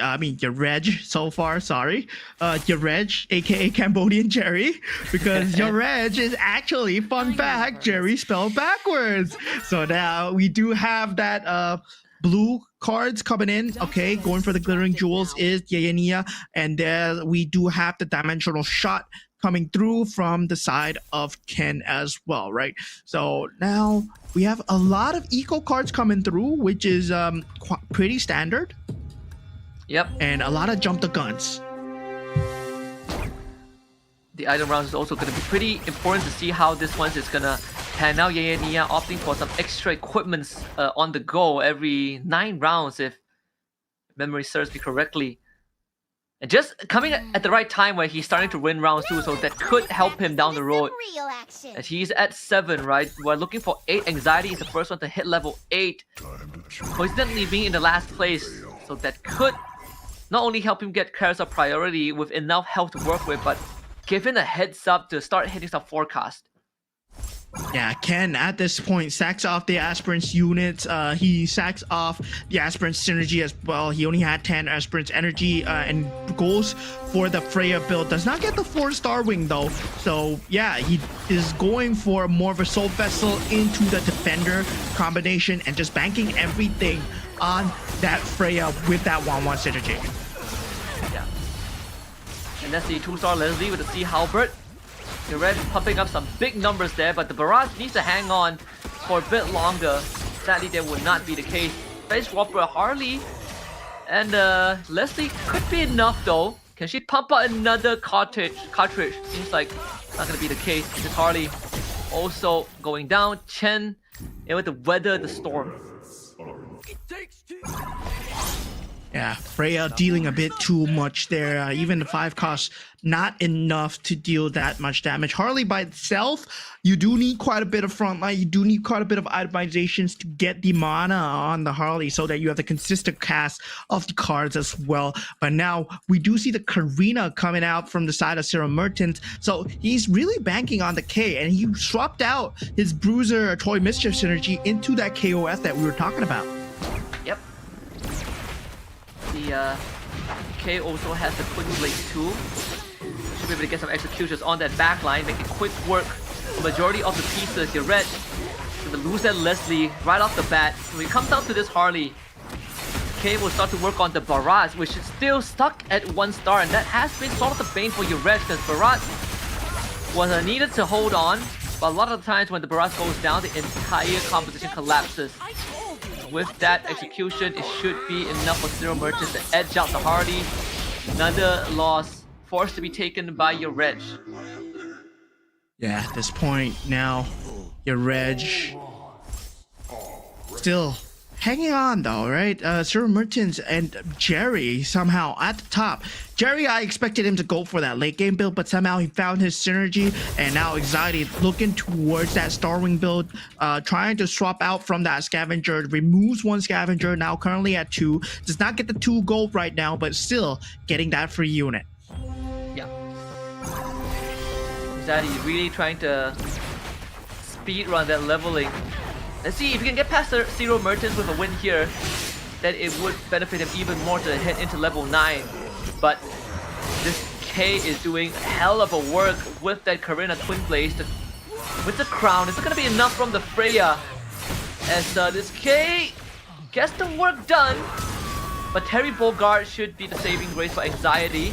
And that's exactly what he needs.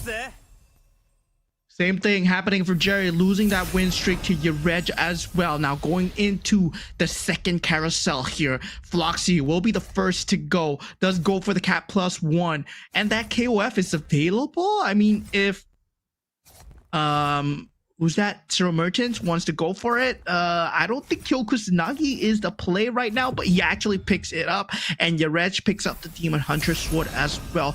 Not too big of game-changing decisions, but the fact of the matter is the Claude was also picked up. Yeah. You see the Shadow Cell from Anxiety. Again, we did say that he is speed running that level, so he's going to be the first to level 9. Let's see if that's going to give him enough of an edge when he starts hitting those forecasts. He's sitting at the bottom 2 of the standing so far. 58 health to work with, so pretty manageable. Jerry, on the other hand, with his Minotaurs, at the top with 82. Now he's going to go up against Zero Merchants. And now look at check on Floxy against Ken. Yeah, Floxy is the guy that went for the Claude actually. So he's going for a similar build, but this time on an eco perspective with the 3 Scavengers. So if he gets a W here, he is going to be very set in terms of HP, but has to worry about the opposing Claude on the other side as well. And this time, he does not have a 3-star Hanabi to save him. The Molina's gift adding insult to injury. Even the Benedetta from Floxy unfortunately wasn't able to pull through. That's the 2-star Hanabi. Just right on time. But now, I think for Floxy, he's probably going to be thinking about trying to go to level 9 first before he further develops his board. 6 Marksman though that's come true alongside 3 Scavengers. Yeah, 3 Scavengers, 6 Marksmen. And you know, Scavengers is not a build that you want to keep. It's something that you pivot out from once you get enough eco. So he's going to just try and power level to level 9 at this point, right? Trying to keep ahead of the curve. Anxiety, the only other one that's actually at level 9. Now we're looking at Floxy go against your Reg at this point. But Floxy, he's going for that same Marksman build again, but can he find the pieces to make it work?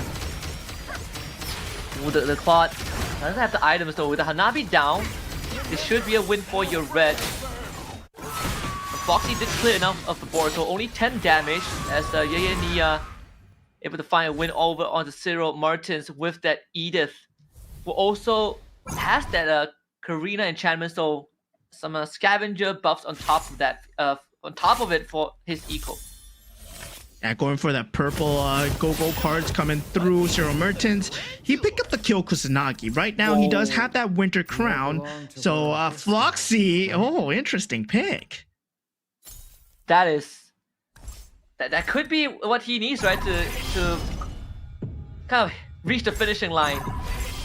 Jerry also going for a full carry go-go card, right? The 3 fully slotted heroes get 20% extra damage, but for Floxy, we did say you want to hit that forecast, and with that extra 8% increase and not carrying too much of the 5 cost, this could be where Floxy starts turning it around. Because Anxiety did hit 9 earlier than everyone else, but he doesn't have that extra 8%. So it's gonna be a race between Anxiety and Floxy.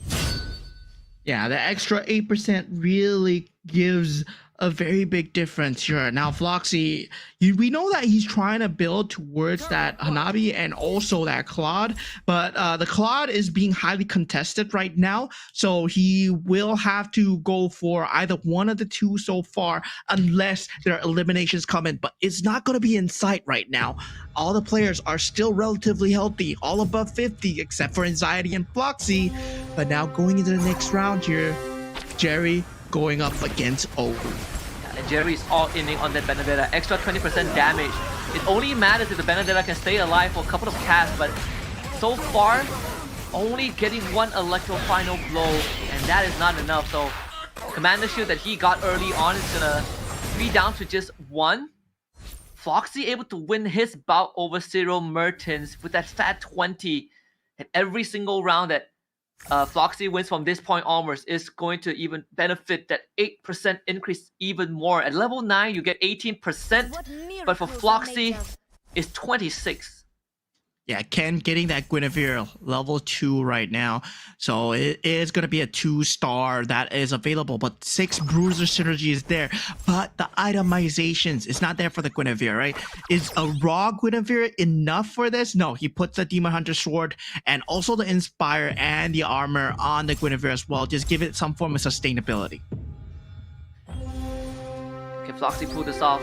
8-0 Metro, 6 Marksman, classic. Damage profile is there for the Hanabi, not so much for the Claude. Was given the DHS by the false death device, but the highlight is going to be on the Hanabi. Baraz has already gone down, the front line collapsed, and sadly still insufficient despite having the synergies to work with. And that's another 16 health. Floxy now going to be on his last legs. Yes, last remaining hurrah here. Needs to roll it down. Nowhere in sight for that 3 stars at all. So 2-star Irithel is the closest that he is right now. He's hoping that he gets a weaker opponent because he does not have any economy to work with right now. Does complete another 2-star Hanabi, but he's still 6 out of 9. He needs 3 more to go. And that is a very far from the that we round number 1.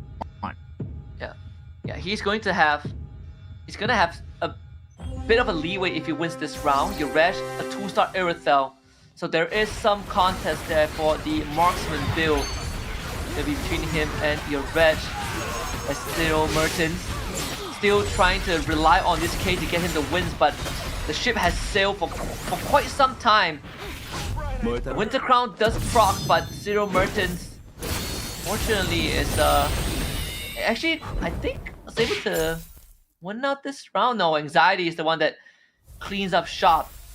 And that's gonna be Floxy, the first one out. Yeah, Floxy being taken out. That is just sad news. He did get a very early Hanabi, he did get a very early direction, but still, it's a very late game build that he was going for. If he were here, he would have been going for the Irithel, and now he's not. So right now, no game-changing pieces, but Anxiety does get the Benedetta, and that leads to one more Benedetta towards that 2-star Benedetta.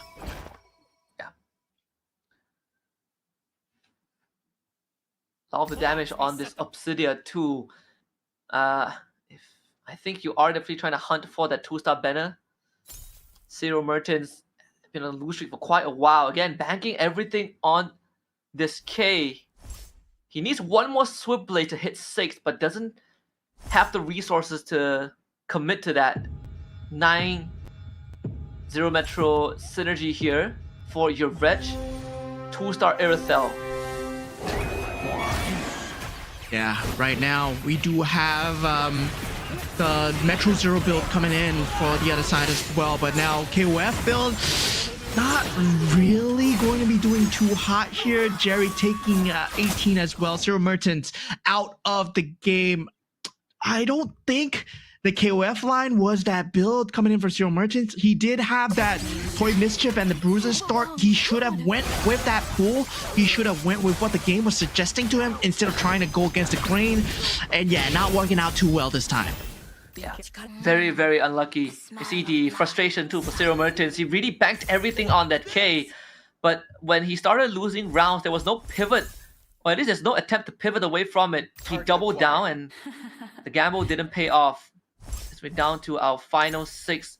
Jerry, Yuresh, and Chen both 1 round away from getting knocked out. The chase for that Irithel continues for Jerry. But we also have Yuresh, who has that 2-star Irithel, and that was what took out Zero Mertens. The burst damage from the heavy crossbow was doing a lot of work for Yuresh. Yeah, I would think at this point putting the golden staff on the Irithel would be way better, but Yarej did get the opponent that is Jerry, and you can see the aestheticness that he made a fist of glory there. He pumped his fist in the air because once he takes out Jerry, there's more marksman units in the pool. So that's what he wanted. Now, taking out Jerry -20, that's cold, but that's exactly what he needs to do. In the meantime, Nia also lost his bout, so Anxiety is the one that is leading the pack. But for Yuresh, that frees up, I believe, all of the Irithels. I don't think anyone else has Irithel. If he survives long enough, we could see a 3-star Irithel come out. The first 3-star 5 cost in the entire GO1 circuit so far. It is a far cry away. He needs what? Like, last we checked, there were 4 pieces left. So in the pool. So there's a lot of go and a couple of rerolls needed. Let's see if this creep rounds can give a bit of that respite for Yuresh to plan his next move. The items are going to be important as well to feed into the Claude. Yeah, Ken, at this point now, going for that Bruiser, fully invested in that Guinevere build, looking for that Guinevere pieces. But now with 20, he does manage to find and pick up another Guinevere, but he's still far cry away from that 3-star Guinevere. Does pick up the Claude though, but Yarej on the other side, he does have that 2-star Akai ready and set to go. Yeah, there's a 2-star K available for Ken, but even after that, he will need 3 more pieces. Anxiety just got his 2-star Freya and Saber, but it's the 3-star Kadita that has been really pulling him across the finishing line in a lot of these rounds. That's what Nia just hit as well. No, Nia is the one that hit the 3-star Kadita. Yeah, bit of an Anxiety fest here. I mean, not shout out to Anxiety, but really, all these players all at low HP. Nia needs to rely on this 3-star Kadita, hope that the rough waves are dealing enough damage. The Saber is buying enough time against the Valentina, and that comes out clutch. Nia survives for now. Another takedown. This time, I believe, is gonna be Yuresh losing out to Anxiety thanks to that full send on the 2-star Benedetta. Again, the Go-Go card that gives you extra 20% damage when you have a 3-slotted hero. The 2-star Benedetta coming in clutch. But now we're looking to see if anyone can stop this Nia 3-star Kadita. Yeah, I mean, at this point, Anxiety, it is the Benedetta versus the Kadita. He does have 2-star 5 costs. He has a 2-star Harley and a 2-star Benedetta as well. So that 20% extra is going to do so much. But Oppo does pull off that 3-star Valentina as well. With that 4-mage synergy, is it going to be enough against Anxiety though? There is a lot of 5 cost power here. See this 3-star Valen has been quite the popular pick so far. I mean, the Terry Bogard is also just punching right through. And Oppo survives this round against Anxiety's Mirror. I think we found an answer to it. He needs one more defender synergy, and the Beyond the Clouds 99 is really coming into fruition right now because he puts it on the Valentina. It's either he gets the 6-mage synergy going or he gets another defender synergy as well. Now, meanwhile, there's a lot of pieces in contention for this man over here. He wants to go for more, but is unable to find out which direction he's going for. Anxiety, making a last-minute pivot, taking out the Harley. Yeah. There was a place called home for me. There we go. Got it. Benedetta is there. Benedetta, I think is it freed up? Is Benedetta back in the pool already? Yeah, he put Benedetta back in the pool. He went for a 3-star Ah, there it is. Does have the Atlas to walk straight to the back line. Iania's Kadita continues to do work's gonna be hit between the Kadita and the Valentina. The Rough Waves actually didn't connect. The Terry Bogard, oh my goodness, he procs to win the crown with the punches. That was clutch. My boy Terry coming right through, and Oppo looking for another potential first place finish. Yeah, Oppo at this point, one of the most consistent coming through in this Group B. He's so far guaranteed top 2, picks up that Scorching Staff for himself. Inside, he does get that +1 cap. He still needs a bit more for the synergy. He does not have the 6-star ring. Finally does get it. Will this star ring synergy even matter though? He's one off from that 3-star K, and there he goes. He gets it. And Anxiety, 3-star K, 3-star Arlet. That's gonna be the play here. Hopefully it pulls through for him. Man, Cyril Mertens seeing this board and just punching his fist in the air because that K life was what he wanted to go for, and it was Anxiety that hits it in the end. One of the biggest problems right now is actually getting through this Terry Bogard. Rather than trying to deal with the Valentina, you have to deal with Terry first, and this K, is he going to find a jump? That first jump is important, straight onto the Valentina. But the Valentina has to defend the crystal, so the extra resistance might be enough. Oh my lord, indeed it is enough. The legendary streak coming in from Oppo, the Valentina. 本気かよ Very consistent performance. Oppo 2 times first in a row. Yeah, 16 points already. Really putting himself ahead of the curve. Not just the Defender Crystal with the enhanced defense, but also the Ice Queen with the Spell Vamp as well. Really coming through right down to the dot. And Oppo, you know, showing himself to be a fierce contender in this Group B so far. Yeah, really consistent.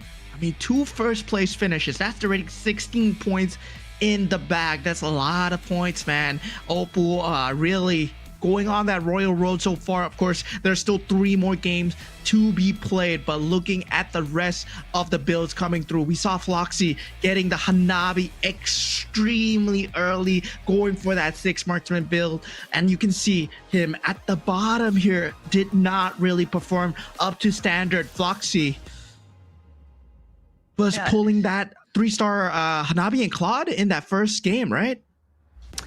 Yes, I think so. Yeah. But he tried to go down the same path, but unfortunately wasn't able to get it. So very unfortunate. Again, sometimes you just have to follow where the game takes you.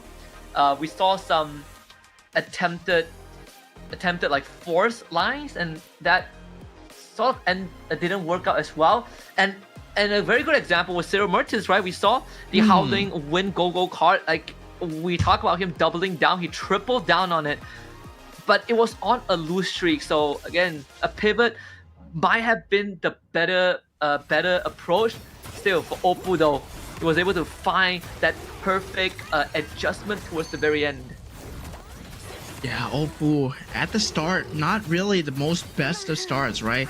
He went for that Aspirant's opening, and yeah, Aspirant's opening, of course, you expect to take a loss because Aspirants, they don't really do anything until you open that chest, until you open that Aspirant energy. And once you've gathered enough, then the payout comes through. But yeah, he made the call to go for the pivot, and straight away that pivot worked out for him. And Anxiety as well, just working very well at the start. He did get an extremely good win streak, but only in that mid game after the first carousel. And funny enough, the two players that went for the Dyro Go card actually wasn't able to fully convert it. I think it was Cyril Mertens and Floxy. But this one was huge, right? Like the Terry Bogard proccing that Winter Crown early was what set Oppo up for the win. Yeah, I mean, Terry Bogard is such an underrepresented unit, right? We were talking about him being such a good forecast yesterday, but he did not come out into much contention into the eyes of the players. But right now, Oppo just fully displaying, right, what the Terry Bogard can do in terms of that front line, and Valentina just pulling through in terms of the damage in that back line. Yeah. Overall, a very good showing on just that flexibility of these of the players. Truly enjoyable. Oppo now in a very comfortable position. The fact that he already has 16 points means that he has 1 foot through the door into the grand finals. I think one more good round, he is guaranteed grand final slot, and that would be a very early entry, and then it will be a lot more of the race for 2nd to 4th place.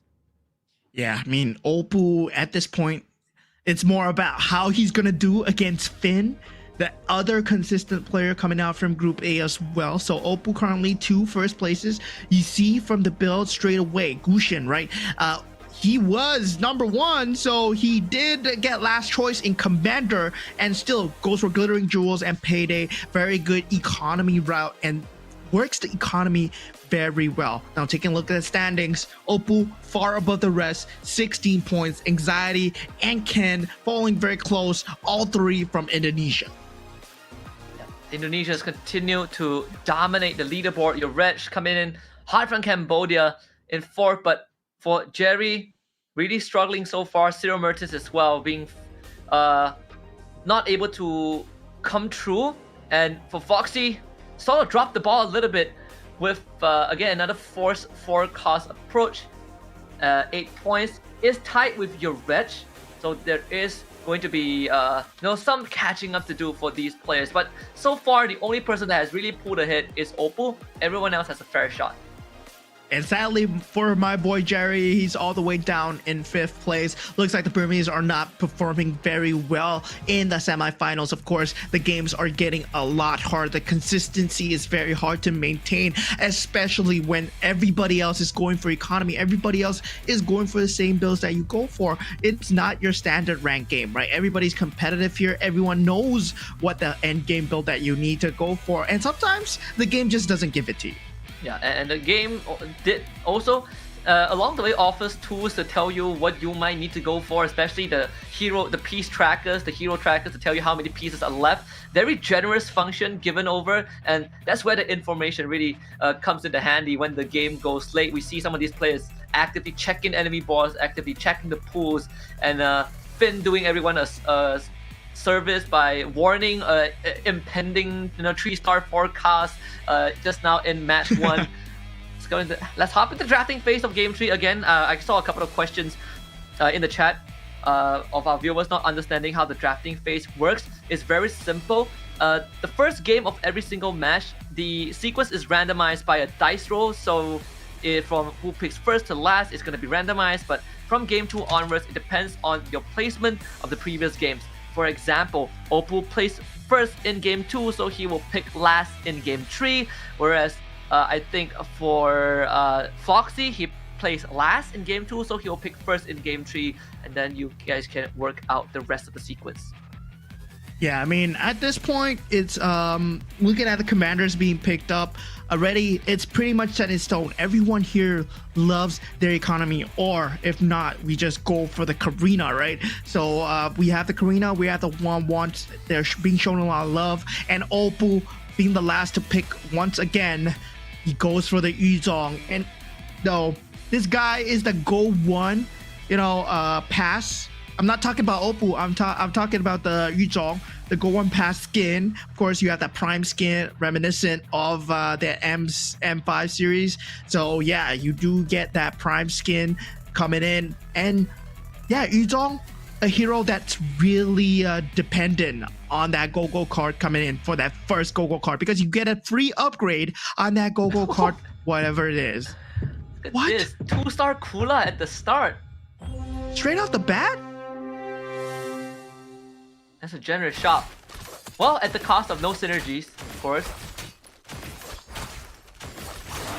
But that's assuming that you get like a not a dire of well, the KOF diary, I forgot the name of the character, or like a Dumb silence. Chris. Stargazer, right? Chris, yes. Oh, doesn't Yeah, get any so- of it, unlucky. Yeah, unlucky, but now looking at a choice of go-go cards coming in. Early synergies, a lot of aspirants so far, but go-go card selection do come first. So a lot of them going for their own personal commander go-go cards. Only Jerry, of course, he picked the Valera card, gets 6 gold, and gets that Zilong card. So that means he has a great Dragon Spear to work with, and that's going to be very interesting. Foxy being given, that should be the Leslie. So there's an aspirant face warper early on. You get the Leslie 2-star by the next round. And he also already has a decent frontline to work with the Toy Mischief, and the fact that he just won this round. It's always a good start when you have an aspirant. Gives you some buffer to work with. Yeah, now he knows that he needs some front line. Given that Leslie's going to become 2-star, he purchases an Atlas. Again, winning out the battle and the bout with anxiety as well. Of course, these early game battles, they don't matter too much. They're just finding their direction here. And yeah, guys, if you lose your early game battle, don't leave the game, man. There's still a lot of the game to be played. Your first go-go card matters. Your first carousel matters as well. Guys, this is always about the marathon. It's not just a short sprint, guys. Glory League, I believe, Glory League and the Bruiser build here for Zero Mertens. Let's see what the approach is gonna be, right? He is going for eco with this show approach, but the more important thing is how is he going to change up how this game tree? Because we just see him try to really hardcore double triple down a piece in game 2. And that didn't really work out. He was dedicating his go-go cards to that 1k piece. For the And glory. now that he realized that it doesn't work, and he's running eco with the Cho, this game tree should be a very good time to reset. Yeah, I mean, going for that K piece, understandable, but the thing is, he did not have the backbone to back up the K piece, right?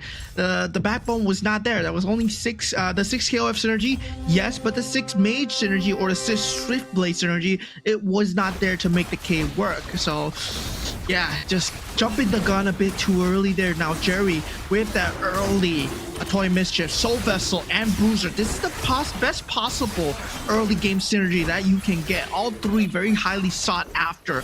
And yeah, I mean, Jerry gonna start to get that early game lead bit by bit. Foxy losing that round, very much expected when you have aspirants. Really hard to get much going because you are trading either durability for damage or vice versa. But with how the set pieces are in this current set, early on, if you have enough damage output, frontline doesn't matter as much. But there are very less pieces that give you that. I think the best one in long range is Leslie, but the ramp up takes a while. Yeah, Zero Mertens first to pick, instantly jumping on that Claude. So yeah, I mean, not much game-changing pieces here. The Masha Bruiser being another piece that can affect your board, affect your direction, but not a lot of direction given in the carousel. See, very good 2-star front lines, gets himself an Atlas too. So this is something that also we don't see too often, where the early damage dealer is the Clint, but Anxiety does have the 1-1 power. And the fact that he is also running the 1-1 commander, let's give him even higher rate of cashing in on some extra gold. 40%. It's going to be up against Zero Mertens, who is also on quite a loose streak, and Anxiety looking to continue that. Yeah, right now he did pick up the Claw, the 1-1. Can it deal enough damage here? But he has more 2-stars, and this 4 cost is not going to deal too much, right? Because the front line is not there, the itemization is not there. Zero Mertens, it seems like he has an idea of what he wants to go for, but the backbone, once again, is not there yet. So with no structure, this piece is just going to fall apart. Wonder how much gold the Anxiety plunder from that win. Zero Mertens will be down to 70. So we approach the round before 2-3, which is going to be the next creep round, the next item round. Yeah, the ecos starting to be the focus of these players. look at the level 6 approach. So far, 5 out of the 8 players have already hit level 6. Yeah, at this point, the next card that is coming is the purple card. So all eyes on Oppo, as he will be the only one to get that orange card as the Yuzong here. And of course, also because he is leading the leaderboards at the moment with that Soul Vessel Phase Warfare as well. So yeah, he opts not to go into the Aspirant synergy anymore. Instead, he's trying to mitigate the damage with the Soul Vessel and the Star Wave. So he does not want to take too much damage early on before he gets the card, before he gets some form of direction. It's going to ping him for another 10. Very manageable state of the game. He's going to be in I think in the bottom. Actually, no, comes in third because everyone else has been taking quite a beating. Plenty of lose streaks going on. A lot of back and forth with the trades we've seen so far. Okay. So Oppo goes for the technological revolution, right? So that it gives him 25% less cap to level, easier to level as well. So, and he gains 5 EXP instantly. So this reduces the level cap for him. So Oppo is aiming to hit that level 8, level 9 earlier. Now the Manic Slam being picked up by Zero Mertens, he's definitely just all inning on this claw that he picked up from the carousel. I would say it's definitely a lot more reliable than all hitting a K. So there's a more build path open, right? Like Marksman, Glory League, can function decently even if you are not having 6 Marksman, but you need to at least have the synergy activated. We did also see the full throttle for Ken. So Chen and Oppo both are looking to hit that those big units as fast as possible. Yeah, I mean, at this point, he does have that free reroll. Yayania Ken on that win streak.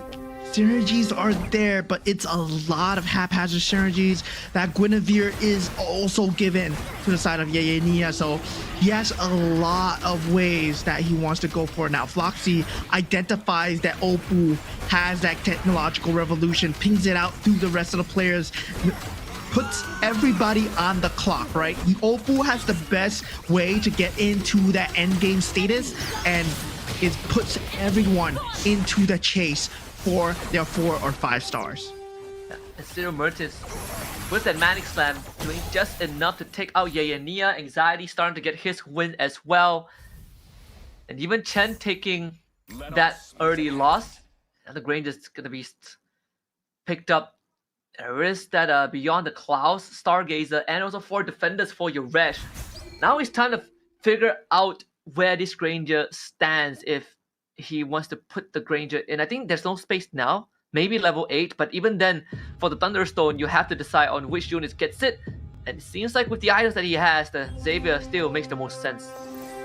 I mean, Xavier makes the most sense, especially if you have the itemizations on the Xavier. You get to consistently pump out the damage. You take a look at how he's pumping out damage right now. Looking at your Reg, yeah, Xavier's going to be doing a lot of work. But whether or not he can reach that Claude, right, especially in the hands of Jerry, who does have the golden staff on it, and Zero Mertens, I would like to see his board as well. Hopefully with the Manic Slam, with the golden staff that's been given, he's starting to get a win streak, but turns out he's not. Ever since Uranus that punches hard, godlike right there as 10 wins out his bout. And now it's 8 for Yayania. Star on the Ballerate, activate the Starlight Blessing too. The Starwing Blessing. Yeah, Starwing Blessing activated, but he's only currently at 2, right? Do you want to sack another Starwing, or do you want to add it on? Now, with that added on Toy Mischief, you do get your second piece of equipment. Now, eyes on Oppo here. He hits that level 8 threshold, but so has Jerry and Yayania. So he's searching for that 5 cause, still unable to find a bit of direction. Does have 4 Starwing and 3 KOF synergy to work with, but still all over the place, as he does not have too much of gold to work with, sitting on 17 at this point. Yeah. There's a small price to pay. And you can clearly see that Oppo hasn't really committed fully to that final composition. All of the items were actually slammed on the Matilda. but he is gonna get caught dips on this carousel. There's the Grain to the Vendetta, goes for the +1 capacity as well. Very much needed considering that he is kind of down in the economy. So having that extra hero slot at this point of time is gonna kind of smoothen out the recovery process. Yeah, he needs to recover, but the pieces need to be in place as well. Taking a look at Oppo right now, he does pick up the Chris, goes for an added KOF synergy, hoping for that 6 KOF synergy with that crystal that he picked up. And he's actually places it on the Matilda here. So Matilda will be his main damage dealer, which is not ideal. And so far, not finding a good direction. So Oppo not looking to finish strong in this game at all. Meanwhile, eyes on Jerry as well. Marksman and Bruisers yet to find a direction. Needs that Metro Zero. 4 Marksman, 2 Bruisers. Kadita level 1 for the extra punch in the damage. Again, a lot of it is going to be on this Claude. Has the Zilong Dragon Spear, so a lot of attack speed, but the output, not so. Right? He doesn't have items that give him raw damage, only just pellets. But he does have a strong front line, and the 4 Marksman synergy, reducing the defenses of the enemies, giving him that that extra bit of damage that he needs to win this. And this Matilda for Oppo comes through. 13k damage on Matilda. Okay, I'm sorry, I take that back. Captain Matilda doing a lot of damage at this point, but still, you know, it's not the best endgame beast that you're looking for, right? Matilda's, even in MLBB, you don't want Matilda to be your main damage dealer. But yeah, at this point, you gotta work with what you get, and Oppo is playing the cards that he's dealt with. But right now, taking a look at your Reg, he's still starting to build up the Beyond the Cloud synergy, but he's yet to find the Stargazer or the Mages or the Star Wings to make it work. He only has Beyond the Clouds and 4 Stargazer synergy. But he does have a very solid front line, right? Now he's aiming to get some tank items just so that he can safely protect this Xavier. There are pieces that can get to him, but you need your front line to hold. And right now this Benedetta is going to be quite a problem with the Electro Final Blow. Too many targets to go for. Zero Mertens looking a whole lot more comfortable in this game tree. Still forcing that Claude with the golden staff, but at least has a way out because he was able to get a couple more pieces like the Benedetta. Yeah, but the synergy not looking too good now. Hopefully this gives him an out here. The last Goku card, it will be orange as well. And Oppo goes for the premium client. Meanwhile, Breath of Berserk being picked up by Floxy. Now Copycat, being picked up by Anxiety. That's an equipment duplicator. Yep, the more the merrier too for Zero Mertens. And that's his way out. The economical boost. Yeah, with the extra juice, extra nitro boost as well when the hero drops below 50% HP. This is very different from what we saw yesterday, even compared to Group A earlier on, right? Where we're seeing a lot of just raw stats of getting hybrid defenses, getting econ, getting free rerolls, but that has completely changed. 4 Winter Crowns here. For Anxiety. Anxiety, dude, he's super safe. Okay, 4 Winter's Crowns, yes, and he's still a Demon Hunter sword to work with. So yeah, Anxiety, we're looking at him possibly going towards that Swiftblade angle. The Winter Crown does very well with the Swiftblades, but at the same time, you don't get enough physical damage. You do have the penetration, so you're really relying on the backline mage damage to come through. How many Winter Crowns do you need? And Anxiety says yes. You need all your stocks. Anxiety's like, yes. Give me every single Winter Crown that you have. I'm gonna take it. I'm a winter type of man. I like ice. So now your Reg, 25 HP. Floxy falling even lower. Floxy, our top 2 in that first round and bottom in that second. Now he's looking closer to the bottom as well. But looking at this, Anxiety taken out by Zero Mertens, who has found somewhat of a direction.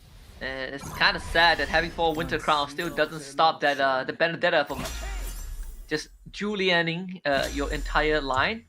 And look at that. Toy Mischief Captain Terry Bogard for Foxy. I mean, this He needs 6 might work. KOF. Yeah. Yeah, this might work. He needs that extra, like, +1 hero slot, but he needs to wait out 2 rounds to get to the carousel. If he gets the +1, then he's gonna hit 6 KOFs. And then we'll have a game for Foxy. But until that point, it's gonna be quite a tough one to survive. Yeah, it's gonna be tough indeed. We're gonna see what's going to happen here.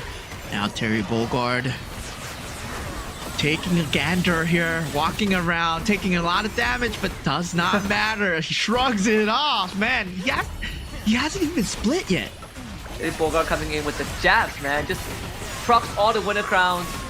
Anxiety. Sometimes playing it too safe. Not really the way to go. Like you said, Mo, man, there's just not enough damage. So, it buys Foxy 1 more round. He needs 1 more round to be certain, to be safe. The point. Yeah, Floxy. At this point, he does get a good reprieve for now, but looking at the side of 1-1 Commander, he does get that 2-star Harley. No, it's still 2 1-star Harleys for Anxiety. So yeah, not able to find that full build, but the Star Wing has been activated. He did get that 2-star Saber and that 2-star Freya as well, so hopefully that's enough to carry him through this round. Yuresh also has the Valentina, so that is another line that he can go into if he starts hitting 2-star Valentinas.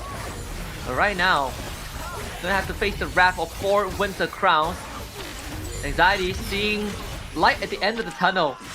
That having enough Winter Crowns might just be enough. The Saber dodging the rough waves with the ult. Talk about timing.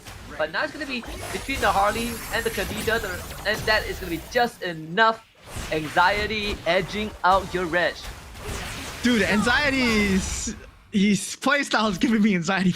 Really? 4 Winter Crown, and yeah, Terry Bogard with the split coming through, but still, like, dude, 4 Winter Crown. Who thinks of these kind of builds? But Opal now first up, right? He wants either the +1 cap, but he goes for the Luminexus synergy. He sees the chance to pounce into more synergy here.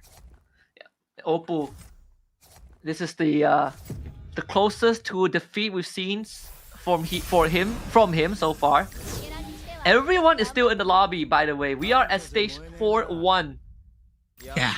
Bodies will Zero start dropping mutants. pretty soon. I mean, 3 of them are at 13 health. The smell of blood. Yeah, 3 of them are 13 health, indeed. But Sir Mertens, he finally finds direction, so I'm very excited for him. Now that he has that, he picks up the Exborg, he does have that Metro Zero, and we know that he went for the more the merrier, so he does have that economy as well, but he's on 18 HP, so he's just 1 round away from being called out. Now, this is missing 1 mage, and he's at 0 gold. Oh my god, this is so sad going into the round here. We saw, okay, fine, the 6 KOF.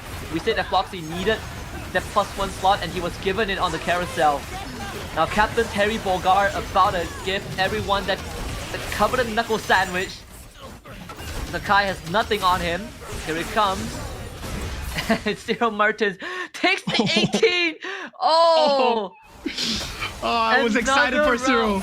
Yeah, that was so unlucky. He just needed 1 more takedown to avoid getting eliminated. Oh man. Floxy taking out Zero Mertens, and now we see the 1-1 animation. Who's the 1-1 player? It is Anxiety taking out the Yuzong, which is Opal. And Opal out.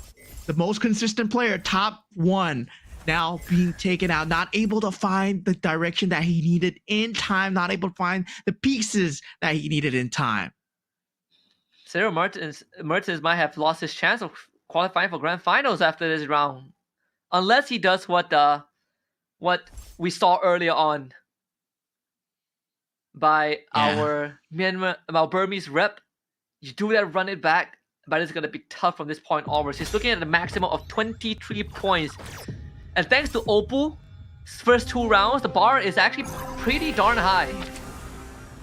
Yes, is gonna be tough indeed. Opal, the reprieve is he does have 20 points right now, but you're hoping Opal gets last place 2 times, right? Then he ends up 22.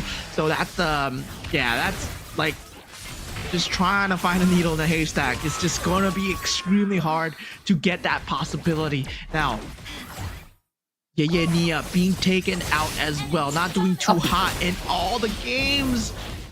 Oh, but the Guinevere coming through. Yeah, Guinevere or 4 Winter Crowns. I think we found our answer. Now the question is, we should call a poll in the chat. Will Anxiety get a 5th Winter Crown? Dude, it's been working out. I mean, he took out Opal, right? Yeah. But I don't think it's gonna work out too well given the type of synergy that he has. He went for Starwing. He's gonna need some form of damage along with that HP and added damage. That percentage base is not enough. He needs a 2-star Benedetta minimum. Yeah. And Ken is 3 clawed away from a 3-star Claude. Jerry giving everyone the warning there. But Ken is in a very comfortable spot with 50 HP, so that's at least 2 rounds worth of buffer to work with. You plus this round, it's gonna be 3. Ken is just sitting. These Evos players, man. These Evos players, they're getting they're taking turns. It's either Opal's turn or Ken's turn to get one, and Wait. Ken on the track. 3-star Terry, is it coming home? Oh, he needs 2 more pieces. He can't find it. And you know what hurts? Okay, I was gonna say, wait, where's this? Where's the 6 KOF? What? Did he sell it? I think he did. What happened, Floxy? You need the 6 KOFs. Oh no. Oh, he does have it. He does have it. Oh, I was like, wait, where did it go? Okay, 2 more Terry. I think he got it right. He definitely wins this round. Yeah, can see Good again. lord. The Guinevere is gonna be a problem though. So it's Guinevere versus Terry Bogard, and yeah, we do see Terry Bogard coming through. But Iori Street Fighter battle splits into 2. That's not in Street Fighter. That's not in KOF. I mean, and yeah, gets taken out, man. Yeah, you don't split into 2 in KOF. But all right, 1 more Terry. Come on. Give us One the 3-star more. Terry. Oh, he hits it. Oh, Foxy. You can look, he throws his head back. Finally, it has paid off, and he activates the KOF blessing. Everything falling into place for this EECA rep. Never mind. Oh, 3-star. Toy Mischief, Terry Bogard, right? All right, I think at this point we're gonna start to see why Terry Bogard is better than Guinevere. So Yeah, 3-star Terry and 3-star Guinevere. Yeah, 3-star Gwyn on the Ken. So we're gonna see the face-off here. Maybe the next round. 3-star Hanabi in Jerry's hands. Okay, the Gwyn is gonna one-shot it. Wait a Wait a minute. minute. Wait a minute. The value- shield. Oh my goodness. Jerry with the 3-star Hanabi. Dude, 3-star Guinevere, your reign is over, my friend. Your reg gets taken out. Could not find a single 3-star. Cannot compete with the big boys, the top 3 that all have 1 3-star forecast each. So this will be the final skirmish. Which 3-star comes out on top? Is it gonna be Terry Bogard or is it gonna be the Claude Hanabi for Jerry? All right. I sort of still feel like if the Claude outs in the face of Terry, he just gets one-shotted. I think so too. Because I mean, Terry's a monster, dude. 37k damage and 30% of that is true damage. How do you do against that? I mean, we're gonna find out. Okay, right here. Floxy against Ken. All right, the that? battle. Oh, you can split in 2. Super magic? Is it enough? Not even close. That's 1 Terry, dude. Ah, 2 Terrys are better than 1.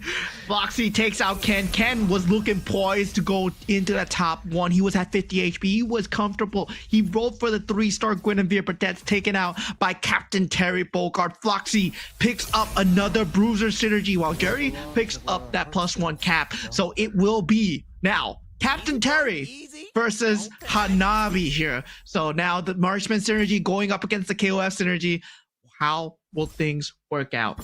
Who's the bruiser? Let Terry become the bruiser? Oh wait, no, he needs the items, right? So bruiser on the K. Defeat me. You can see Ken also laughing into the camera because he knew that there was no way around Captain Terry. But let's see if it's enough to get through the 6th marksman. Oh 8 wait, Metro Zero. 3-star Claude. Yep. He did get it in the previous round. I'm not sure if Jerry won against the Mirror of Floxy. Now we're about to find out. Is Captain Terry gonna come through hot? It does not look close. Oh, Hey, he still can split. you can still split, yeah. Ay, ay, ay, ay, ay. Come on. No. Ooh, Jerry does it. Jerry does it. Oh. Okay. The Hanabi coming a bit too strong. And dude, Hanabi getting that shield was extremely clutch. Look at the rest of the players just watching in the lobby. Jerry finally takes home that 8 points for Myanmar. Not doing too hot in round 1, round 2, but finding his pace so far. Man, that shield was so thick. I think if that shield proc like one last time, that Terry would have sent the Hanabi into orbit. But still, it's an incredible round for Foxy. He needed those points to get back into the race.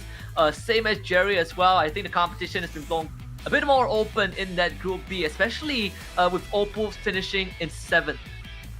Yeah, I mean, the build coming out from Floxy was completely different as well. We saw the KOF, we saw the Terry Bogard. We were hyping up this unit so much, right? Even in that first game, we're like, Terry Bogart's underrepresented. And now suddenly Group B is like, yo, we hear you guys, we hear you, Moman, we hear you, Husky. We're gonna play some Terry, we're gonna bring him out. And yeah, Guinevere, well, your reign is over. 3-star Guinevere on Ken. Well, who cares, right? 3-star Hanabi, 3-star Claude, and 3-star Terry Bogard are doing it in this server. What a game 3 we've had. This is the first 3-star Terry Bogard we've seen as well. But what?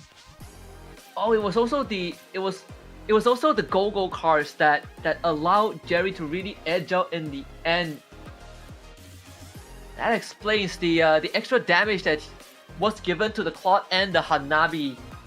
But it was really hinging his bet on on his cores because the rest of his pieces are only 1-star. Yeah, he did get Zilong's power as well, so all he needed to do is place it on the unit that deals the most damage. And yeah, being on the Hanabi or the Claude, it was a very good move coming out from Jerry. Floxy, I mean, huge shout out. Ken as well, 3-star Guinevere, but the rest, I'm just surprised that Cyril Mertens is out last. Once again, he had good direction, he had good moves, he had good economy, but the recovery was not enough. Yeah, that was funnily enough, game 3 was his best game, and he ended up still finishing last. So again, the chances of finals slim to none. It really comes up to the last 2 rounds, but even then, even if he maxes out his points, it is still quite tough. And funnily enough, we saw the full throttle and the technological revolution being picked up by some of our players, but both of them were not in the top 3. Yeah, I mean, at this point, it's just very tough. Opal, he did have a sliver of a chance, but there was no direction from him at all. Even when he was down to his last 20 HP, could not find any form of 6 synergy, could not find the Metro Zero to help him out. But Jerry at that point was able to deal a lot of damage to the rest of the opponents, giving that Claude, making sure that marksman buildup is on time. And Ken, even though he had that 3-star Guinevere, it was not enough for the Hanabi. Definitely not enough, but man, the shield was actually incredibly thick. It actually soaked up all of the damage. I mean, right here, the kill streak was actually blocking the health bars, but this was 2 Terry Bogards against a Hanabi. Yeah, this might have been the strongest Hanabi that I've seen. But taking a look at how Jerry built his insane lineup. We were talking about him getting that Zilong, right? The Great Dragon Spear, the Zilong's power. And afterwards, he went for Rising Festivities, and also finally, he went for Frontier Blitz. So both ends of each lineup role gained 28% hybrid attack. You were talking about it, and he put Claude on one side, he put Hanabi on the other, and those were the only 3 stars that he needed. Yeah, and not only that, right? Having the Claude take the punishment from the Terry was much needed as well, because if the Terry jumped the Hanabi first, I think that could have been a different story, but he basically sacrificed the Claude, right? We saw the 3-star Claude jump in with the Blazing Duet and instantly just got one punch, but it bought enough time for the Hanabi to really ramp up the Golden Staff and just go ham on Floxy's line. Yeah, I mean, the economy side, he did very well in the early game as well. We saw that he did have a very strong early game start. Toy Mischief Scavenger into Bruiser. Then afterwards, he started to swap towards the Marksman. And finally, when the Metro Zero and the rest of the synergies were available, started to slot that in when he had the chance. Now, looking at the standings coming through, despite getting that first place, Jerry is still a far cry away from that top 4, but inching ever so closer. And Floxy also getting enough points to be in that top 4. But this is, again, anyone's game. Even Cyril Mertens still has a chance to get into top 4, but it has to play the game of his life in the next 2 games. And I mean, again, this group B a lot more different because of the diversity of players that we have. You know, we saw a lot of Turkish fans, a lot of the Burmese fans here cheering for Jerry as well. And I think after that game 3 win, I think a lot of them were definitely hopeful that Jerry is going to be one of the finalists. Yeah, I mean, 2 of the Burmese representatives have been taken out. Cyril Merchants, the only Turkish representative. Well, it's going to be hard. It's going to be a great uphill battle for him. But with a 2 first place positions, it's still possible. So we have to go into round 4, where Cyril Merchants will be drafting first in this drafting phase. Did run the Cho in the previous game. So no Cho, no Karina, no Yu Zong. The Lawyer is open for Cyril Mertens. It's not one of the prime commanders he goes for. The Minotaur is also up if you want to commit to a line. He just opt for the Valir, which is also a pretty good option. Yeah, I mean, at this point, Valir being picked up by Cyril, Opal straight up going for that Karina, starting to ramp up in terms of that tempo. And let's see what the others go for. Anxiety picking up that Fanny as well. I mean, shout out to him, right? 4 Winter's Crown. Does he even get a 5th? We did not have time to find out because he got eliminated, sadly. But now the Cho coming out from Yaya Nia, who has not had too good of a showing, despite being the runner-up for the SEA Games. His counterpart Finn doing extremely well. Yeah, Cho, Karina, Cushion, Loi, Fanny. For 3 games in a row, we have seen Yu Zongs, but if we look at the placements of all the Yu Zongs, it hasn't really been the sweetest, right? Like in game 1, it was ranked 5 by Cyril Merton. Game 3, it was ranked 7 by Opal. Who is gonna have the Jerry going for the Amon instead? Okay, so you get that. He's definitely going for a slightly different approach in this game 4. Yeah, I mean, mirror device created when you build an Amon, right? So yeah, I mean, you are going for the 2 stars, and sometimes it's good direction if the game gives you the 2 stars that you need, but sometimes it's just a double-edged sword because you end up going into a build too early, and then suddenly the game shifts and your build doesn't work out. That's the armor for you. Yeah, but the mirror device also gives you that potential to kind of find that line quicker than everyone else. You do get some economical injection depending on the go-go card that you go for. But I would say that all eyes again fall on Cyril Mertens and how he wants to play out this game. Because so far, I think he's the one that has been struggling the most. Even with rankings, previous rankings aside, he hasn't really been pivoting much in today's games. Yeah, I mean, 7 points, just not too good in terms of overall point standings. Whether or not he makes it in the top 4, that's on him. Whether or not he gets that top 1, it's going to be up to the cards as well. So whether or not the set gives him the direction that he needs. So far, the Evos boys, they've been doing extremely well, both standing at 18 and 16 currently. So the Indonesians, alongside Anxiety, who came from our MRS4, so they are going to be representing Indonesia very well and very consistent as well. Now, the one that I'm looking forward to see whether they make it is Floxy and Jerry, who are on the cusp of going into that top 4. Yep. We're gonna head into game 4 just a little bit to see how this is gonna play out, right? Again, I feel like the race in match 2 in Group B is slightly closer than the ones in Group A, but then again, Group B is also to the fact that we don't have someone who was showing off the level consistency like Finn. You know, he set the record of the highest points for the end of the group stage so far, 34. The only person with the digit 3 at the start. Oppo did have quite a rough one in the previous round. Let's see if he's going to be able to recover now.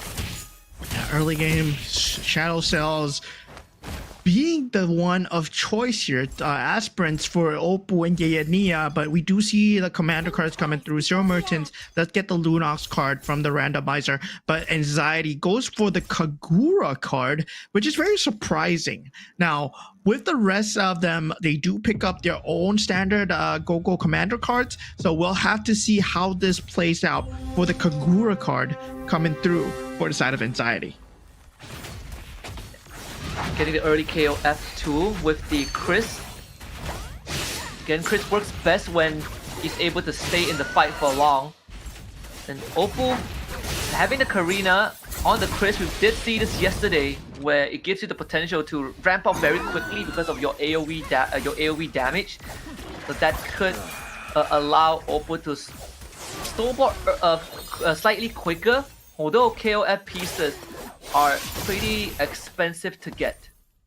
Yeah, Anxiety, it feels like he's going for a very early win streak, right? Pick up the Kagura card gives you 25% attack and also 25% hybrid lifesteal and 32% hybrid attack. And of course, you get the 8 gold that comes with it as well. But you are very much in that win streak zone. When with that Fanny, yes, it does give you an extra unit, but the unit that he got, the Harif, I don't think that's going to be a great out for him.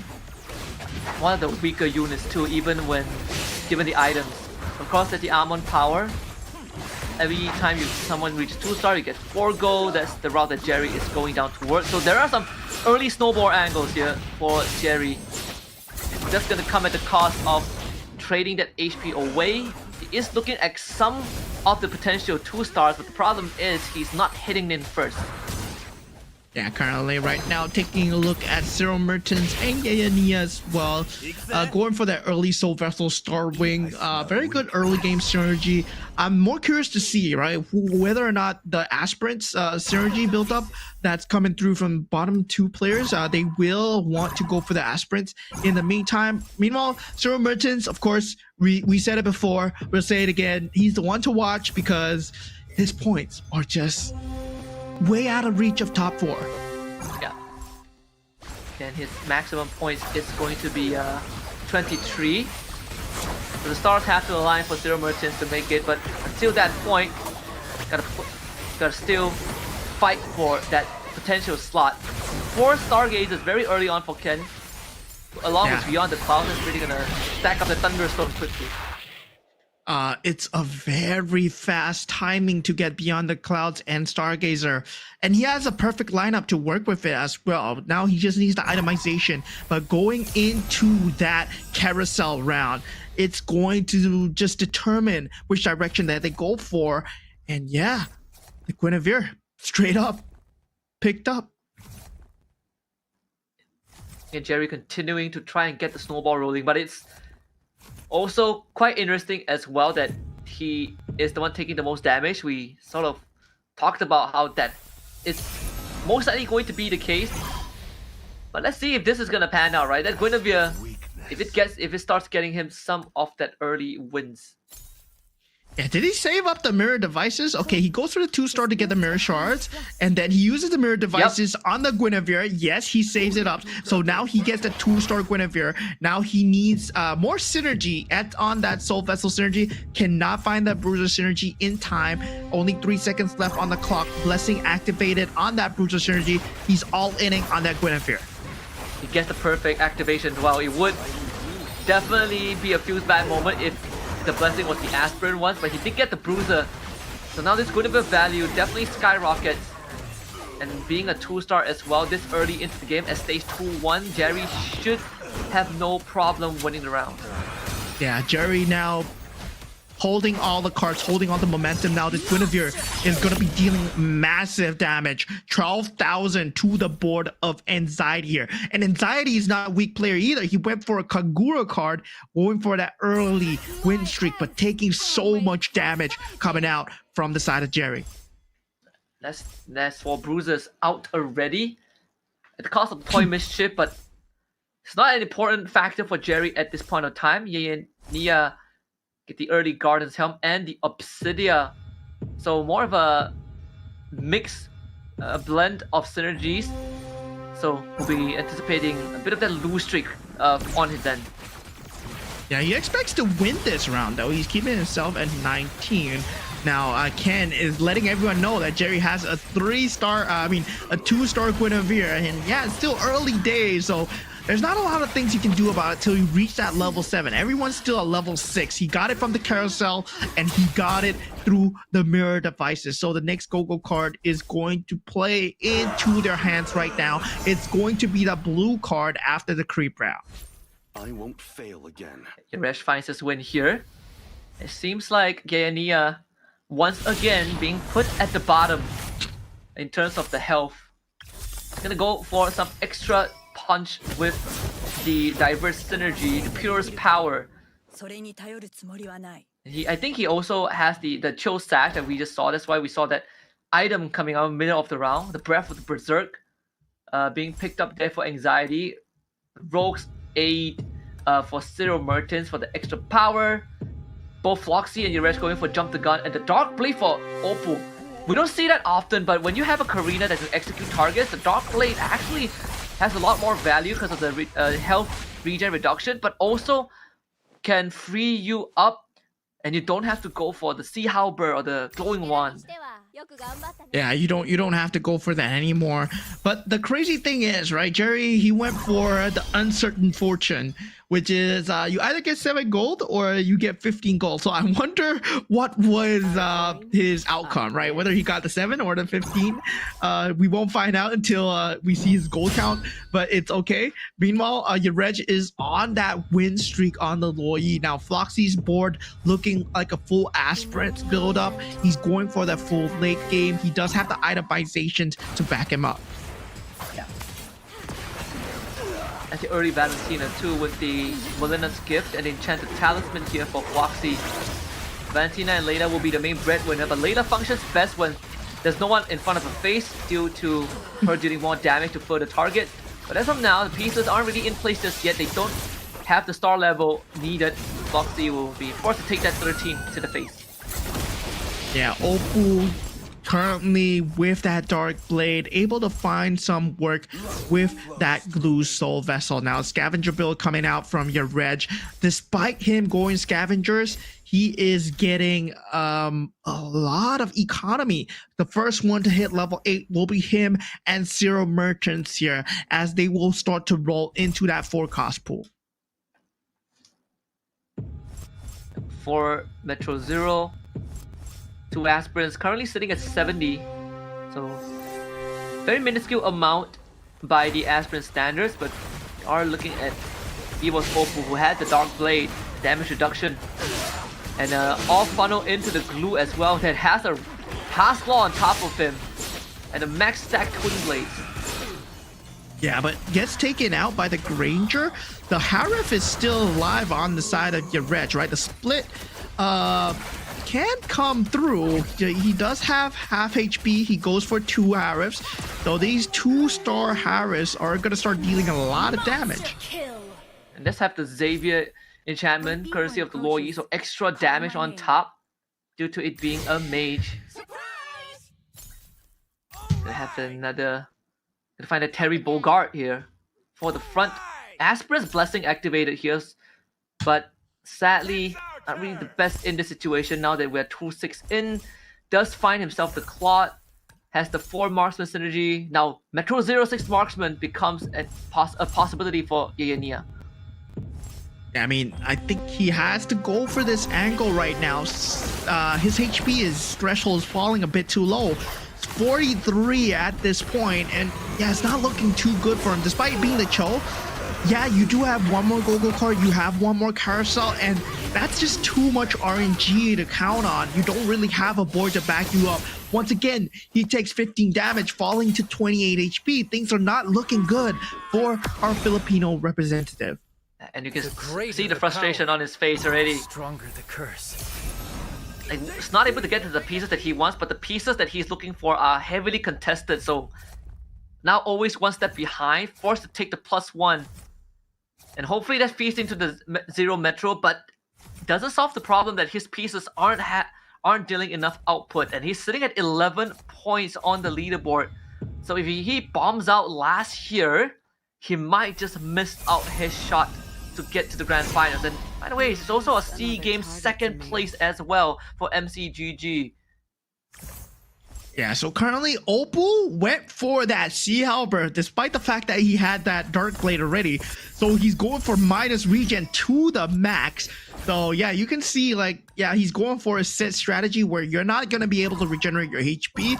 If you're playing any form of tanky units, well, it's time to discard them immediately and start going for pure damage because Opal is kind of throwing everyone else into his world. And that takes away a lot of that benefit that you get if you go for that extra hybrid lifesteal in the late round. And also kind of takes away the value if people are running into the Condita with the Ice Queen's 1. It couldn't make the difference, right? Good against the Hanabi, we see that Fat Shoe. And that applies to the Kagura Go-Go cards as well. 4 Swift Blaze, 4 Star Wings here. The Vexana shows up in the store, but not really what is needed. Yayania, I need to figure out how to, again, diversify that board a little bit, but running tight on space. He needs the X-Borg to free a slot from that Roger. Yeah, desperately needs it so. And it's not coming in because level 8, not too big of a percentage of getting that 5 cost either. You really want to hit that level 9, but yeah, he doesn't have the board space to make it work. Now, Cyril Mertens also slightly on the ropes. We said we needed to watch him here, but still, he's able to find a win onto Foxy, who has not managed to find anything with the Beyond the Clouds combo so far. Yayania down to his last life at 12 HP. There's 2-star Juicing possibility. We did see Zero Mertens. He did have the Claw Death device. And being able to find that Granger as well. 13-shot refreshers for Anxiety with the Glittering Jewels. And the Trust Fund there for Jerry. So trying to amp up the economy. Blood Claws for Opal. Magic Immersion for Yuresh, who's going for a lot of casting. But for Zero Mertens, another attempt to really bank on the big pieces with Leaf and Flower. Yeah, Leaf and Flower, 4 costs, 5 costs, you gain 25% attack speed. That's what he's trying to go for here. So hopefully that plays into his favor. He does have a lot of 5 costs, a lot of 4 costs here. But hopefully he gets to find a synergy. And even Yayania, right? This is just a bit of desperation. A bit of desperation thrown into it as well. He also went for Leaf and Flower on his last legs. 6 marksman hits the X-Borg in time, but not sure if this is gonna be enough. 2-star Barras comes out. 2-star Hanabi. All the crucial pieces falling into place, but is it too late? Yeah, 9 out of 9, level 8. Next battle coming through. Might be his last or might be his battle cry here. We're gonna have to see as he goes up against your Reg, who is having that Beyond the Clouds combo. Irash getting mopped by Nia. Again, the crucial pieces My new life. coming in just in time for Nia. And not only that, they also all benefit from that leaf and flower. So this could be the comeback run Me harness for our you. Filipino representative. Yeah, does manage to get the Irithel as well, but still, it only offers a replacement. His main piece is still on that 2-star Hanabi and that 2-star Barat that's dealing most of the damage here. Now, the Guinevere has been picked up by Jerry. Now, two 2-star Guineveres, ever so close to that 3-star. He already has that 6 Bruiser synergy with 2 Guineveres on the board here. Kadita 2 for your Reg there. And Jerry looking mighty fine with the streak that he's got there. He'll be going up against Chen, as Zero Mertens will face off against your Reg. The Kadita and the Arla dead. Big AoE to wipe out the front line. Having the Atlas really draw attention from the back line as well. That Irithel being held hostage and your Reg finding a very, very big win there. Nia though getting knocked out, and that's another last place finish. Yeah, that puts him at 12 points, which is not looking too good. Even if he gets first place at 20 points. And we saw the cutoff for Group A was way more than that. It was up to the levels of the 24 points, I believe. It was And 23 now, 23 points for a tiebreaker. Yeah, 23 points for a tiebreaker, but Arvin did manage to get 24, right? Yeah. Yeah, that's right. So Jerry completes the 3-star Guinevere. So we're going to have to see whether this Guinevere build is going to work out. But Opal does have a very good minus HP regeneration. So he does go up against Opal. Jerry with the 3-star Gwyn. The beginning of the win streak. And Jerry did finish first in the previous game. We did talk about a potential miracle run, and this is looking to be it, right? Jerry hitting his stride in the second half of Group B. It's a quick correction as well. Actually, Arvin hit 23, I think, but Finn knocked. But the tiebreaker didn't happen because 5th place of 22, thanks to yes, Finn. yeah, So the cutoff point here. I don't know. It's looking to be a bit higher than game 1 based on the state of things. So a maximum of 20 points is definitely not looking good, like you said. Yeah, not looking too good indeed. Zero Mertens also in dire strait as well. He does get the +1 kept together with Chen as well. No game-changing pieces, but Opal does take away the Iori. He picks it up for himself, but it didn't do too well in the hands versus that 3-star Guinevere. And right now, we're looking at Opal's board. He does have the Guinevere Bruiser build for himself, but I don't think this is enough. He's banking everything on the Iori. 3-star Guinevere versus 3-star Iori. Going late. I feel that, yeah, 3-star Guinevere takes it over 2-star Iori. My mistake. He's not going to be hitting Gwyn 3 anytime soon unless Jerry gets knocked out, but it doesn't seem likely to. And he needs one more KOF for 4 KOFs. Zero Mertens, 9 Metro Zero, 6 Marksman. Since coming from a mile away, has the Vexana to boot as well. It all comes down to this Irithel, but anxiety just mopping the floor. He needs an Irithel too. Zero Mertens, again, not able to get the ball rolling. Can't even say he can't get the ball rolling. He got the ball rolling, but it always seems to fall short at the last minute. Yeah, it's always about that timing coming slightly too late for Zero Mertens, and he finds himself at a very big point disadvantage in the same street as Nia, who is very close to not qualifying here. Depending on the point cap here, I doubt it, but still, looking at the top few players coming in, 10, currently sitting at 16 points. He has a very good lineup so far. Opal not able to find the Guinevere level 3 or level 2 in his sights. And this 3-star Guinevere has been... I mean, Jerry has been hitting some sick, like 3 stars forecast. Although I would say the Guinevere actually took a chunk of damage. But output from Oppo insufficient. Jerry knocks him out. Oppo getting finishing in 5th spot. And now Jerry puts himself in a very comfortable position. It's him and Anxiety. Yuresh also getting taken care of, I believe. Yeah, Yeah, that's Anxiety. Yurej out. So top 3.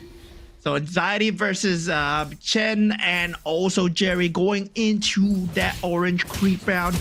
Yep, we're not going to see the Lord probably unless this goes extremely late, but taking a look at their build once again, right? Bruiser coming out from Jerry, always highly sought after with that Shadow Cell, but Chen does have the Mages and the Stargazer, and we saw it coming out on top, but you need that 3-star Kadita and 3-star Valentina. I think the easiest way to put it is also the 3 stars forecasts have been sort of the win conditions for, I think, the current meta. So that's why we kind of see these 3-star rushes. Even that Terry 3-star was a thing we saw in the previous game. Something that kind of needs to be re-emphasized every now and then for maybe the viewers who are struggling to comprehend this, how big of a deal the 3-star forecast is. It has been those breadwinners, those win conditions in these crucial late game rounds, right? Like the Kadita is also a line that can be that Jerry, that can be taken, but not for Jerry at least. It's not something that he needs to invest in. Yeah, it's a staple. If, let's say you want to hit the mythic rank, that 3-star farm is going to be crucial to determining who's first and who's second, right? Of course, you can consistently finish top 4, but that 3-star forecast is very important, especially the stats increase, right? Valentina, yes, 2-star good enough, but 3-star Guinevere is just monstrous. It can solo entire boards here, and Jerry does 17 damage to Anxiety. I think from this point onwards, it also comes down to not just the usual unit placements, but the limited pivot that is available, right? Because most of the boards have been locked in. You see that 3-star Gwyn that we've been harping on about, the 6-star wings as well, with this K being at the forefront. This Iori also can be quite a problem with the constant crowd control. They should be able to make it to the carousel, at least 2 of them. So Chen obviously being on the ropes right now, but at the same time, he also has that win streak. So there's a good chance that all 3 of them make it to the carousel, and it comes down to that Winter Crown acquisition. Oh, avoids one of Guinevere's punches with the rough waves, but gets taken out. Guinevere falling extremely low, does have that Winter Crown. Eternal Guard is set up, but the HP regen coming through. The lifesteal is coming in clutch. The Ediths is not gonna be enough. It's half HP.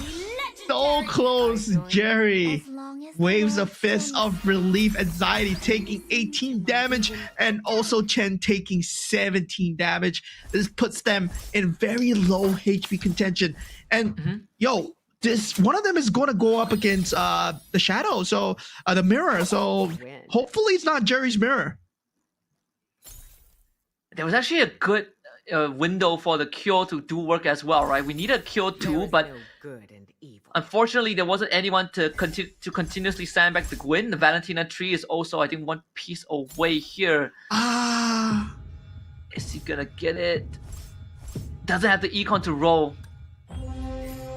Yeah, sad for Chen, but he goes up against Anxiety, so he does get a bit of a chance here if he can win out Anxiety, which he has been doing so far with that 2-star Vexana. And the Valentina, well, I mean, he did sack the 2-star Vexana to roll for it, so he won't have the Vexana anymore. But he does go on to the carousel. Yeah. And Jerry will be able to beat Anxiety. Just take him down. 21. Anxiety only has 19. So it's down to Chen and Jerry.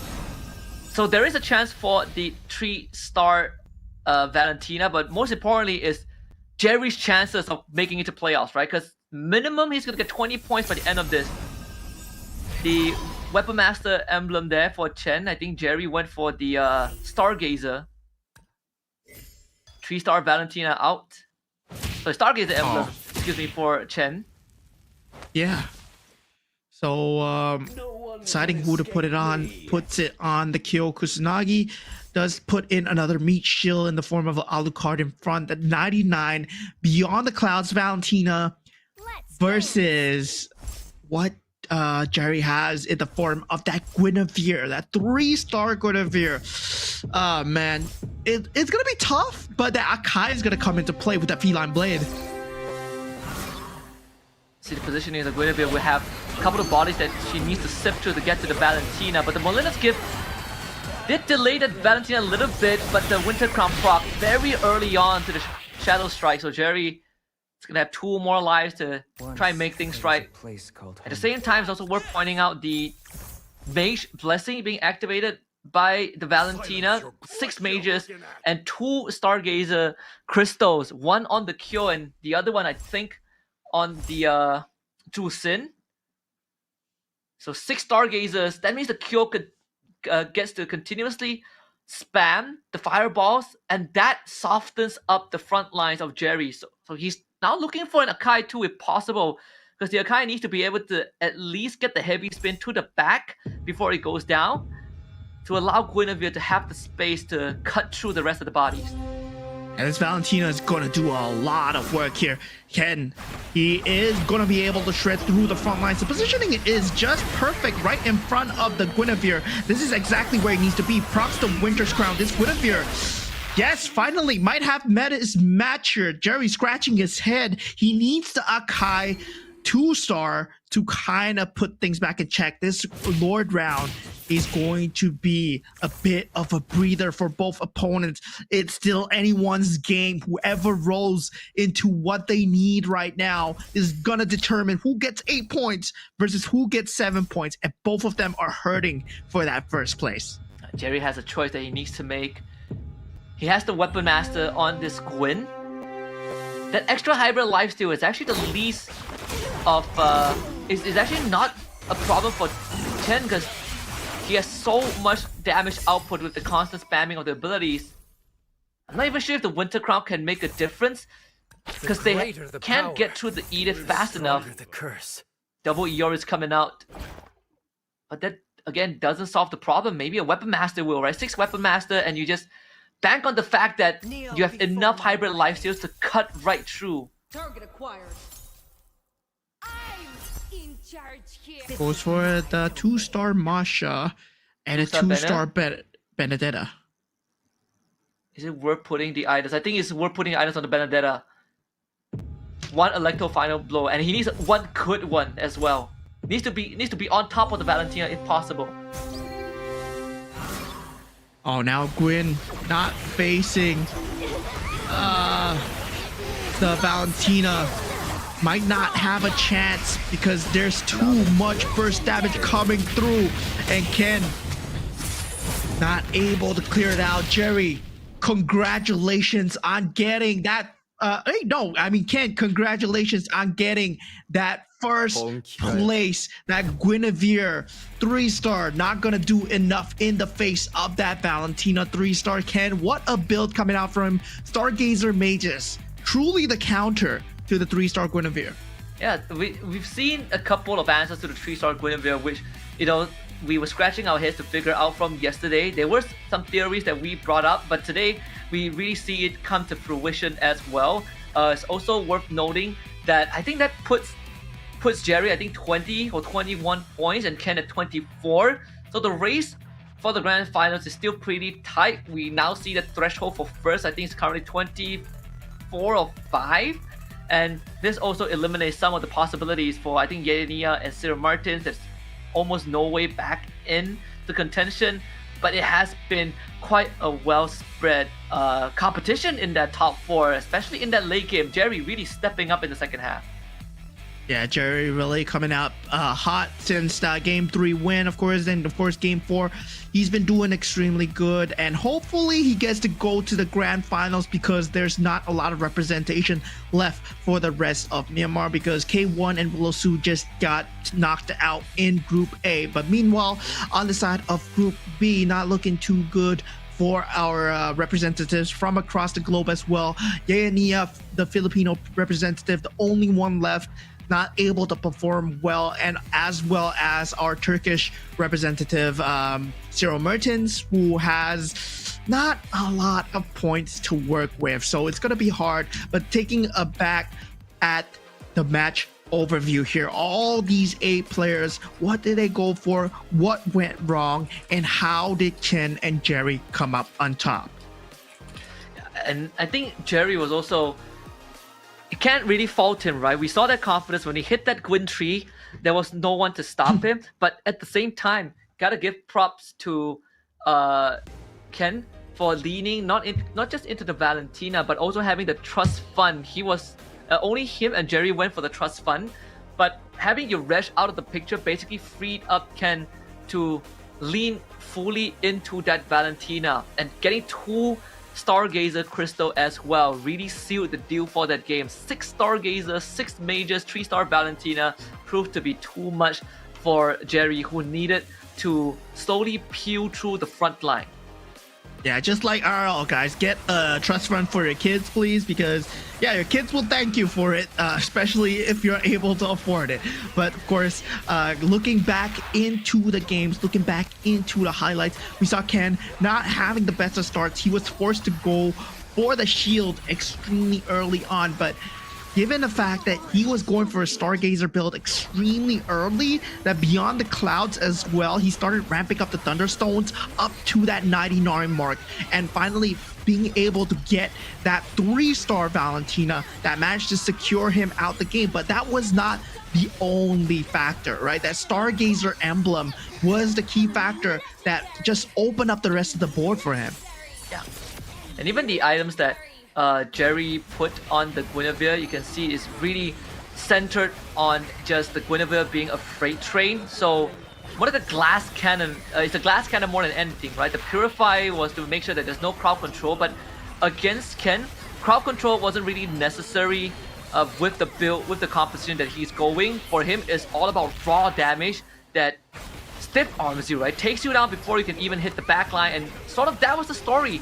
So it sort of negated what Jerry brought to the table as well, despite his best efforts in giving that Guinevere hybrid lifesteal. But it doesn't really matter if you can't survive long enough to deal with the damage. Yeah, 50,000 damage, 49,469 on the Valentina.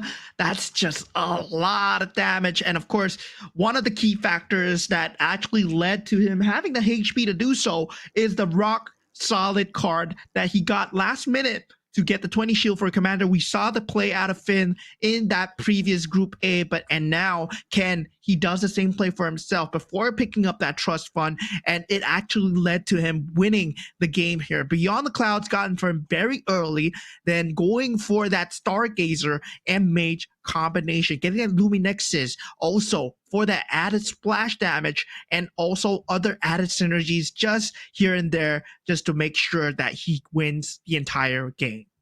Yeah, and that, I think now we're starting to kind of catch a glimpse into some of the approaches, right? There's rock solid, because the fact that when we get the blue go card, rock solid is only shows up there, and sometimes this one extra round, I feel like that was also the round that allowed him to get into the carousel.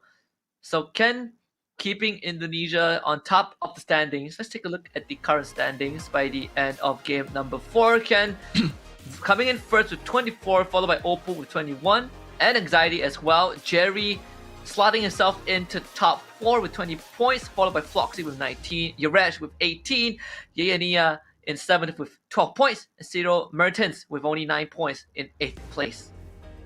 And guys, this is closer than ever, right? Despite the fact that Yaya and Cyril Mertens are out, Your Reg, Floxy, Jerry, Anxiety, and Opal, they are all at risk of falling into that bottom 4 zone. And even Ken, if he gets last place, suddenly there will be 4 other players that will overtake you. So every round matters here right now. And yeah, unlike Group A, where Finn was completely dominating, he secured his entrance into the grand final by round 4. There is no telling who is going to be top 4 here. There's no telling who's secured into the grand final. It's still anyone's game. And so far to this point, if there is any kind of reoccurring theme, is about a point that Finn brought up in that Group A, which was, if anyone pay attention to the winner's interview, is about the aggression, right? Something that really made all the difference for Finn and allowing him to be consistently top 3 is the fact that he is exploiting his opponents not being aggressive enough so that he himself can comfortably take early losses, get that lose streak, and then convert it into a late game board. But I felt like that has been addressed, at least by these Group B players, where everyone is looking to hit as hard as possible. We've seen Cyril Mertens, for example, doubling, tripling down into a single piece and committing go-go cards to it as well. Whereas we have more traditional, more meta approaches like what Ken did, holding onto rock solid, going for economy. And so far, I think the economy way, the finance way, is still the one that has a better payout in the long run. Yeah, Jerry getting his hands on the Loyi this time. Your Reg going for the Yuzong. Cyril Mertens going for the 1-1. And as you said, right? Yeah, we have players like Floxy as well, getting the Hanabi extremely early, going for that marksman build into the Metro Zero, which is completely different against the grain from that Group A players as well. They don't play by their standard set of rules. They don't play by your standard meta. There are other ways to win the game, and as long as the game provides them the pieces to do it, they're gonna do it, man. They're just gonna bring the pieces out and just be like, yo, your Guinevere, man, we don't need that. I'm bringing a 3-star Hanabi, I'm bringing a 3-star Claude, and this is gonna be the way I play the game. Now, Anxiety, he's going against the grain too. He's going for a Kagura pick in that final game. Yeah. And also allows you to get some early snowball rolling, right? You get a very fat shield for your units. Something that Anxiety has been also leaning into is a very defensive way of playing that game. We even saw that he went for 4 winner crowns at one point, and then the downfall was the lack of damage output. But we also saw some of these players going for the Shadow Cell synergy when they get those early Shadow Cells. And so far, we've only seen 2 players do it.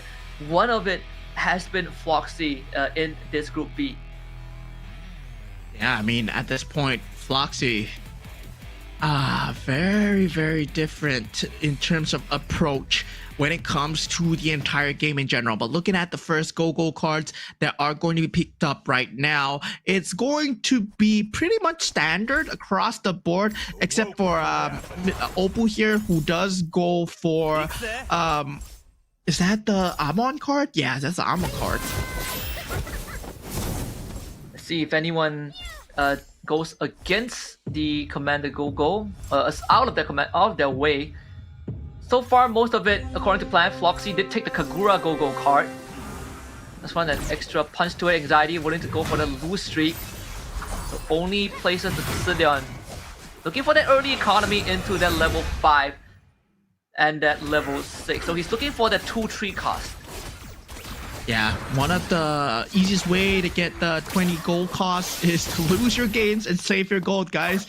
You know, saving money is the best way to earn money somehow.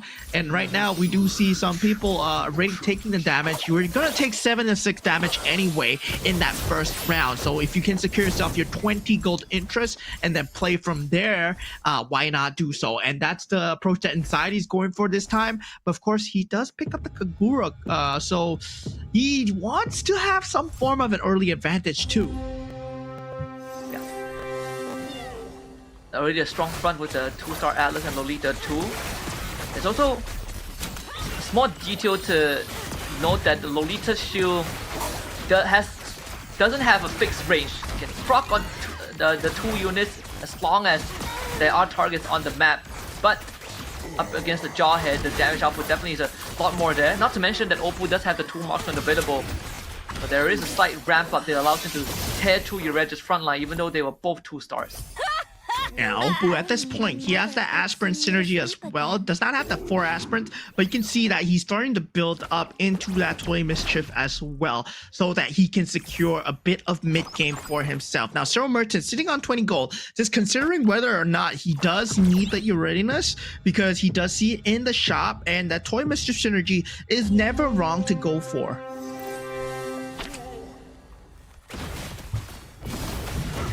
I believe it's been 2-3 games. I think the last game and the last game we haven't really seen the Toy Mischief as much. The players so far at least haven't been leaning into that, but early Kadita for Ye and Nia, having some of that extra magical damage too, I believe has Beyond the Cloud. It's gonna give him a bit of that early edge, especially the Kadita, a very important piece that has high value with good payout without any items. Sort of like a Leslie that does great base damage with the abilities before you put any items on her. But the trade-off is that Kadita does the exact same, has AoE splash, but also has that iframes. Yeah, but the difference is right now, there's a Xavier in the shop, there's a Xavier in the carousel, and I'm curious to see if anyone goes for it for that early Beyond the Clouds combo, but no, they're just going for different kind of items, and only Cyril going for that character piece, which is the Saber. Now, the itemizations help a lot more in terms of having the flexibility, having the openness of just going into anything that you want, depending on whether you pick the magical item or physical item. But meanwhile, if you pick character, if you pick chess piece, you're really set into that forecast, or either that, or you're just going for economy.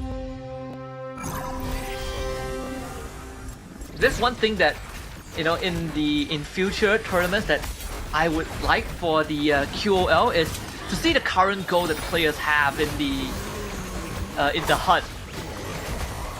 That would be a good way to kind of gauge the current economical stats without having to look at the players. But for now, it's fair to assume that we are looking for at least a 30 goal cap so that you could safely hit that 6 by stage 2-3.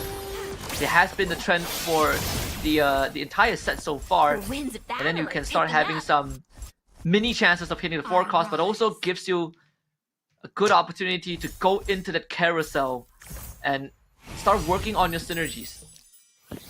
Yeah, at this point, it's gonna be a tough look coming in from the side of the Kagura here. So yeah. He went for Anxiety, went for a very early lose streak. Right now, he's hurting a bit on HP, but not as much as your Reds though, right? On the Yuzong, you really are banking on your first Go-Go card. It's coming in the next round, but already at 67, the Cambodian representative not really having a good time against the early aggression coming out from Ken and also Jerry at this point, who are at 100, and Oppo as well, who's also at 100. One of those figures is going to break by the end of this, but we are seeing that Golden Staff on the Dijang. It's just 2 Soul Vessels up against a Dijang that is decked out in 3 items. The AoE damage should be enough. The Matilda is able to get the Soul Bloom off as well. This OT favors Chen, and he finds that win. So putting a stop to that health loss and bringing Anxiety down to 77. As we near this item round, we talk about them. The players usually hitting that level 6 at 2-2 and 2-3 latest. Frontier Blitz for Jerry. So leaning into the full damage. He does have the Loi, and he's given the Aulus as the Loi's choice of 3 cost. So the Toy Mischief looks very juicy to lean into. Yeah, and Jerry ate a scavenger unit as well. The Karina being eaten up, the Leona on the Aulus, yeah, that gives him an extra unit to work with. So 28% hybrid attack. The Aulus with that Toy Mischief, he's leaning towards eco now, given that the fact that he's on a very comfortable amount of HP, he can work towards getting the level. So he's gonna start saving gold, not buying any units unless he sees something that he fancies in the shop, like this Barrage here. Yeah.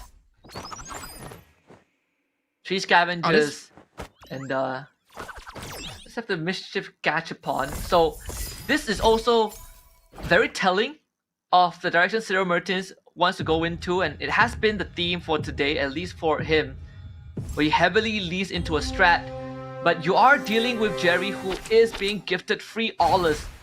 And that's what worries me, right? That means that the Aulas in the pool is lesser, but also the fact that he needs levels, but at the same time, his health not looking too good. So hopefully he's gonna be able to at least win this round to ease, to smoothen out the curve so that he can start hitting 2 stars on his Toy Mischief and hit 6 Toy Mischief for the extra item.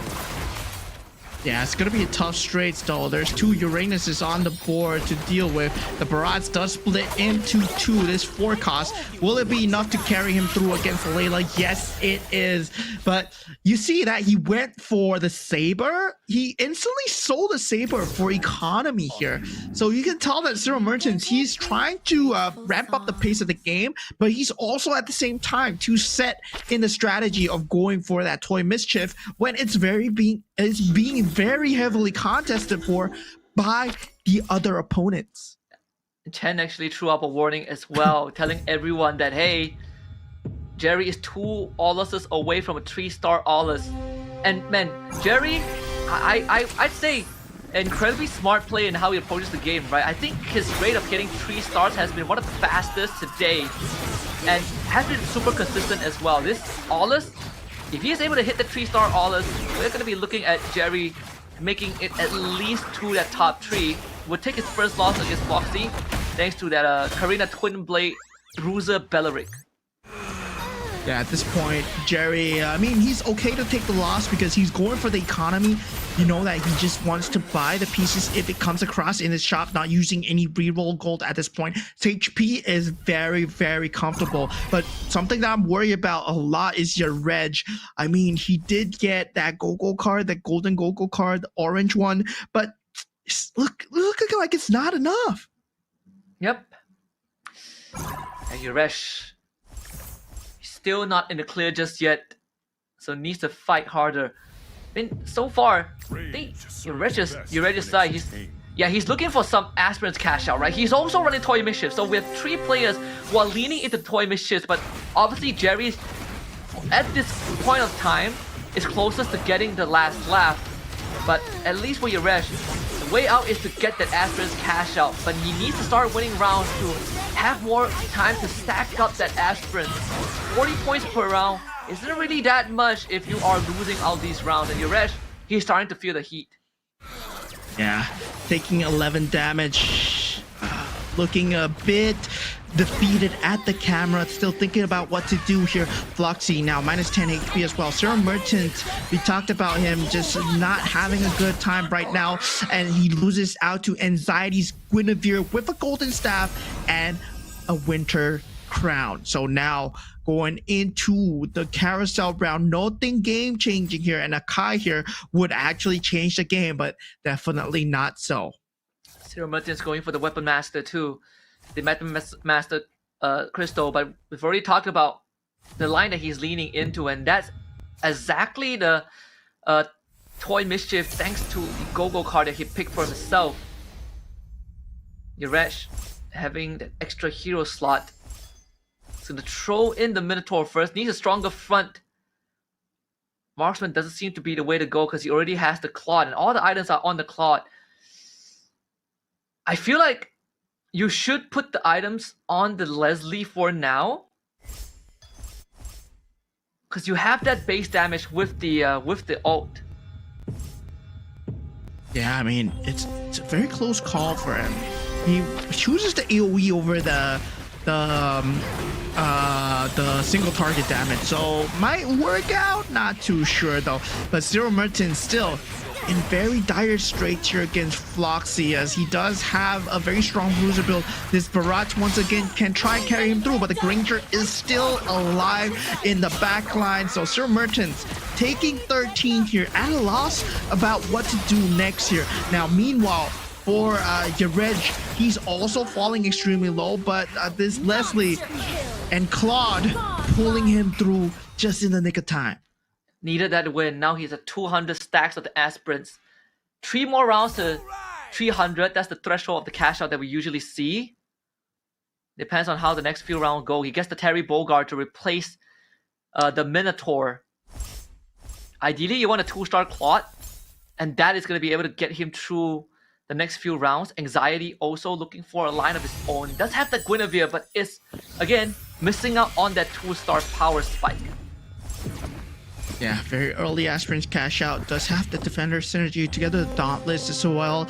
Bit of defense here, but it's not gonna be enough, I feel, versus a lot of the other opponents. Maybe not Reg though. Reg, with that Claude, is it going to be enough? He does have that Aspirant's like gem on the Claude though. So when the cash out comes through, the Claude can do even more damage. The Terry Bogard also hanging on pretty well, but it's going to be proving to be quite the headache. Max stacks with the Golden Staff with the Winter Crown and the Dauntless Crystal 2. Anxiety survives Reg. I mean, these two players are really fighting for their lives. Same as Zero Mertens, but at least for chance of qualification in the Grand Finals, is a lot more dire for Reg and Anxiety. Yeah, Reg falling closer and closer away from the Grand Finals now with the last Go-Go card. Fateful Dice Mirror has been picked up for Ken, and now we do see the Starwing synergy coming out for the side of Floxy as well. Attack and defend for Zero Mertens, a last-ditch effort, and Magic Surge coming out for Yeye Nia as well, going for the Beyond the Clouds into the Stargazer synergy, and Reg did get 45 Commander EXP, so hopefully that brings him back in the running. Is built upon trust. Very much needed to get him to level 9. This should be a level 9 angle. Yep, instantly hits it. Needs that 4 cost and the 1 extra slot for the heroes. Yeye Nia doing the same as well. Gonna get that Edith. Now trying to sell the board. It's all about the synergy. Armaments. The 4 cost is going to be it. Yaresh doing the exact same thing. Hanabi being a choice as well. Takes it for the marksman. Hits the Irritel at the same time. 4 marksmen. 6 marksmen. Now being what he can fall back to. The bell tolls for you. Does get the 2-star in the Ixia, but he only has, okay, he finally has a 6 right now. Able to pump out the board, but that Hanabi gonna be his fallback factor. The only 2-star that's reliable together with the Irithel. That's the 5 cost. I believe he also has a Carmilla, so that Lumen Nexus benefiting the Hanabi as well as the Glaive bounces. Amplifies the damage as he bounces between the targets of the Lumen Nexus. Jerry though having a hell of a day with this 3-star Aulus. 91 health, poised to take top 3 at least, and almost guaranteed Grand Finals appearance there. Does get the Akai. So it will throw a wrench into the works of people that are building up into that Toy Mischief, right? So now he sees that, yeah, there's not a lot available for the side of Zero Mertens. He does have the 6 Toy Mischief, but now for him, it's more about rolling into the Akai. Even for Anxiety, the Gwyn 2 is not coming home. This is a bit of a headache. The 6 bruises needs to survive long enough. It's gonna be up against Ken. And look at that Kadira. Double Ice Queen's 1 and a Holy Crystal. But the magical burst damage is gonna be enough to carry him through. And for Anxiety, it's all about this Guinevere. There's 6 bruises. Can it hit fast enough? There's a Kadira to deal with. The Guinevere is gonna clear that back. Between him and the Kadita, that's the first rough wave. This 50 stacks Golden Staff coming right through for Anxiety. Anxiety is still banking all his eggs on that Guinevere train. Somehow, some way, just clutching it through on that 1-star Guinevere. That shield value providing a lot of value together with that 25% hybrid lifesteal that he has. Now Yeye Nia on his last legs here does have that Starwing into Stargazer with the Beyond the Clouds combo. Now hurting for either that 2-star Harley, 2-star Vexana, or the eventual 3-star Kadita. And the main problem right now is that he doesn't have the best items for his carries too. Just now what we saw was Holy Crystal, Ice Queen's won, but this Kadita, at best, it's just a Winter Crown and the Enchanted Talisman, but they don't contribute too much to damage. It's more on being able to cast the rough waves more often and relying on just sure disruption there so the Kadita can go to work. The Kai needs to go first, but he splits into two. As long as the Winter Crown doesn't proc on this Kadita too early, he might have a chance. He needs one more rough wave for this Aura to go down. The cast needs to come true, but the Aura split just enough, and Nia again falls. Yeah, that puts him out of contention here. Cyril Mertens and Anxiety also out as well. So we do have 5 of these players contending for the points here. Anxiety, I'm not too sure. 23 is the good cutoff point here because you Reg, Foxy, and also Jerry. They are lacking in points, but currently they're still in the running for this. If only the Kadita for Nia wasn't holding onto a War Axe and was an actual magic damage item, that would have been so much more different. Top 5 it is, Jerry and your Reg. The Group A wildcards to a certain degree, Floxy as well. The unconventional, this is more of an unexpected top 5. At least in the running, all of them are looking for that Grand Finals appearance, and the best part is that all of them can actually kick Anxiety out of that spot. So Anxiety, he's definitely living up to his name, waiting to see what this final result is going to be. Yeah, dude, even till the end, he gives us Anxiety. But now, with the double Ice Queen wand, Kadita, is it enough here? Now, the Guinevere is tearing through from the side of Floxy. Ken gets taken out. Floxy puts himself even higher. Now, Ken, a bit in danger as well. 24 points. That you're not safe, my man. Yeah. Anxiety, all of them. I mean, your Resh is going to tie with Anxiety if he goes out next, right? So Anxiety now, he's going to be watching with bated breath. And 28. 20. Yeah. Well, I mean, like Anxiety, the cutoff, right, is 23. Yeah. So like that, like if your Resh makes it to top 3, he overtakes Anxiety. But if your Resh makes it to top 3, everyone overtakes Anxiety, and he's out of contention.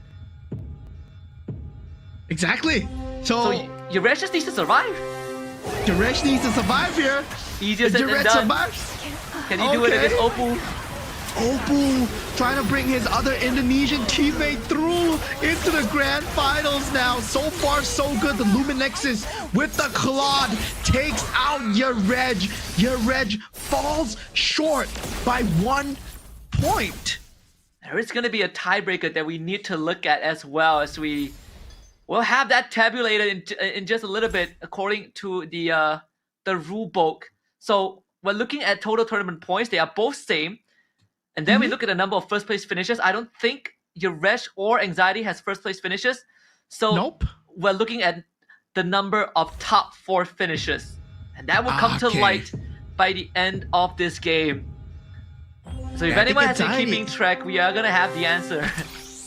Yeah, Anxiety has a bit more, I would say, but I can't be too sure right now. So really going into the top 3 here. Now, Floxy and Jerry, they're coming in very close. Jerry wants to get that top position, that 28 points, to tie it up with Ken and also secure himself a better placement in that grand finals. And of course, 4 players from Group B. We've already seen the Group A players that are making it to the grand finals, but now we decide the final 4 coming through here. Now, Jerry, Floxy, and Opal, they're all in contention. Hold on a minute. This is the final 4, right? Because you have Ken in, and then the minimum now is 6 points. Floxy is going to cap at 25. Opal 26. Opal 27. Jerry 26. This is our top 4. We are already looking at our grand finalists. So unfortunately for Yaresh and Anxiety, the tiebreaker doesn't matter anymore. Now it's for bragging rights. Jerry has a chance to tie with Chen, and Opal has the chance to overtake Chen by the end of this if he finishes first. But Jerry doesn't seem to have the best round so far, with Opal taking 24 out of his health bar. And Opal also took down Floxy with the mirror. So it seems like Opal is poised to finish first at this point of time.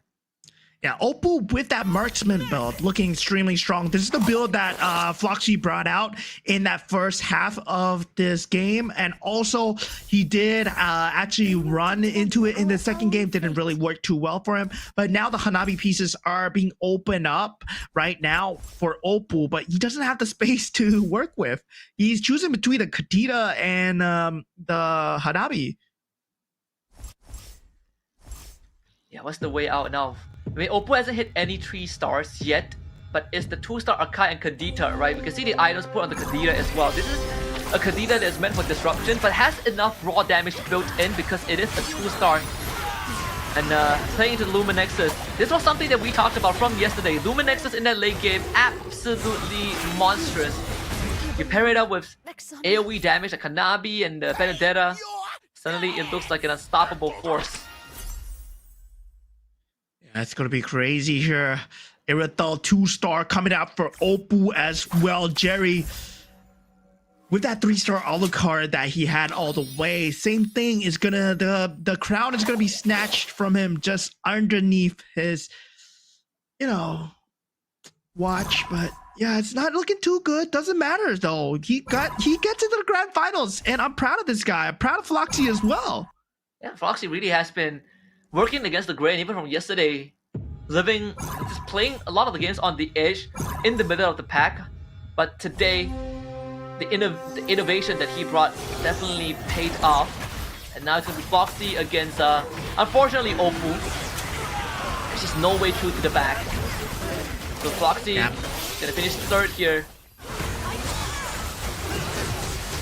And I believe Jerry's gonna finish 2nd as well, says Opal with that Hanabi Claude build, that marksman build, taking out the Burmese representative. Opal makes it to the top slot, but our top 4 has been decided here. We know who's going to the grand finals. You'll see shortly in the standings here, but our top 8 awaits. But going back to the game, right? How they played the game, how they really went into the MCGG mechanics in Group B. It's much more towards a very different look. The Guinevere, not that prevalent in Group B compared to Group A once again.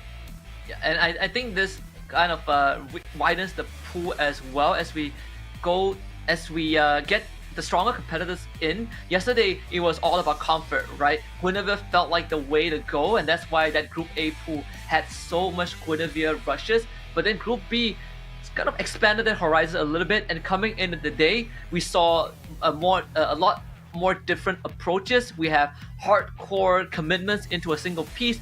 We have forced lose streaks, but at the same time, we also have the Group B players were a lot more aggressive in that early game to get the stole ball. Jerry was a prime example on how to make it happen. Yeah, I mean, at that point, the purest power coming out from Jerry didn't really work too well against Opal's solid alliance, right? Where you do get more synergy with that Metro Zero as well. Of course, we did see that fateful dice coming out from Ken as well, trying to get much more of a 3 pieces. Didn't really work too well for him. Yareg came out on top, but sadly for Yareg, he couldn't hang on to get much more points. And Opal is the one that truly shone in this competition, because at the start, yeah, he didn't really show off too much in terms of build. We thought he was going for aspirants, but he went into the Metro Zero build with the marksman as well. Yeah, even for Ken, we did say that the 2 out of the 3 Indonesians, the EVOS players, are some of the front runners that got the bye into the semis. Again, the experience, it did ended up paying off, which is pretty interesting considering that for some of the contenders who are in the grand finals, and we did talk to Finn early on, for him, he naturally streams MCG a lot, so that's sort of his training ground. But we also have players that are picked up by organizations that train under the organization. And in this case, it is the banner of EVOS for both Opal and Ken, and both of them finished with flying colors today.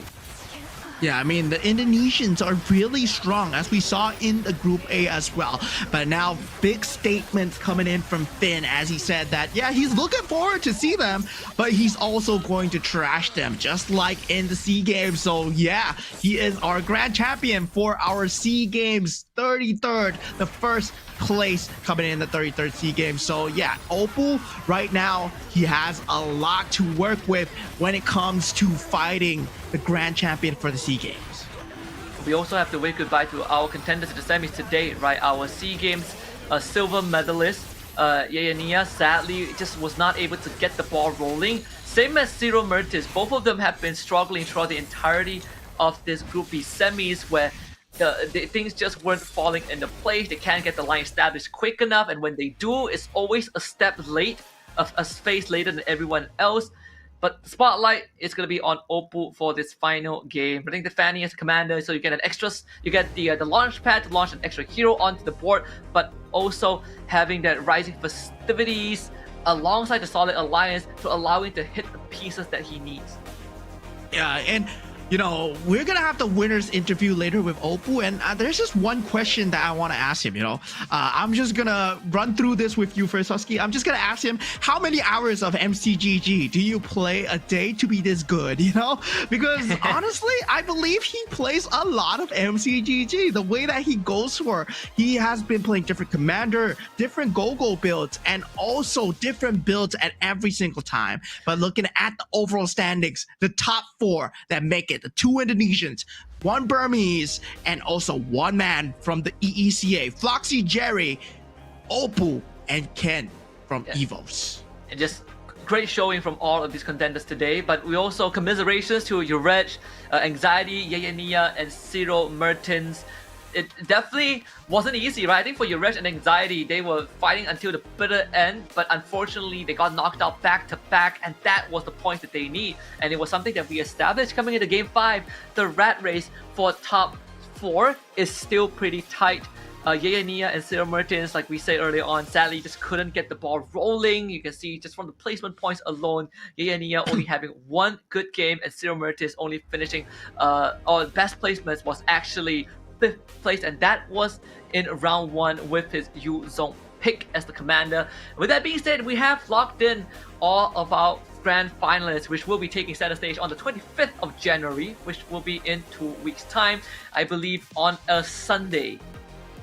Yeah, it's exactly 2 weeks from now. But of course, we're going to the interview really soon with the winner for Group B. So we'll see you guys at the interview, and I'll join you over there when the screen changes, and let's see who's on the screen, yeah? Yeah, I believe it should be Opal coming in. So like you said, we want to know how much he plays, but also what are the thought process, right, to understanding the nuances of the game, because there's a lot of things that we are looking for in a player, and what they are watching out for. So maybe we can get some insights from Opal coming in just a little bit.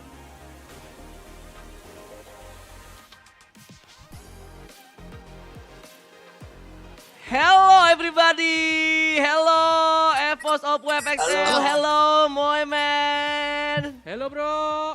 Hey, hello Jeremy. Hello. Hi, How hi are you? Opal. Hi Tiplox. Hi Chiplox. Hello. Oke, sekali lagi congratulations buat EVOS Oppo FXL. Udah berhasil menang bro di posisi pertama.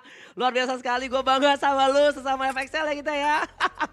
Oke, maybe you have a question, maybe moment for EVOS. I can help to translate. I have a question. Yeah. Opal, I have a question for you. Yes. Very simple question. Yes. As a pro player, how much MCGG, how many hours of MCGG do you play a day? Oke. Berapa lama sih lu main game Magic Chess GO tuh per hari? Lu tuh ngeluangin waktu berapa jam kira-kira? Every day untuk latihan? Hampir 12 jam lah mas. 12 hours a day playing Magic Chess GO. FM. Apa? Lu mainnya emang main gamenya doang sama temen, atau memang lu yang itu 12 jam itu scrim sama latihan?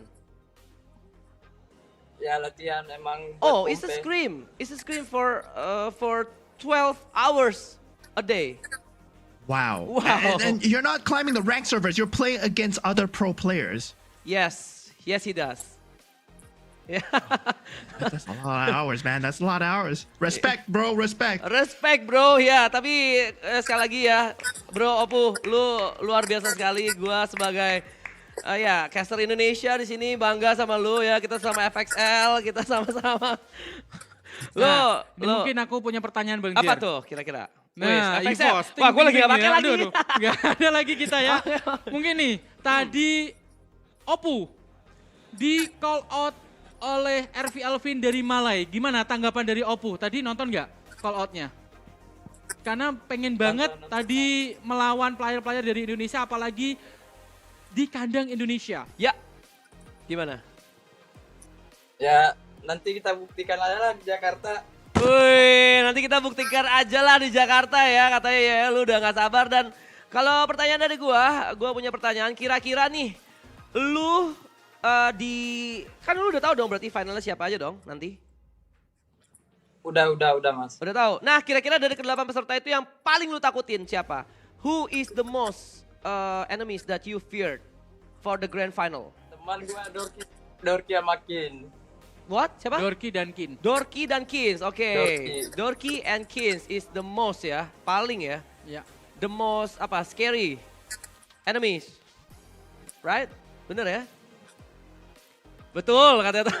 Karena Betul ya. Karena kedua player ini Nggak tahu, Mas. yang selalu tiap hari, tiap jam, tadi selama 12 jam, mereka selalu bermain ke arah fun match. I see. Fun match in Indonesia is scream, bro. Oke. Scream terus ya. Oke, so Moment, maybe you have another question for EVOS Opu? Yes. Yeah. So just now we asked Finn, the winner of Group A, the same question as well, right? What he has to say for the grand finals, what he has to say against the Indonesian players. And what he said was he's looking forward to play the Indonesian players, but he's looking forward to win them as well. So do you have anything to say to Finn? Ya, mungkin lu ada kata-kata untuk si Finn, karena tadi Finn juga secara tidak langsung dia kan menantang Indonesia.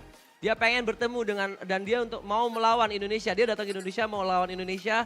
Dan kira-kira nih dengan ada ya dalam tanda kutip ancaman dari ini ya.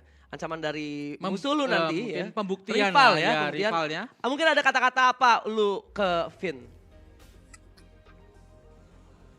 Gak ada kata-kata, yang penting bukti nyata. I don't need to say any words. Just prove it. Prove it when you Very arrive in professional, Jakarta very and professional. yeah, we prove. Prove with skills. Wow, luar biasa sekali. Yeah.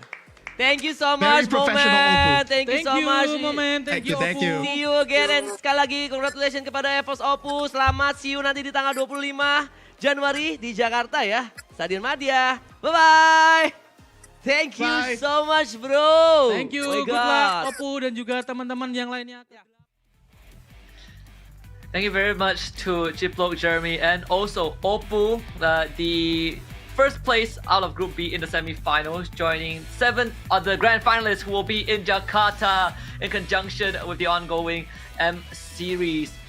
It is going to be fun, you know, having the two worlds collide and finally seeing two universes join into one, and the fact that they will be playing on that grand stage instead from the comforts of their home. That's where the pressure really builds up. For some of these players, they have had the competitive experience. For others, it might be a first time. We'll get to see if these players can prove their worth, especially for Finn, who has thrown out some words to the Indonesians, knowing that he's going to be playing on their home soil. Yeah, meanwhile, Opu, very professional, is like, I don't have any comments. Just prove it in the battleground, right? So yeah, just words go over, skill go over words. So just prove it in the battleground. We'll see each other in MCGG. Yeah. And of course, before we forget, we gotta remind you guys to follow the official global Facebook account at Magic Chess Go Go, as well as the global TikTok account at Magic Chess Go Go Global to find the latest and most comprehensive news on the game, as well as the competitive scene, alongside with the official tournament live stream. Do remember, if you have any feedback, do leave a comment. We will go through them and make it better for the next broadcast. But on top of that, you can also join this fun event by commenting, follow MCGG TikTok in the chat, screenshot it and go to the global TikTok page and follow the steps to win some lucky prizes. You can scan the QR code to do that as well. So plenty of things ahead of us. Pretty exciting for the first ever Magic Chess Go World Championship. As more to come as the final 8 now fight for that 10 grand prize pool and the covenant title of a world champion. Yeah, I mean, there's a lot of prize money at stake, and everyone that got eliminated, of course, they're not leaving home empty-handed. They are going to be awarded some portion of the prize pool as well. I believe it's $200 followed by $400 respectively. So yeah, people that left, they're not leaving empty-handed. Their time is respected here at MCGG, and of course, commiserations to them. But now we move on to the grand finals. Yeah, it's going to be a lot to look forward to. But right now, I mean, with all of the players all the grand finals that have been settled in, I want to hear your opinion, right? Your favorite player, because I'll list mine first. My favorite player so far, I think, has been Jerry. I think he's a very interesting player. We see the smart approaches that he has, but also I think the consistency that he has brought in, right? Very aggressive playstyle and is willing to go for those roles to hit that top 4 consistently. Yeah, I mean, my favorite player is like, gotta say, it has to be one of the players that got eliminated, actually. It's sad to say, but it's Zero Merchants, right? Yesterday, the showing that he got was extremely strong. A very strong first impression on him with the Yuzhong. He's never willing to just give out on his set battlefield. He does go for a lot of the 50-50 flips, and today it didn't work out in his favor. But yesterday, he did provide a great showing.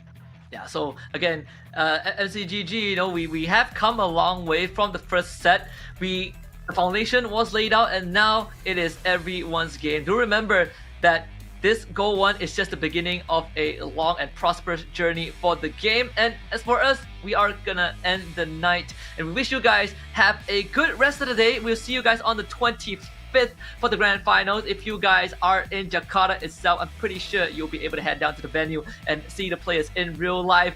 2 weeks from now, we'll see you. Good night.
rise beyond greatness and reignite your star. Come then, embrace the struggle.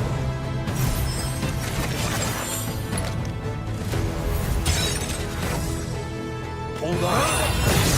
Let it become your strength.